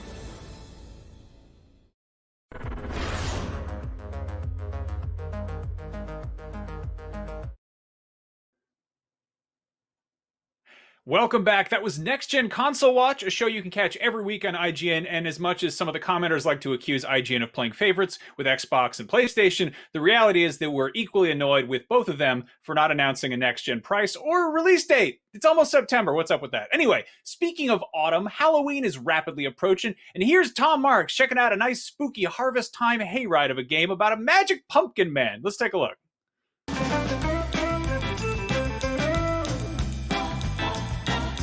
This time on Check Out This Game, we've got to look at Pumpkin Jack, a spooky action platformer inspired by classic 3D adventure games of past generations. Here's some exclusive new gameplay.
Like what you see? You can watch the extended version of this gameplay at IGN.com or YouTube.com/IGN, or visit the game's interactive digital booth by visiting IndieArenaBooth.de. Also be sure to Gamescom Indies, August 10 a.m. for more exclusive gameplay, trailers, and reveals of exciting upcoming indie games.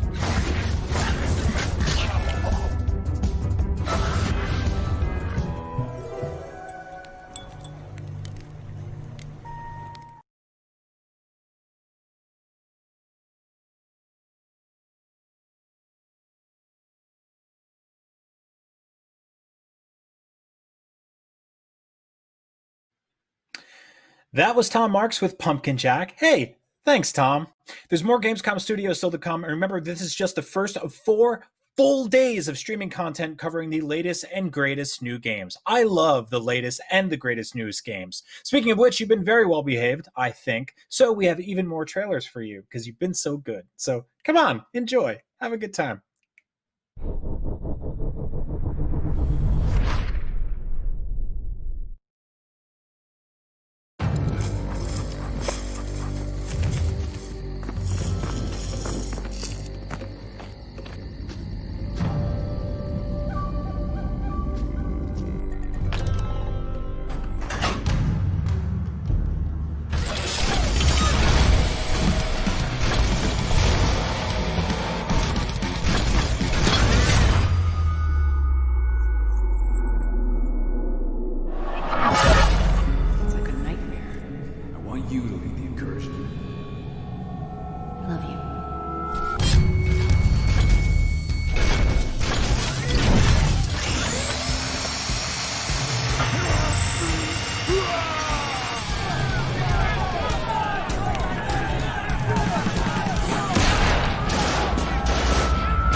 After all these years of hardship. After everything they told me. I will show them that even I can be the best player. Blood Bowl!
Peggy 12.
悪いな。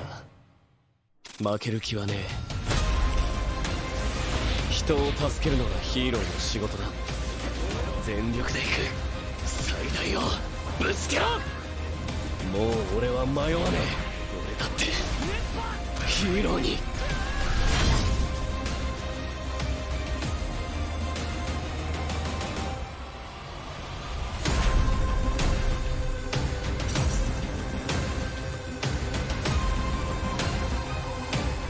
世は空腹じゃ。地層を用意せ。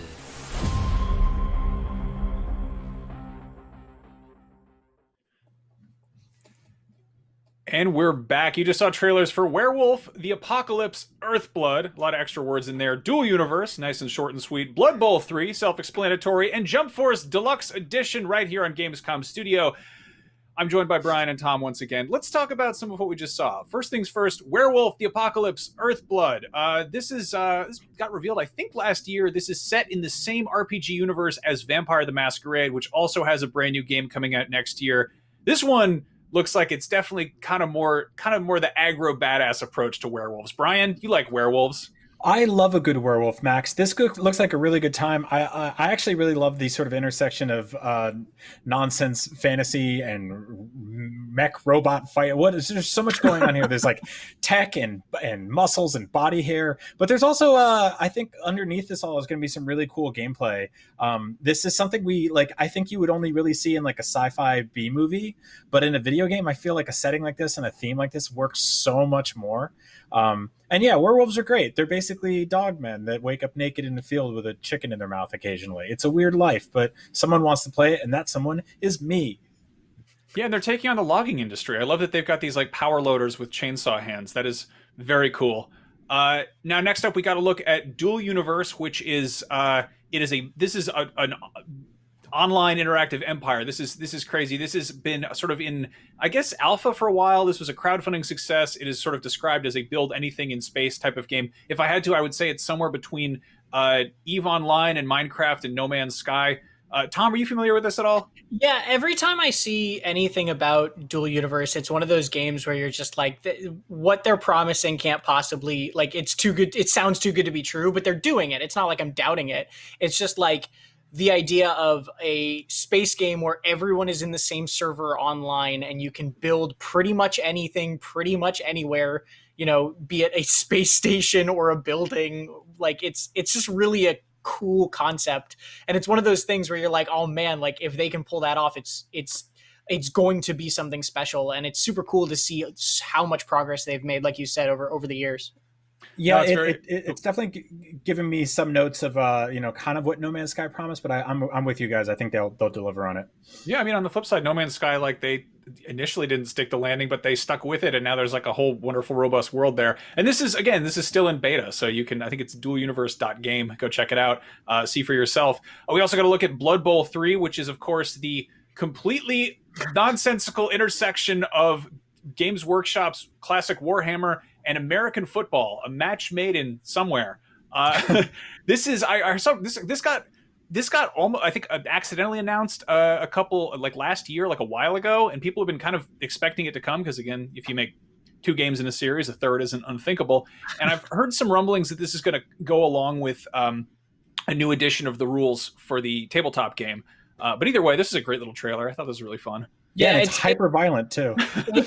It's great to have a trailer that just absolutely knows what the game is.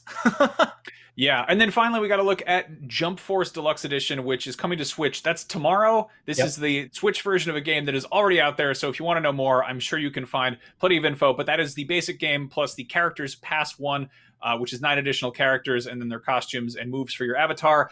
As much as I wish we could keep talking about werewolf environmentalists and spaceships and orc sports and Goku for several hours, I've been explicitly told to keep that to a minimum during this show. You'll have to go check out my live journal for more. We have another block of exclusive trailers later today and plenty more gameplay right here on Gamescom Studio. But now, here's this.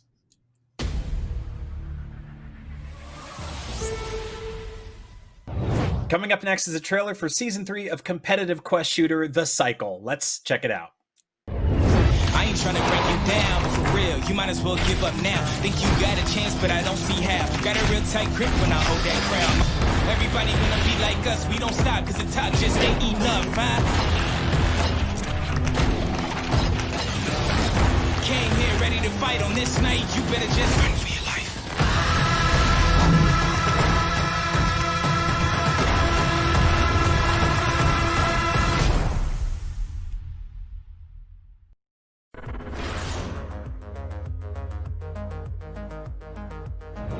Gamescom 2020 is the heart of gaming, and you can keep to the beat right here on IGN.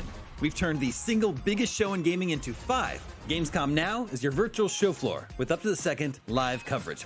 Gamescom Daily Show, Gamescom's first ever late-night talk show. Our Gamescom Awesome Indie Show, the freshest deep cuts in indie gaming. And finally, the Gamescom Best of Show, including the Gamescom Award. Gamescom 2020 is available on IGN and wherever you stream Gamescom Now. Not only is IGN the world's biggest media brand for games and entertainment, but we also have a team of some of the world's biggest fans of your favorite franchises. From breaking news and exclusives, never-before-seen looks at movies and games, to reviews, let's plays, and live streams, IGN brings you all the coverage you need, no matter where you are. IGN, the #1 source for all games and entertainment fans worldwide. The next generation of video gaming is on the horizon, and IGN is here to bring you the latest PlayStation 5 and Xbox Series X news and analysis in our new weekly show, Next Gen Console Watch 2020. We'll bring on the experts to discuss and analyze all the latest developments around these new consoles. From frame rates, services, features, peripherals, and even all the new tech jargon, Next Gen Console Watch 2020 will keep you up to speed on everything leading up to the next generation of gaming. Join us every Friday for a new episode.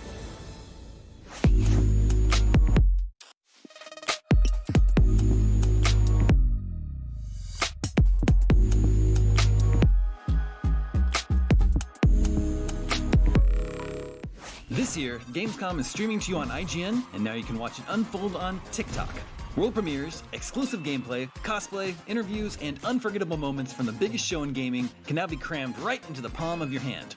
Check out IGN and Gamescom's TikTok accounts and use the hashtags Heart of Gaming and Gamescom 2020 to get in on the action.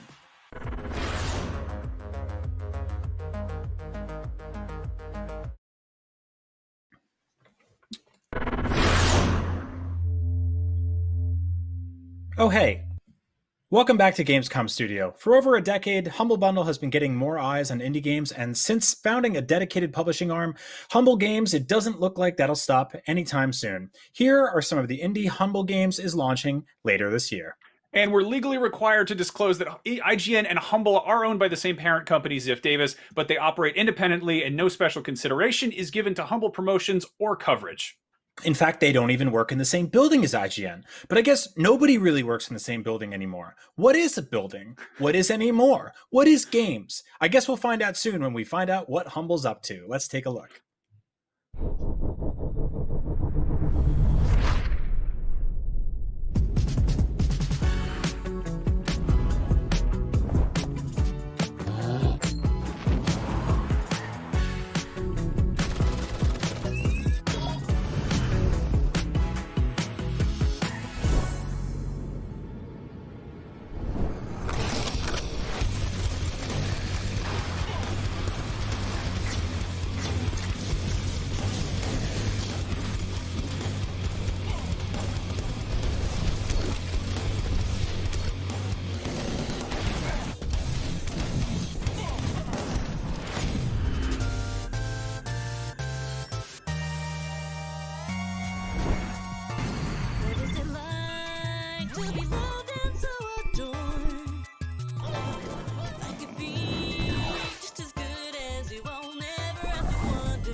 responding to accusations of a form of video protection has already caused fatal effects on viewers in geolocation at an abandoned train station, causing a growing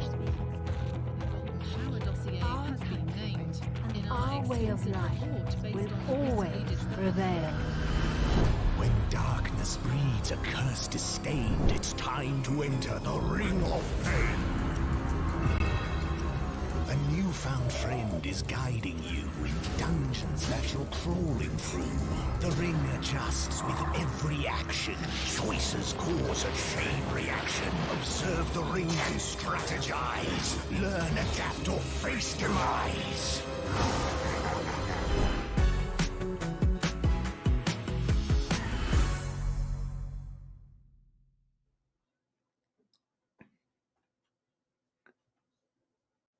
We will have a look at some more of what Humble has planned for 2021 during tomorrow's Gamescom studio, but right now, let's take another look at Dual Universe. That's the massively ambitious space simulation that lets players build virtually anything, and players are already doing that because there's a very active community. Let's take a look.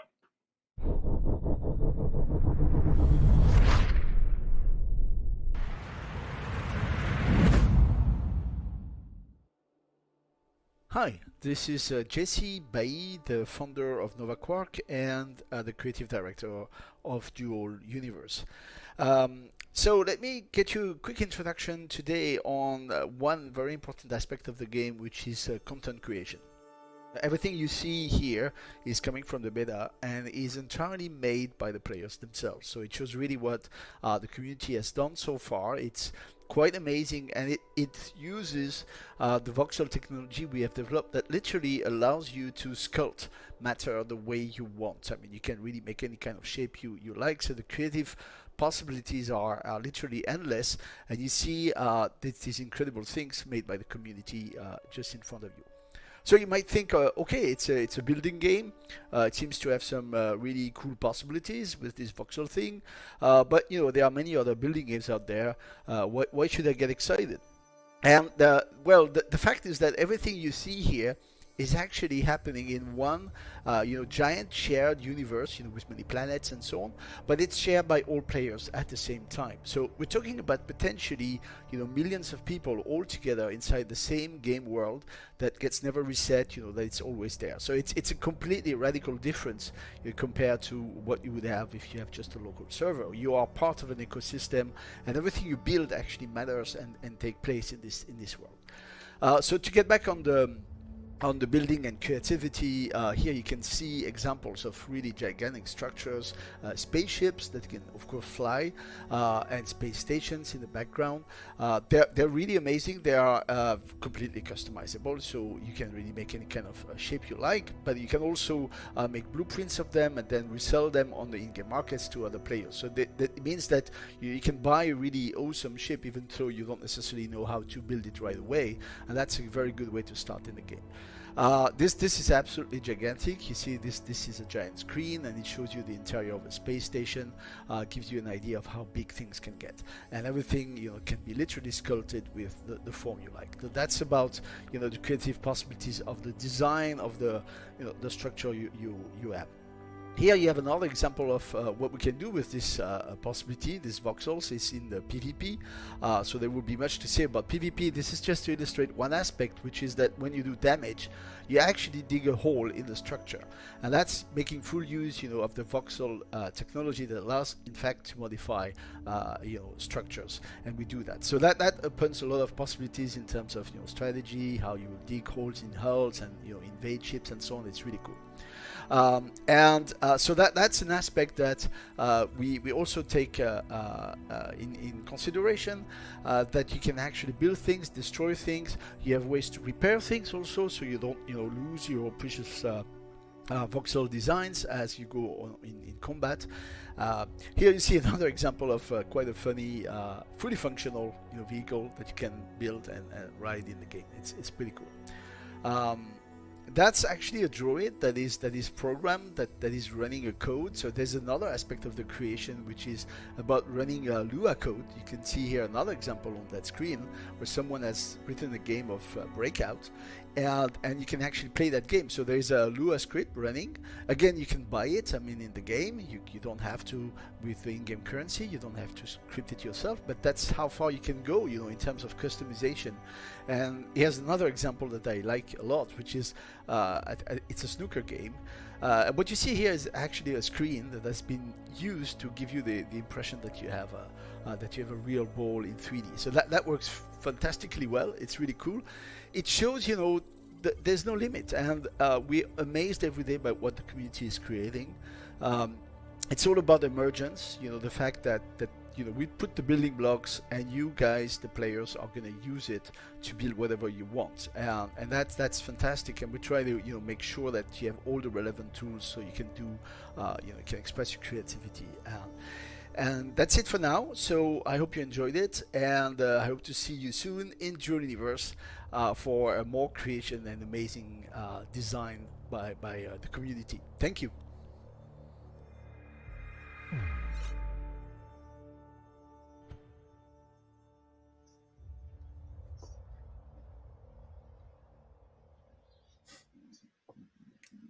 Did anybody else know you could play billiards in that game? That seems weird, but I'm into it. That was Dual Universe right here on Gamescom Studio. We need to take a quick break, but coming up after, we have another block of exclusive trailers, world premieres. I don't know about that, but they are exclusive trailers, so don't go anywhere. If you have to go to the bathroom or get a drink or whatever, that's fine, but don't take too long, because we're not going to wait for you to show the trailers. You do what you got to do. We're not looking, but do it. Go. But come right back. We'll be right back. See you soon.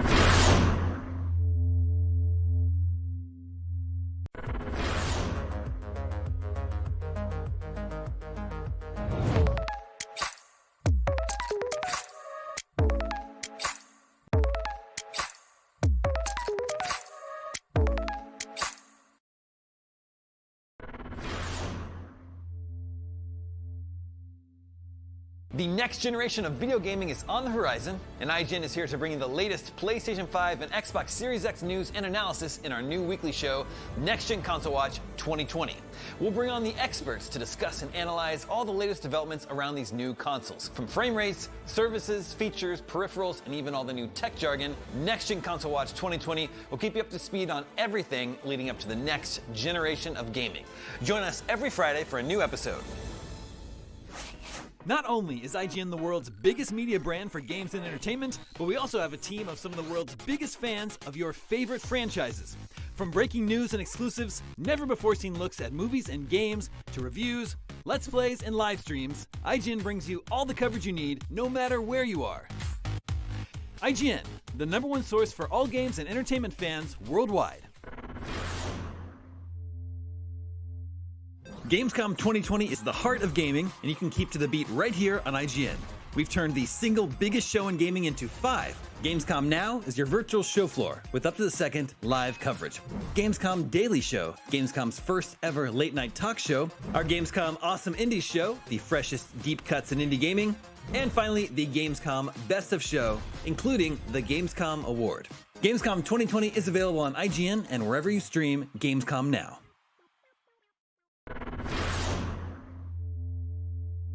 Hey there! Do you have opinions on games, movies, TV, or other weird stuff on the internet? You can take part in our new show, Power Ranking, where you can vote on all your favorite things on the internet. Do it now! Do it! Just go! Vote!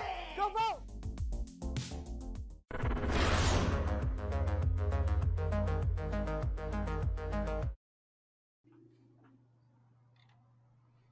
Welcome back to Gamescom Studio. This is just day 1 of 4 days of jam-packed gaming coverage, and it's a long haul, so I wanted to make sure that you watching at home are taking care of yourselves. Remember to stay hydrated. You should be having 8-ounce glasses of water a day, or 2 liters if you're on the metric system, or just really prefer drink it out of big bottles. And don't forget to get up and move around now and then. You can get up and stretch right now. I don't mind one bit. Was there anything else, Tom? Yeah, sorry to be a bother, but one more thing. If you're a fan of independent games, you won't want to miss our awesome Indies show. Tune in on Saturday, August 29th at 10 a.m. Pacific, 1 p.m. Eastern, or 6 p.m. Central European time. It's all confusing, but I think I got it. It's going to be a really fun variety showcase of indie game premieres, announcements, gameplay, demos, and some special guests. Look, they turned you into a weird little robot. I can't wait to see this. Yeah, they did. This is that great job. I got questions. I have to tune in to find out. Anyway, coming up in just a second, we've got a block of trailers followed by our genuine and only loosely scripted reactions. I can't promise you there'll be 2 on the rails because I know what one of these games is, and it's one to get excited about. But later on, there's also going to be a Gamescom edition of IGN's News, Games, and More. And seriously, I swear we're going to show the trailers in a second, but just one more little thing we have to remind you about. If you want to grab official merch, swag, loot, collectibles, souvenirs, accoutrement, and or commemorative miscellanea, maybe even keepsakes from this year's Gamescom, head to gamescomwear.com. All right, that's it. Thank you for listening. I'm sorry to keep telling you to do stuff. They told us to do it, to tell you to do stuff. I don't know who they is. You want to know? I don't know. Don't worry about that. Here are the trailers. Watch the trailers. Enjoy.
has never had a home.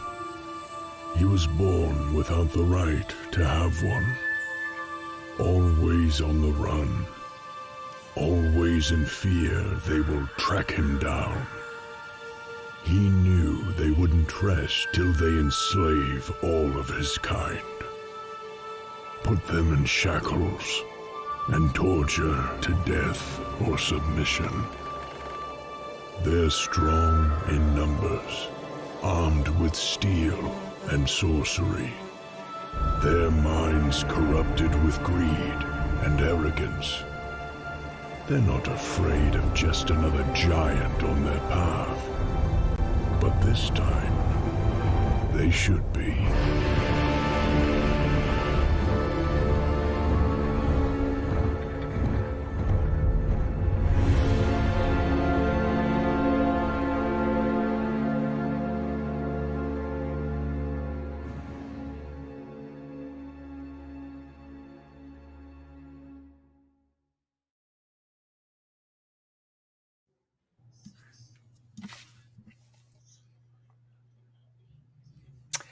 And welcome back to Gamescom Studio. You just saw a bunch of new trailers. Let's talk about the one with the monster trucks, because I think they're great. Think about it this way. Imagine, if you will, a car strong enough to kill other cars using just its feet. That's tires for you auto nerds out there. Yes, I love monster trucks. They're great. They got one that looks like a dog. They got another that's got bread on top of it. I love it. I love it. It's just got the rock and roll music playing again. Dinosaur dragons. Oh, it's great. People ride them too, and you could go. You know, it's a good time to see the truck. Yeah, doing jumps. They can jump over the porta potties. They got so much stuff you can do with the They trucks. do I love flips. it. Yeah, The doing Tony Hawk stunts. car. It's I'm into it. amazing. I Nothing love like a good it. truck. Really, one of the best things on earth. It's so good. Let's take a look at some of the trucks. Mild use of tobacco. You know what that are you means? doing? Trucks are smoking. Yeah, baby. Light them up. Look at these trucks. Got them. The trucks are Monster here. truck championship. Monster truck. Yeah, Yes. look at the trucks. Big Ah, trucks. 16 trucks. That's a You know how many parking lot. tires? They're That's big that's guys. 64 tires. That's Scooby-Doo. insane. Who's this? The Non-stop dog truck? craziness. You can ram into stuff. Yes. smash it, Yeah. Get beat up those the trucks. you can hit a Yes. tree. You can crash into Oh. the wall. Blow up Oh, the truck. man. Get a brand new one. It's crazy, baby. Oh, they're Going huge. nuts. So you know how often the truck's Yeah. wheel comes off because he's doing too many stunts? It's It's great. insane. Ripping, tearing, hood Yes. blowing up. Get gasoline for dirt cheap. All 'Cause kids' of the tickets economy. only $10. Yeah, trucks. Speaking of things that are really big, there's also the Giants game, Giants Uprising, which is a game about a big nasty giant. It doesn't really have any trucks in it because this was invented a long time before trucks. But it's also fantasy. Aren't giants the trucks of people, though? You could say that, yeah. That's true. Now, Max and I got to check this out last year at Gamescom. It's a really good time. It's really about a giant just showing up in a town and wreaking havoc. Not since Shigeru Miyamoto's hit billion-selling game Doshin the Giant, which was exclusively on the European GameCubes, has there been such a great game about a giant. You can do a lot of great stuff in this game. You can pee on villagers. You can burn stuff. You can eat goats. So I'm a big fan of everything They make it look here. pretty serious here, but we saw a demo last year that showed you going to the bathroom in the villagers' rivers and poisoning their water supply, and all the people get sick. It's just great. I love it. Yeah, this trailer is really cool too because it definitely kind of had that almost the Fable vibe or Fable appeal to it, right? It's sort of just like leaving the door open, but I'm excited for this one for sure. Yeah, that's right. Now, there is still so much more Gamescom Studio to come. Maybe even some trucks. Yeah, trucks. Yeah, trucks. Including closer looks at Giants Uprising and X4. So do not go anywhere unless it's in a monster truck. Yeah.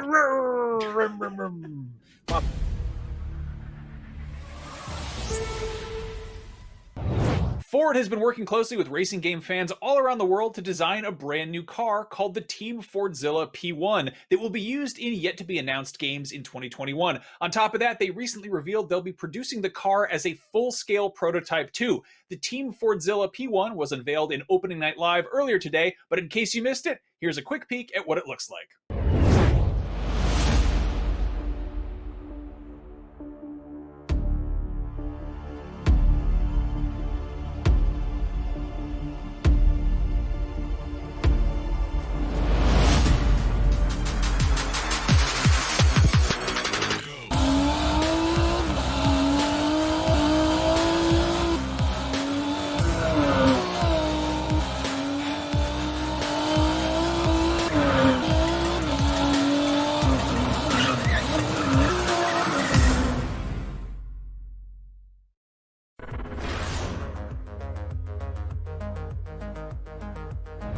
Gamescom 2020 is the heart of gaming, and you can keep to the beat right here on IGN.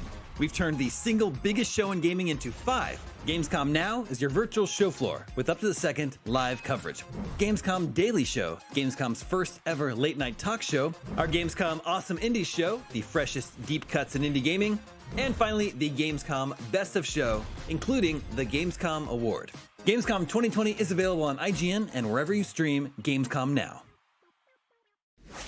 Not only is IGN the world's biggest media brand for games and entertainment, but we also have a team of some of the world's biggest fans of your favorite franchises. From breaking news and exclusives, never-before-seen looks at movies and games, to reviews, let's plays, and live streams, IGN brings you all the coverage you need, no matter where you are. IGN, the #1 source for all games and entertainment fans worldwide. The next generation of video gaming is on the horizon, and IGN is here to bring you the latest PlayStation 5 and Xbox Series X news and analysis in our new weekly show, Next Gen Console Watch 2020.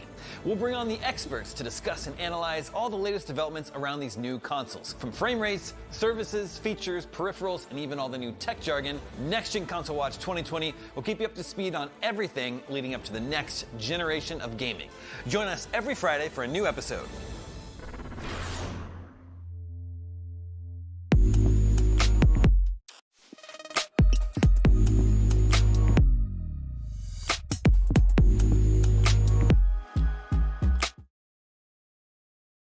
This year, Gamescom is streaming to you on IGN, and now you can watch it unfold on TikTok. World premieres, exclusive gameplay, cosplay, interviews, and unforgettable moments from the biggest show in gaming can now be crammed right into the palm of your hand. Check out IGN and Gamescom's TikTok accounts and use the hashtags Heart of Gaming and Gamescom 2020 to get in on the action.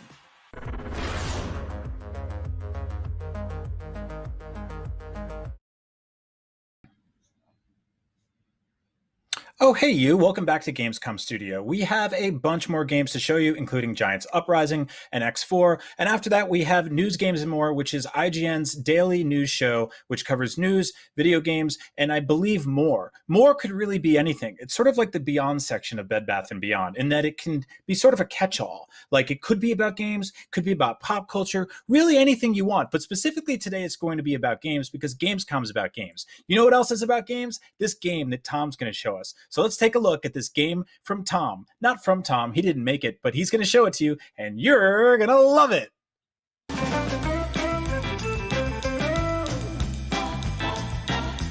Our next exciting under-the-radar pick for Check Out This Game is called Tinkertown, a multiplayer sandbox that looks a little bit like what might happen if The Legend of Zelda: Link to the Past had a baby with Terraria.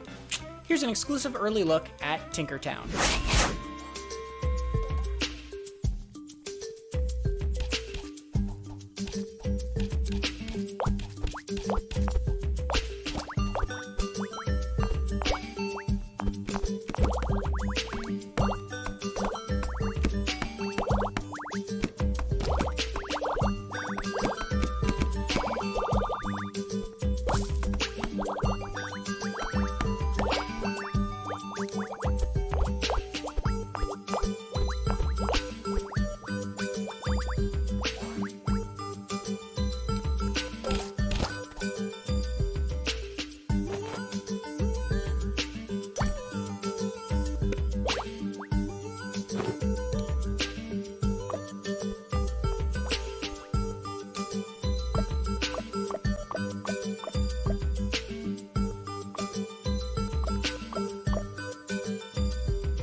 Like what you see? You can watch the extended version of this gameplay at IGN.com or YouTube.com/IGN, or visit the game's interactive digital booth by visiting indiearenabooth.de. Also be sure to tune into Gamescom Awesome Indies Saturday, August 29th at 10 a.m. Pacific for more exclusive gameplay, trailers, and reveals of exciting upcoming indie games.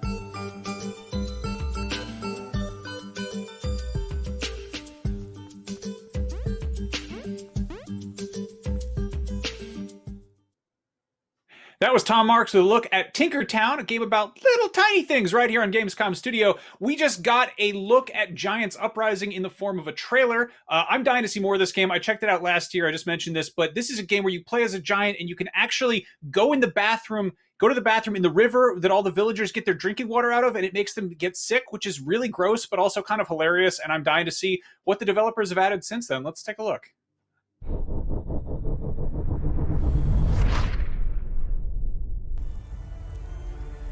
What's up, people?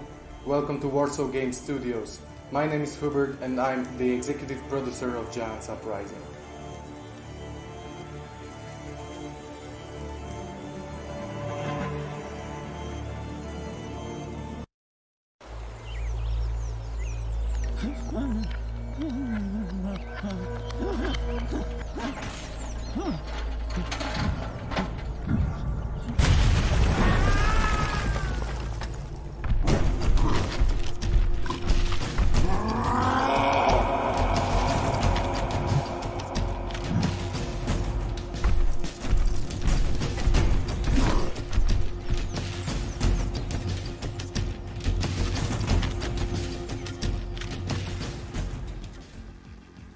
Giants Uprising project was shown for the very first time on Gamescom 2019. We showed early development phase with our idea of gameplay, destroying every object that surrounds us, harassing humans and simply having fun of being big. Since then we received a lot of positive comments with ideas on how we make the game even more fun. We love the concept of destroying the villages, humans and everything else. We know that you fell in love with Giants just like we did, and that's why we've put even more heart and work into this project. We modified, added, erased and reworked things inside. And I think that we did a solid work. Check it out yourself. So first things first, we added more destructible elements and reworked destruction mechanics. Also, we added dismemberment for humans. But we also added new elements that buff humans, making them more ferocious.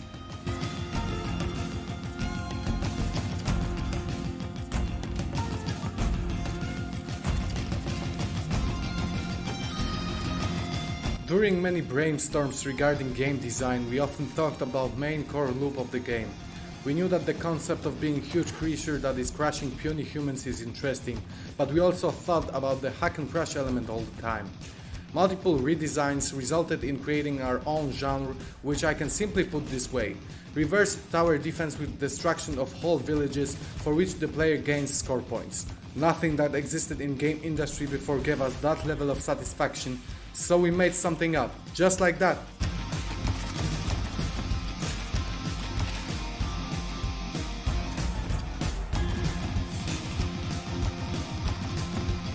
During development process we made some decisions regarding two important things.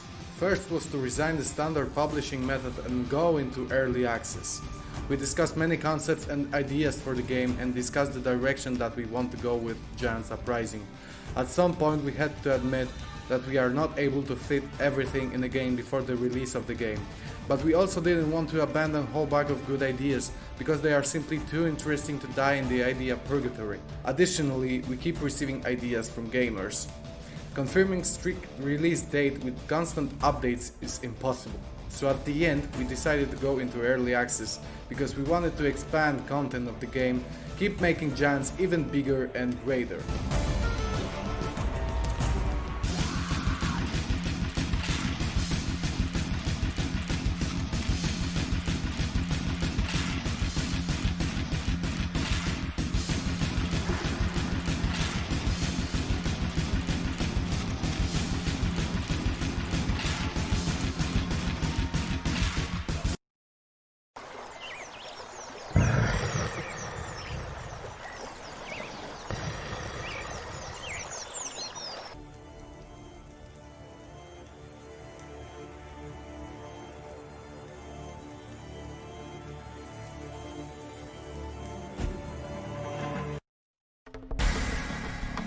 Because of this, we also made decision about second important thing.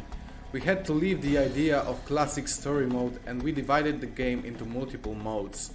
First mode that the players will be able to access is so-called Smash mode, where the player, in order to finish the map, has to destroy as many buildings, humans and environment as possible to pass a certain cap, after which destruction of mycelium source on the map will be possible. We know how interesting the leaderboards and competition are for the players and we want to make the game as competitive as possible.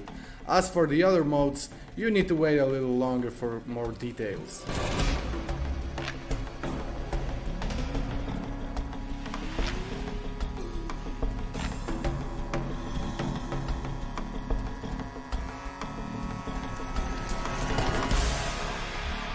I hope I managed to give you some perspective on what the Giants Uprising is and what it's going to be.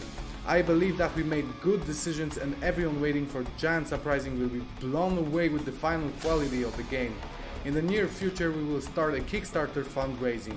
Be sure to check out our Facebook page, Twitter, and be sure to visit our Kickstarter page. We have some cool rewards for our contributors, so toss a coin to your giant destroyer of humanity.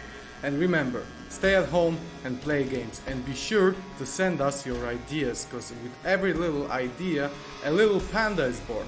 Peace!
Doesn't that look fun? That was Giants Uprising right here on Gamescom Studio. Now, X4 Cradle of Humanity might sound like a movie about a bunch of leather-clad superheroes who fight to protect a world that fears and hates them. And one of them has sideburns and knives coming out of his hands. But it's actually about spaceships. So let's take a look.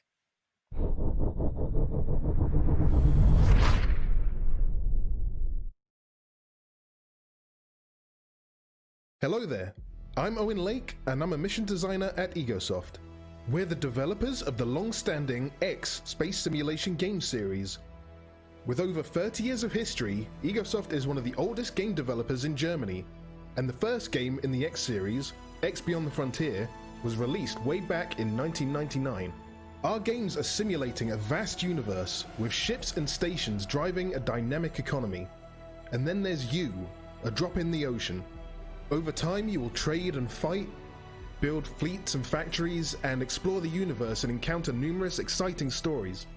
Each game consists of huge areas of space, simulated from the bottom up. Hundreds of stations and thousands of ships trade amongst themselves. Prices change based on supply and demand. Resources are mined and processed, eventually resulting in high-tech products. When the warring factions clash in conflict, or a crucial resource is in short supply, their economies feel the strain, and opportunities to profit start to appear.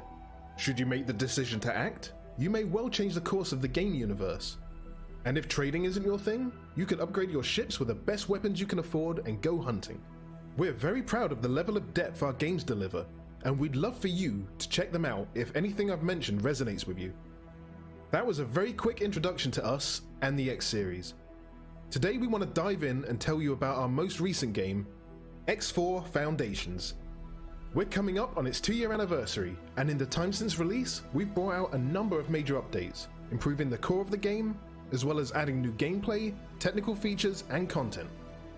In X4, you can fly almost every ship you encounter, from single-seat fighter ships to huge carriers that can be home to whole combat wings.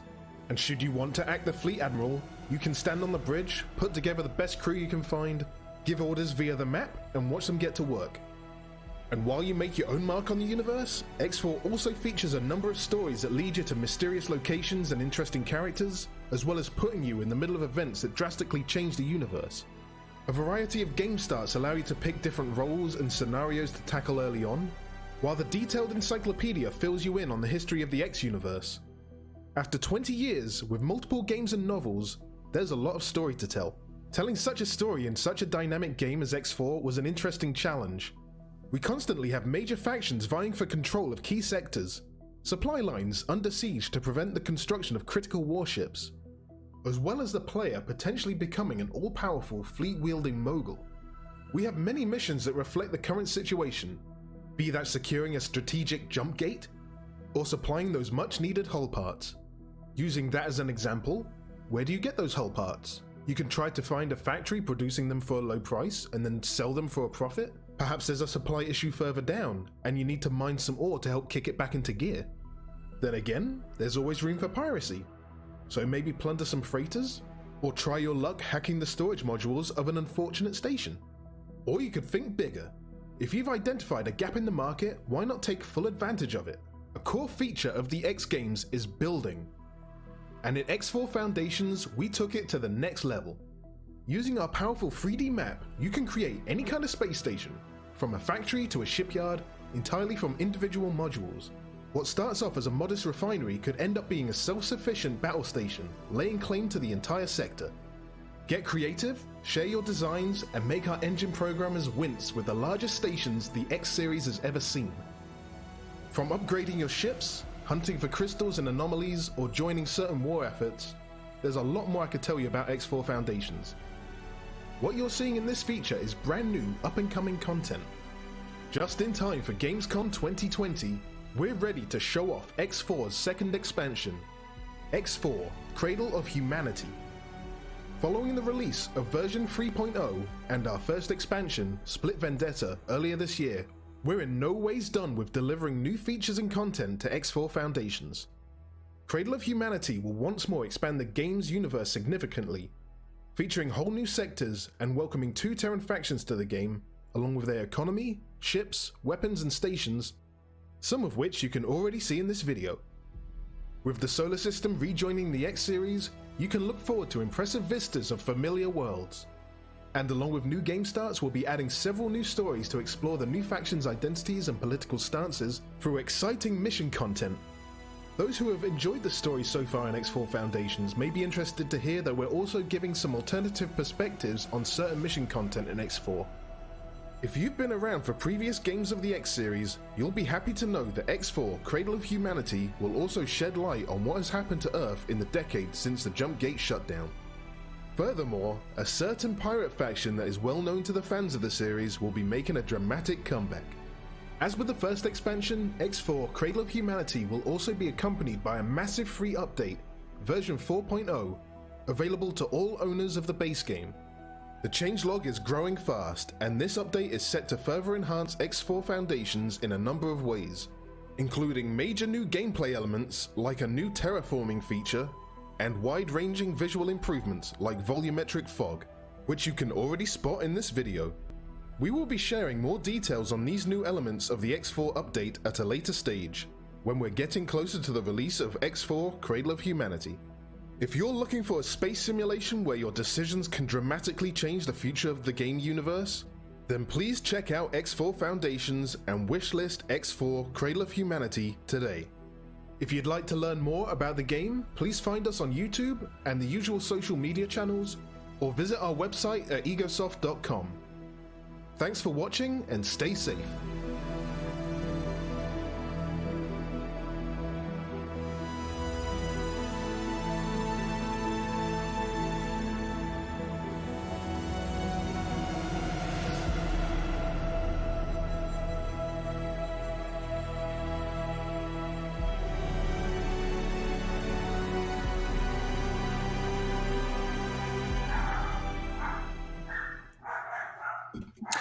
That was X4, one of the many games we showed off here on Gamescom Studio. But this is only day 1 of 4, so make sure you tune in tomorrow for tons more stuff.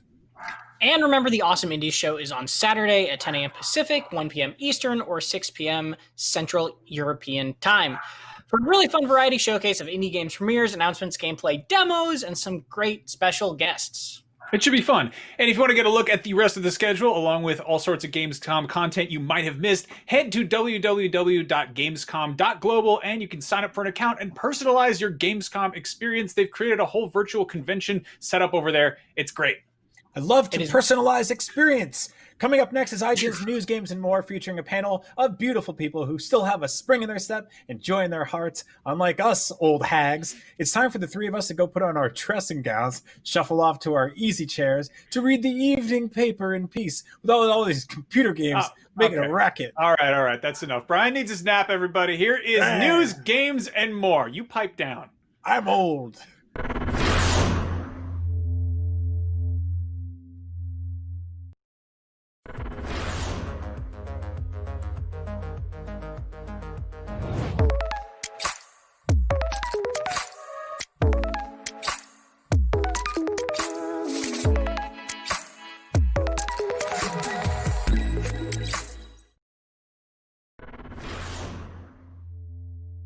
The next generation of video gaming is on the horizon, and IGN is here to bring you the latest PlayStation 5 and Xbox Series X news and analysis in our new weekly show, Next Gen Console Watch 2020.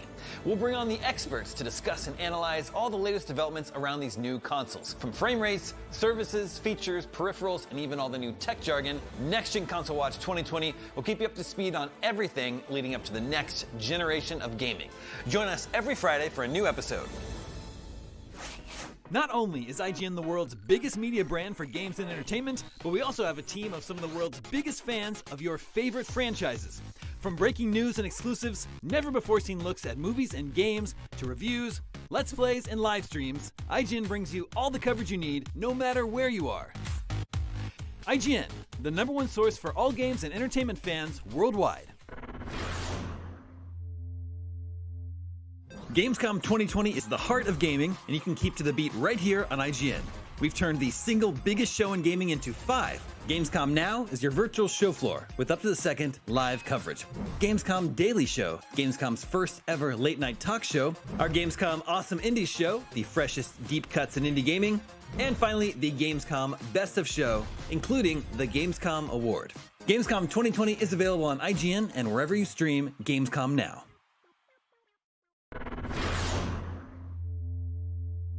Hey there! Do you have opinions on games, movies, TV, or other weird stuff on the internet? You can take part in our new show, Power Ranking, where you can vote on all your favorite things on the internet. Do it now!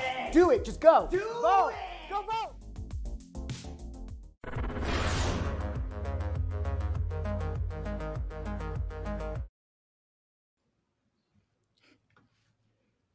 Welcome everybody to News, Games, and More, IGN's week daily show about, that's right, you guessed it, news, games, and the more. I'm Akeem Lawanson, joined by my pals Seth Macy, Casey DeFreitas, and Matt Kim. How are y'all doing? Oh man, pretty Excited? Good. Yeah, Yeah. I hope so. Today was a very big day. There's so much stuff. Yeah. Now let's talk about Gamescom. Now earlier, During Gamescom opening night live, we saw so many different trailers and got so many different announcements. And, I kind of just want us to kind of go through some of the highlights and give our thoughts on some of the reveals. So first up, let's start with the Call of Duty Black Ops Cold War trailer, where we got a cinematic trailer of the Perseus briefing. Now, for those of you who might not know your history, now the Perseus was like the code name of a possible Soviet spy alleged to have breached U.S. national security during the Manhattan Project. Now, I find it very, very interesting that, they're choosing to kind of like delve into like actual history to draw inspiration for this game. But I'm kind of curious what you guys think about this. Seth, I know you kind of grew up in this this era, so let's start with you. Yes. Very excited to relive my my youth, where we were afraid of nuclear annihilation and mutually assured destruction. But actually, from this trailer, it looks a little like they're playing it a little cheesy, like an 80s action movie. I'm completely on board. When CGI Ronald Reagan shows up, I'm like, all right, this is crazy and doesn't make a lot of sense. We've got Scarface, Robert Redford there. I am completely into this. I hope it has a rockin' 80s soundtrack, and I hope they play it a little bit on the cornball cheesy side.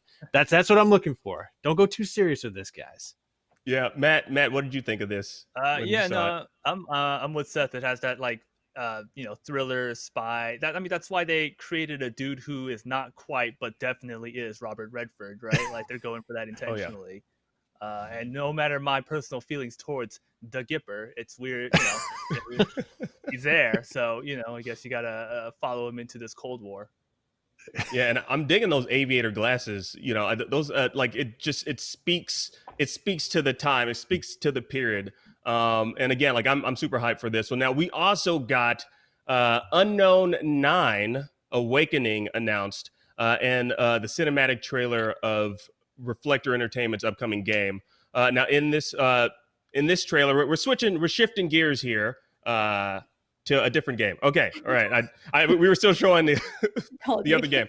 Yes. So we're checking out Unknown 9 Awakening, which was announced. It looks really cool. In this trailer, we see a young girl. She's hiding something, and she suddenly discovers that she has these powers as she's running away from these guys that are chasing her. Which I'm pretty sure if she knew she had those before, she probably wouldn't have ran away.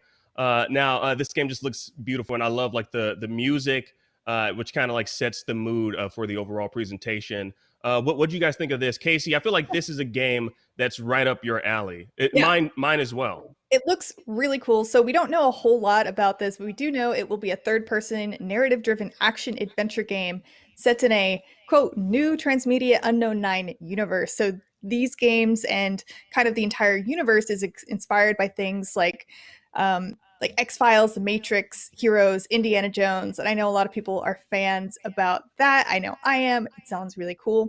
But the thing that's especially interesting about this is that it will tie into podcasts and comics, and they will all kind of reference to each other in either overt or subtle ways. And I'm wondering if I'm going to have to do all three to keep up with the story. Yeah, me too. I'm kind of curious. Like, what if something happens like in the podcast that pretty much like explains something that happens in the video game that you wouldn't be aware of if you didn't listen to the podcast, or vice versa, or you need to read the comic book in order to know who this particular character that was revealed in the podcast. Like, I kind of wonder how they're gonna how that's all gonna correlate and connect. Like why is one of the main characters talking about how comfortable MeUndies are? Yeah.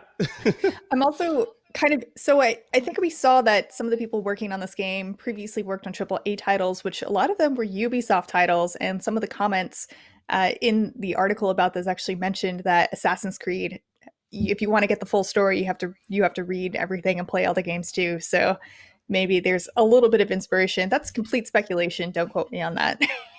Wow, they really want us to do a lot, which I mean, I'm all for it. I mean, it's an interesting and unique, kind of like I guess take on acclimating yourself to this new game. I'm down for it. I love podcasts and comics. So now for those Doom fans out there, we also get the Doom Eternal the Ancient Gods DLC reveal, which is the first official DLC of Doom Eternal. The Ancient Gods was shown alongside a release date announcement, so we can expect this to launch sometime in October. It's going to specifically October 20th this year. Just wanted to mention that briefly. We also finally, moving right along, we also finally got our first look at Dragon Age 4 with BioWare developers diving into concept art, footage of some new locales, and even confirming the return of Solus. Now he's that character that you either love him or you hate him or maybe both. Now what's that? I'm kind of indifferent about Solus. He wasn't I don't know. He's fine, I guess. Really? Okay, so you're in the personally, middle. Most people are divisive about that guy. But man, the entire time I was watching this kind of mini documentary and getting to see like really small glimpses into Dragon Age 4, I was basically on the edge of my seat waiting to see an actual trailer or something, and then we didn't get it, and that makes me sad. Yeah, I feel like I think that's kind of like the general consensus among fans, because I was checking the comments and people were like, we want more game footage, and I believe there were like 2 new characters that were revealed as well. Matt, you said you checked Twitter, and apparently people are already like, are they creating fan fiction around these characters already, or what was it? If they aren't right now, they will be. Like they showed off some characters that we haven't seen before, and Dragon Age and BioWare games being what they are, they're already like, oh, I'm gonna romance that character. You better believe it. But yeah, it does show how early the game still is in development that there's no full length trailer. Mm-hmm. Now, again, so much gaming content. We got to keep this moving. We also saw the reveal of a game I never thought I ever needed in my life until now. Bridge Constructor, The Walking Dead. Yes, guys. Clockstone and Head Up showed off Bridge Constructor, The Walking Dead, a project that pretty much takes the shape of a physics-based puzzle game. Now, I know my main man, Seth, you love flight simulators. Do you love building bridges as well? Yeah, what's your take on this? As a metaphor for society, I think we need to build more bridges. But we don't know, like, if you're supposed to build the bridges to help the zombies like cross to you, or you're supposed to. I don't know. It's just like cool. It's like a weird little game. Go watch footage of like the other games that it's just like silly, and you get to build stuff and play with physics. Who doesn't want to play with physics? Right. Yeah. And honestly, and I think the trailer kind of like speaks to how silly of a concept this is. But also, I just want to bring this to the light of day to people. See, if you remember, The Walking Dead season 9, Rick Grimes actually blew up a bridge. So I'm thinking the devs were like, as soon as they saw that scene, they were like, dude, I got our next crossover.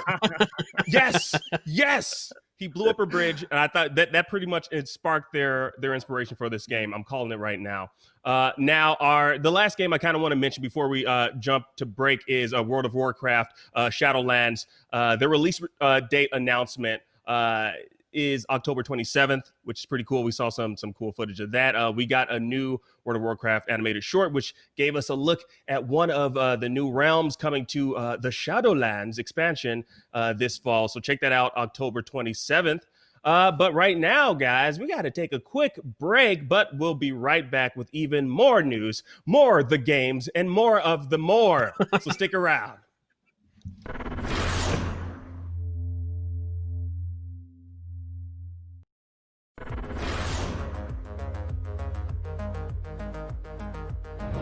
Still using those tiny phones and tablets to watch IGN? Give your eyeballs a rest, because IGN has moved to your living room. Get first looks and in-depth reviews of the most talked about titles. Thank you so much for chatting with me. Pleasure to be here. And take a front row seat to the biggest events of the year. Tune in on your Samsung TV Plus, Pluto, and Flex, and take a load off. Tune in to IGN 1. Not only is IGN the world's biggest media brand for games and entertainment, but we also have a team of some of the world's biggest fans of your favorite franchises. From breaking news and exclusives, never-before-seen looks at movies and games, to reviews, let's plays, and live streams, IGN brings you all the coverage you need, no matter where you are.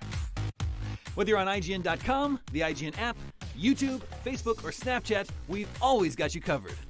IGN, the #1 source for all games and entertainment fans worldwide. Everybody loves watching a speedrun of their favorite game. But what if you got the opportunity to peek into the minds of the developers while they watch their games getting completely wrecked? That's exactly what happens in every episode of Game Devs React to speedruns. Yeah, you can do that. Oh my god! We invite you to ride along with the developers as they react to, question, and enjoy some of the most skilled players exploiting and speeding through a game it took years of their life to create. Join us every Saturday for a new episode. The next generation of video gaming is on the horizon, and IGN is here to bring you the latest PlayStation 5 and Xbox Series X news and analysis in our new weekly show, Next Gen Console Watch 2020.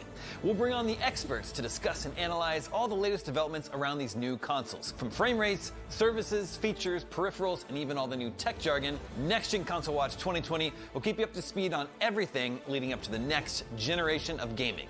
Join us every Friday for a new episode.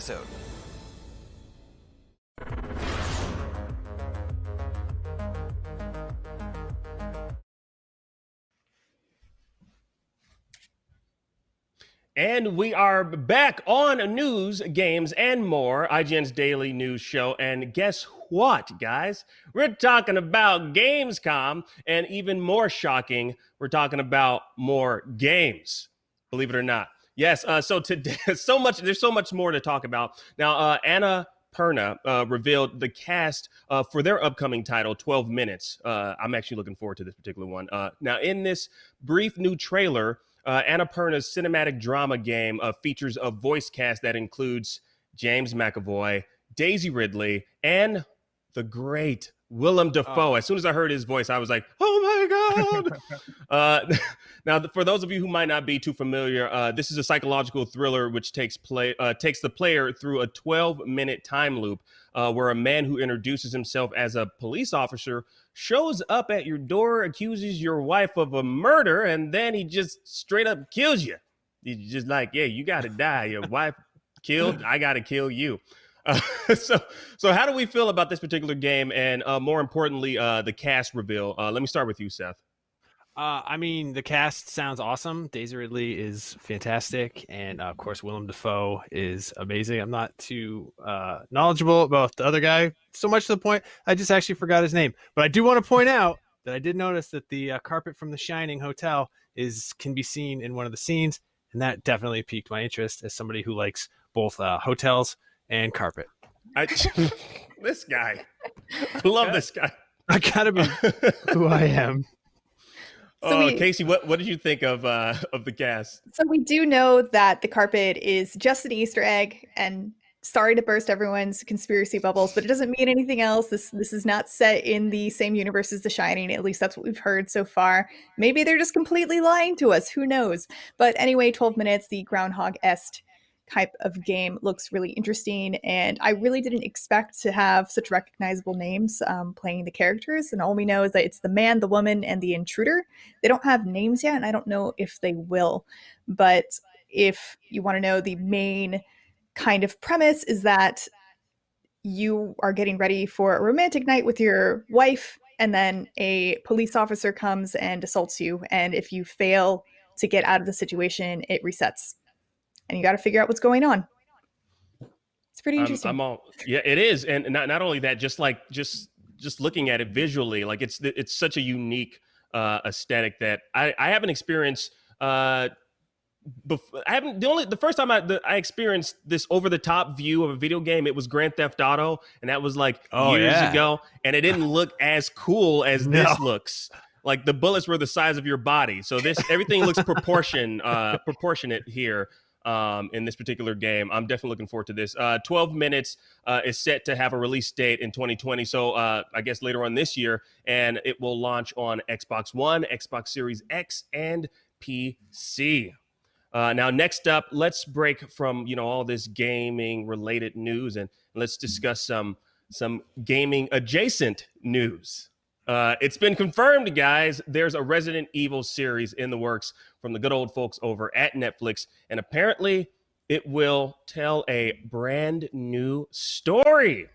Yes, yay for brand new stories. Now, according to Netflix, Resident Evil will tell a brand new story across two timelines.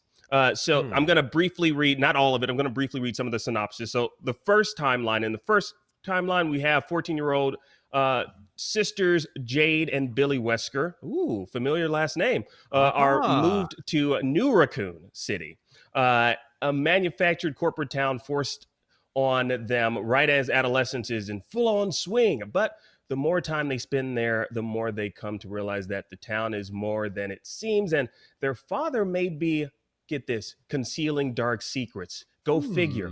It's who are we talking about here? Come on now. Who could it be? Albert Wesker? No way. That guy? I know, right? Now in the second timeline, they jump to the future. Jump to the future, Marty.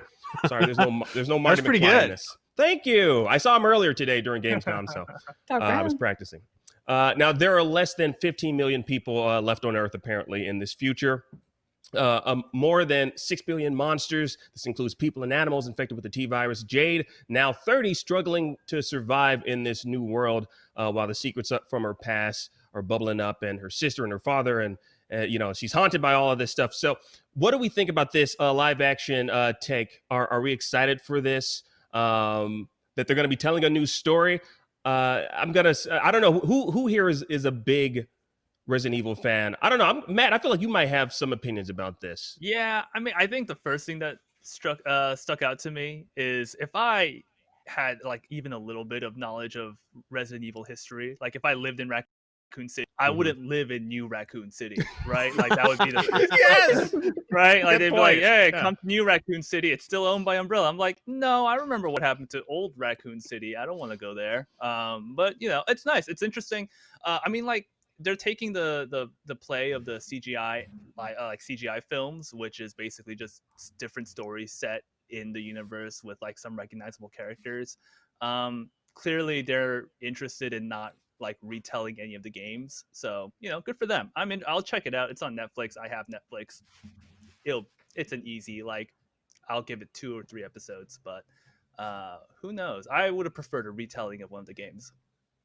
Really? So you're not more curious about like just like telling a new story with like new characters? I think that's sort of what the movies, the Paul W.S. Anderson movies have done, and those are fun in a silly kind of way, but I think purists would want like adaptations with like actors playing Chris and Jill and stuff like that.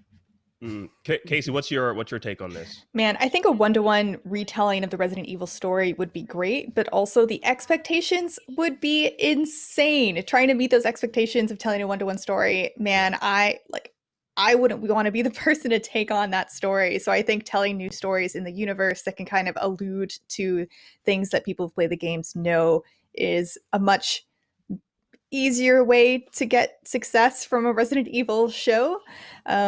But I think this looks, I mean, I can't say if it looks cool or not because there aren't any trailers, but it sounds like it will be interesting and good. And I do see one of the comments is from Indie Guy. Resident Evil has the potential to be as big a TV show as The Walking Dead, but they need to double down on the horror/human aspects and cut way down on the sci-fi crap. And I can't really help but to agree with that if they're going to make it a good, compelling show. Yeah, 100%. No, I agree with you. And like I see they have a writer that he was a writer on the Supernatural series, and they also have one of the directors from the Walking Dead series, 2 television shows that I'm a huge fan of. So I feel like they have the right ingredients, at least for the first 2 episodes. We don't know who's going to be writing or directing the future episodes after the first 2. And like you said, I feel like it would be a huge undertaking to try to adapt, Resident Evil 1, 2, 3. We can keep on going because it's, and there's just so much to it. Yeah, exactly. So I feel like if you get it wrong, fans will never forgive you. They will never forgive you. And I'm speaking as a fan. I will not forgive you. So don't you know what I mean? I wasn't a huge fan of the movies either, but hopefully this will make me come around because I'm super duper excited for it. Now we've got so much more coming up, guys, so much more to talk about, so much more news, games, and more. Stick around. We got to take this quick commercial break.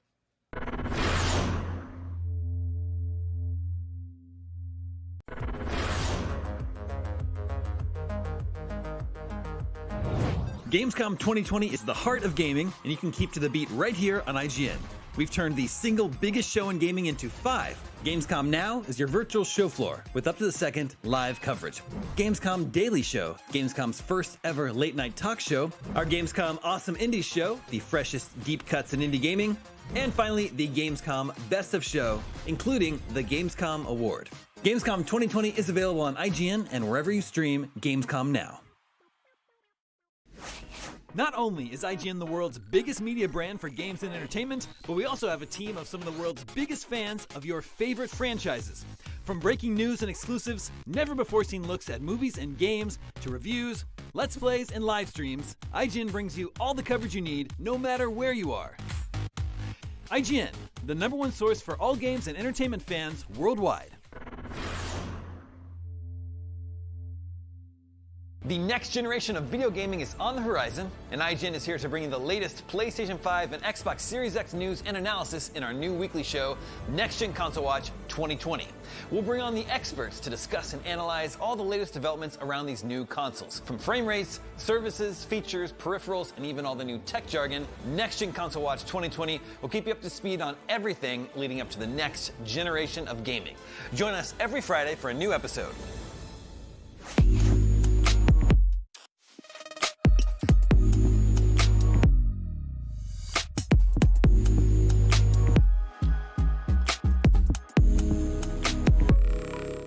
This year, Gamescom is streaming to you on IGN, and now you can watch it unfold on TikTok.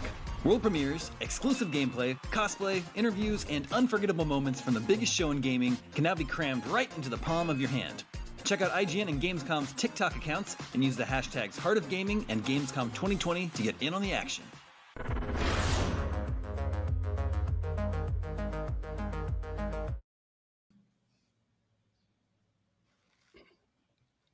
Now, we're wrapping up news, games, and more, but did you know Gamescom is 4 days jam-packed with gaming content? Well, if you didn't, now you do. Well, it is, and it's all leading up to a great big send-off this Sunday. So head on over to www.gamescom.global and cast a vote for your favorite streamer, Gamescom's most wanted, and the best of Gamescom. And then tune in on Sunday, August 30th at 8 p.m. Central Eastern Time, 11 a.m. Pacific, to see the grand finale of this year's Gamescom, where we give the gamers a stage. That's right, guys. Cool cosplayers, user-voted awards, esports, and more. But now there's time. It's time for more news. Now we're going to go right into it, guys. I had a little nightmare recently. So haven't we all been having nightmares recently? Yes, we have, but it got even more heightened because I found out that well, I didn't find out, but I saw the Little Nightmares 2 gameplay reveal, which was pretty damn awesome. Now the gameplay trailer begins with a new character wandering various desolate locales with a partner character, which is not something that we saw in the first game. Now, along the way, the two characters work together to solve physics-based puzzles as the world gets progressively more terrifying. Now, this was announced back at Gamescom 2019. Little Nightmares 2 continues the journey started in the first game, which we called here at IGN one of the scariest horror games of this generation. Now that's a big statement right there. Oh yeah. So you horror fans, I would definitely you should definitely check this one out. Now it will include the original protagonist, Six, but also introduces a new character named Mono, who doesn't have Mono, named Mono, and is set to be the main focus. Now, just looking at this, like it looks pretty eerie and scary. I'm kind of curious. Does this kind of what do you guys think of this? Seth, let me start with you. What do you think of just like looking at Little Nightmares 2? Yeah, it's giving me anxiety. Yeah. I get it's got definite oh god, I'm totally blanking on the name of the game. Not by the people who made Inside. It was the game before that. Playdead. Limbo, thank you, Limbo. Yeah, Limbo. I get vibes of that, but like in an even more spooky anxiety kind of way. Yeah. I'm into it. Yeah. Definitely a little bit too spooky for me. And I also just wanted to point out, like, I know even though there are two different characters, that it's not co-op or multiplayer as far as we know, even though that does change up the gameplay mechanisms a little bit. Mm-hmm. Yeah, I was saying earlier during the commercial break that with this new character introduced, it kind of gives me like Ico vibes. If Ico were like a survival horror game, is what I would say. Now, the two characters here, they will explore a location called the Signal Tower that the senior narrative designer, Dave Mervick, says is the center of the story. Now, Little Nightmares 2 is set to be released on February 11th, 2021, and will launch on PS4, Xbox One, Nintendo Switch, and PC. A release date for next-gen systems will be announced at a later date. Now, let's move on into territory that I'm sure a lot of you are huge fans of. The Sims 4 Star Wars expansion is hitting next month, guys. Now, inspired by the Galaxy's Edge part of Disneyland and Disney World, A Journey to Batuu. Hopefully I said that right. Someone will let you know. Batuu. Yeah, I know. They're going to let me know in the comment section. My bad, guys. Now, Journey to Batuu will be available for The Sims 4 on September 8th for PC, Mac, PS4, and Xbox One. Now, the first look trailer showcased some of the locales and the characters from Galaxy's Edge, with EA's official description reading, "Hone your lightsaber skills, befriend a droid, and get ready to unlock missions for the Resistance, First Order, or Scoundrels. The more you accomplish, the closer you are to meeting iconic Star Wars characters like Rey and Kylo Ren." Now, Matt, I'm going to ask you, what type of vibes are you getting from this? How do you feel about this? Are you going to return to The Sims because of this? Yeah, man, it looks great.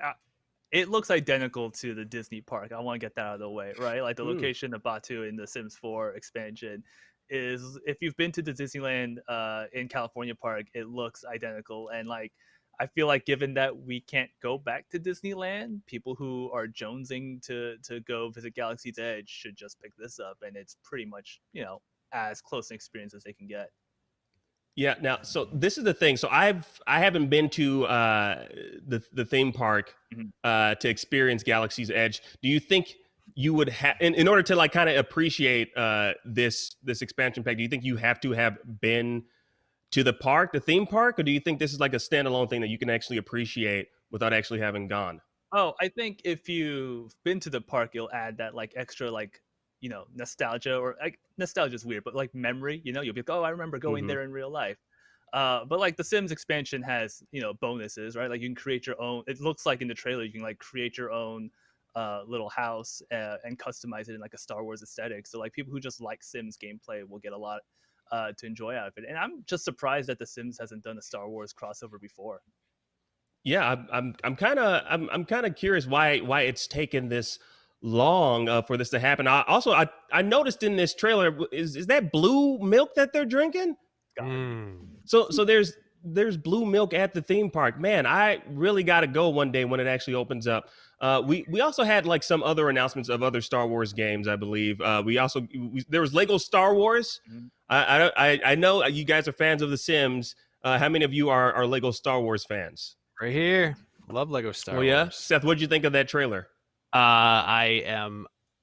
They don't even have to show me anything. Just be like Lego Star Wars. I'm like, I'm gonna play that. It was the first game that when my son was little, we allowed him to play, was Lego Star Wars 2. And so it's like, we've got those memories tied to it. So every time there's a Lego Star Wars game, they can put out a real bad Lego Star Wars game, and I'm still gonna buy it, and we're still gonna play at least some of it. Maybe not get all the special bricks, but I was just I do want to call out one comment. I am reading the chat on our YouTube live stream for all of you guys chatting there. And this comment is from Fiat Sopa. Sims 5 would have been interesting in a way, but not another DLC pack. I don't know how to put this. It's the equal / face, like the meh face. What do you guys, I think this DLC pack looks cool and will bring a lot of people to Sims that maybe haven't played in a while or haven't played maybe at all if they're big enough fans of Star Wars. But what do you guys think? Are you disappointed that it wasn't Sims 5? Personally, I'm not disappointed, but I definitely can understand why some people might be disappointed. But I feel like this should be enough to kind of tide you. Hopefully, if you're a Star Wars fan and you're a Sims fan, hopefully this is enough to tide you over till that does happen. And if you're still playing Sims today, you should be. I would, if I were a fan or if I were playing The Sims today, I would be happy to see new content released. That's just me. I completely plus agree. you can get The Sims 4 for like $5 most of the time. So it's like it's always on sale. It's a great value. All these expansions basically add enough to make a sequel. Yeah. Well, you know what? With that, I wish we could talk forever about this stuff, guys. But with that, that's it. Day one of Gamescom is in the can, guys. We did it. At least on our end. Here's a tease at what's happening tomorrow. Things kick off with Game Scoop Live, and then Max and Brian are chatting with voice actor Troy Baker. I love that guy, who you've almost definitely heard in at least 5 different video games. And of course, all day we've got tons of exclusive trailers and gameplay reveals. And you can find out everything that's happening along with lots more gaming content over on www.gamescom.global. From all of us here, guys, thanks for watching, and we'll see you tomorrow. Let's wave at them, guys. Bye-bye. Auf Wiedersehen. Oh, nice.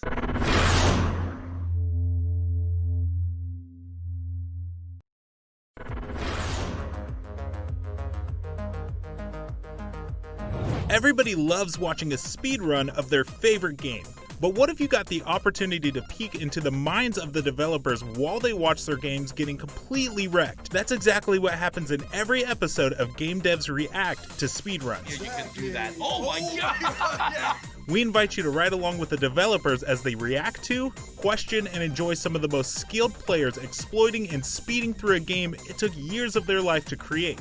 Join us every Saturday for a new episode. Not only is IGN the world's biggest media brand for games and entertainment, but we also have a team of some of the world's biggest fans of your favorite franchises. From breaking news and exclusives, never-before-seen looks at movies and games, to reviews, let's plays, and live streams, IGN brings you all the coverage you need, no matter where you are. Whether you're on IGN.com, the IGN app, YouTube, Facebook, or Snapchat, we've always got you covered.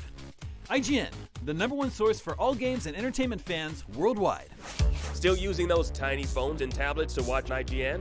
Give your eyeballs a rest, because IGN has moved to your living room.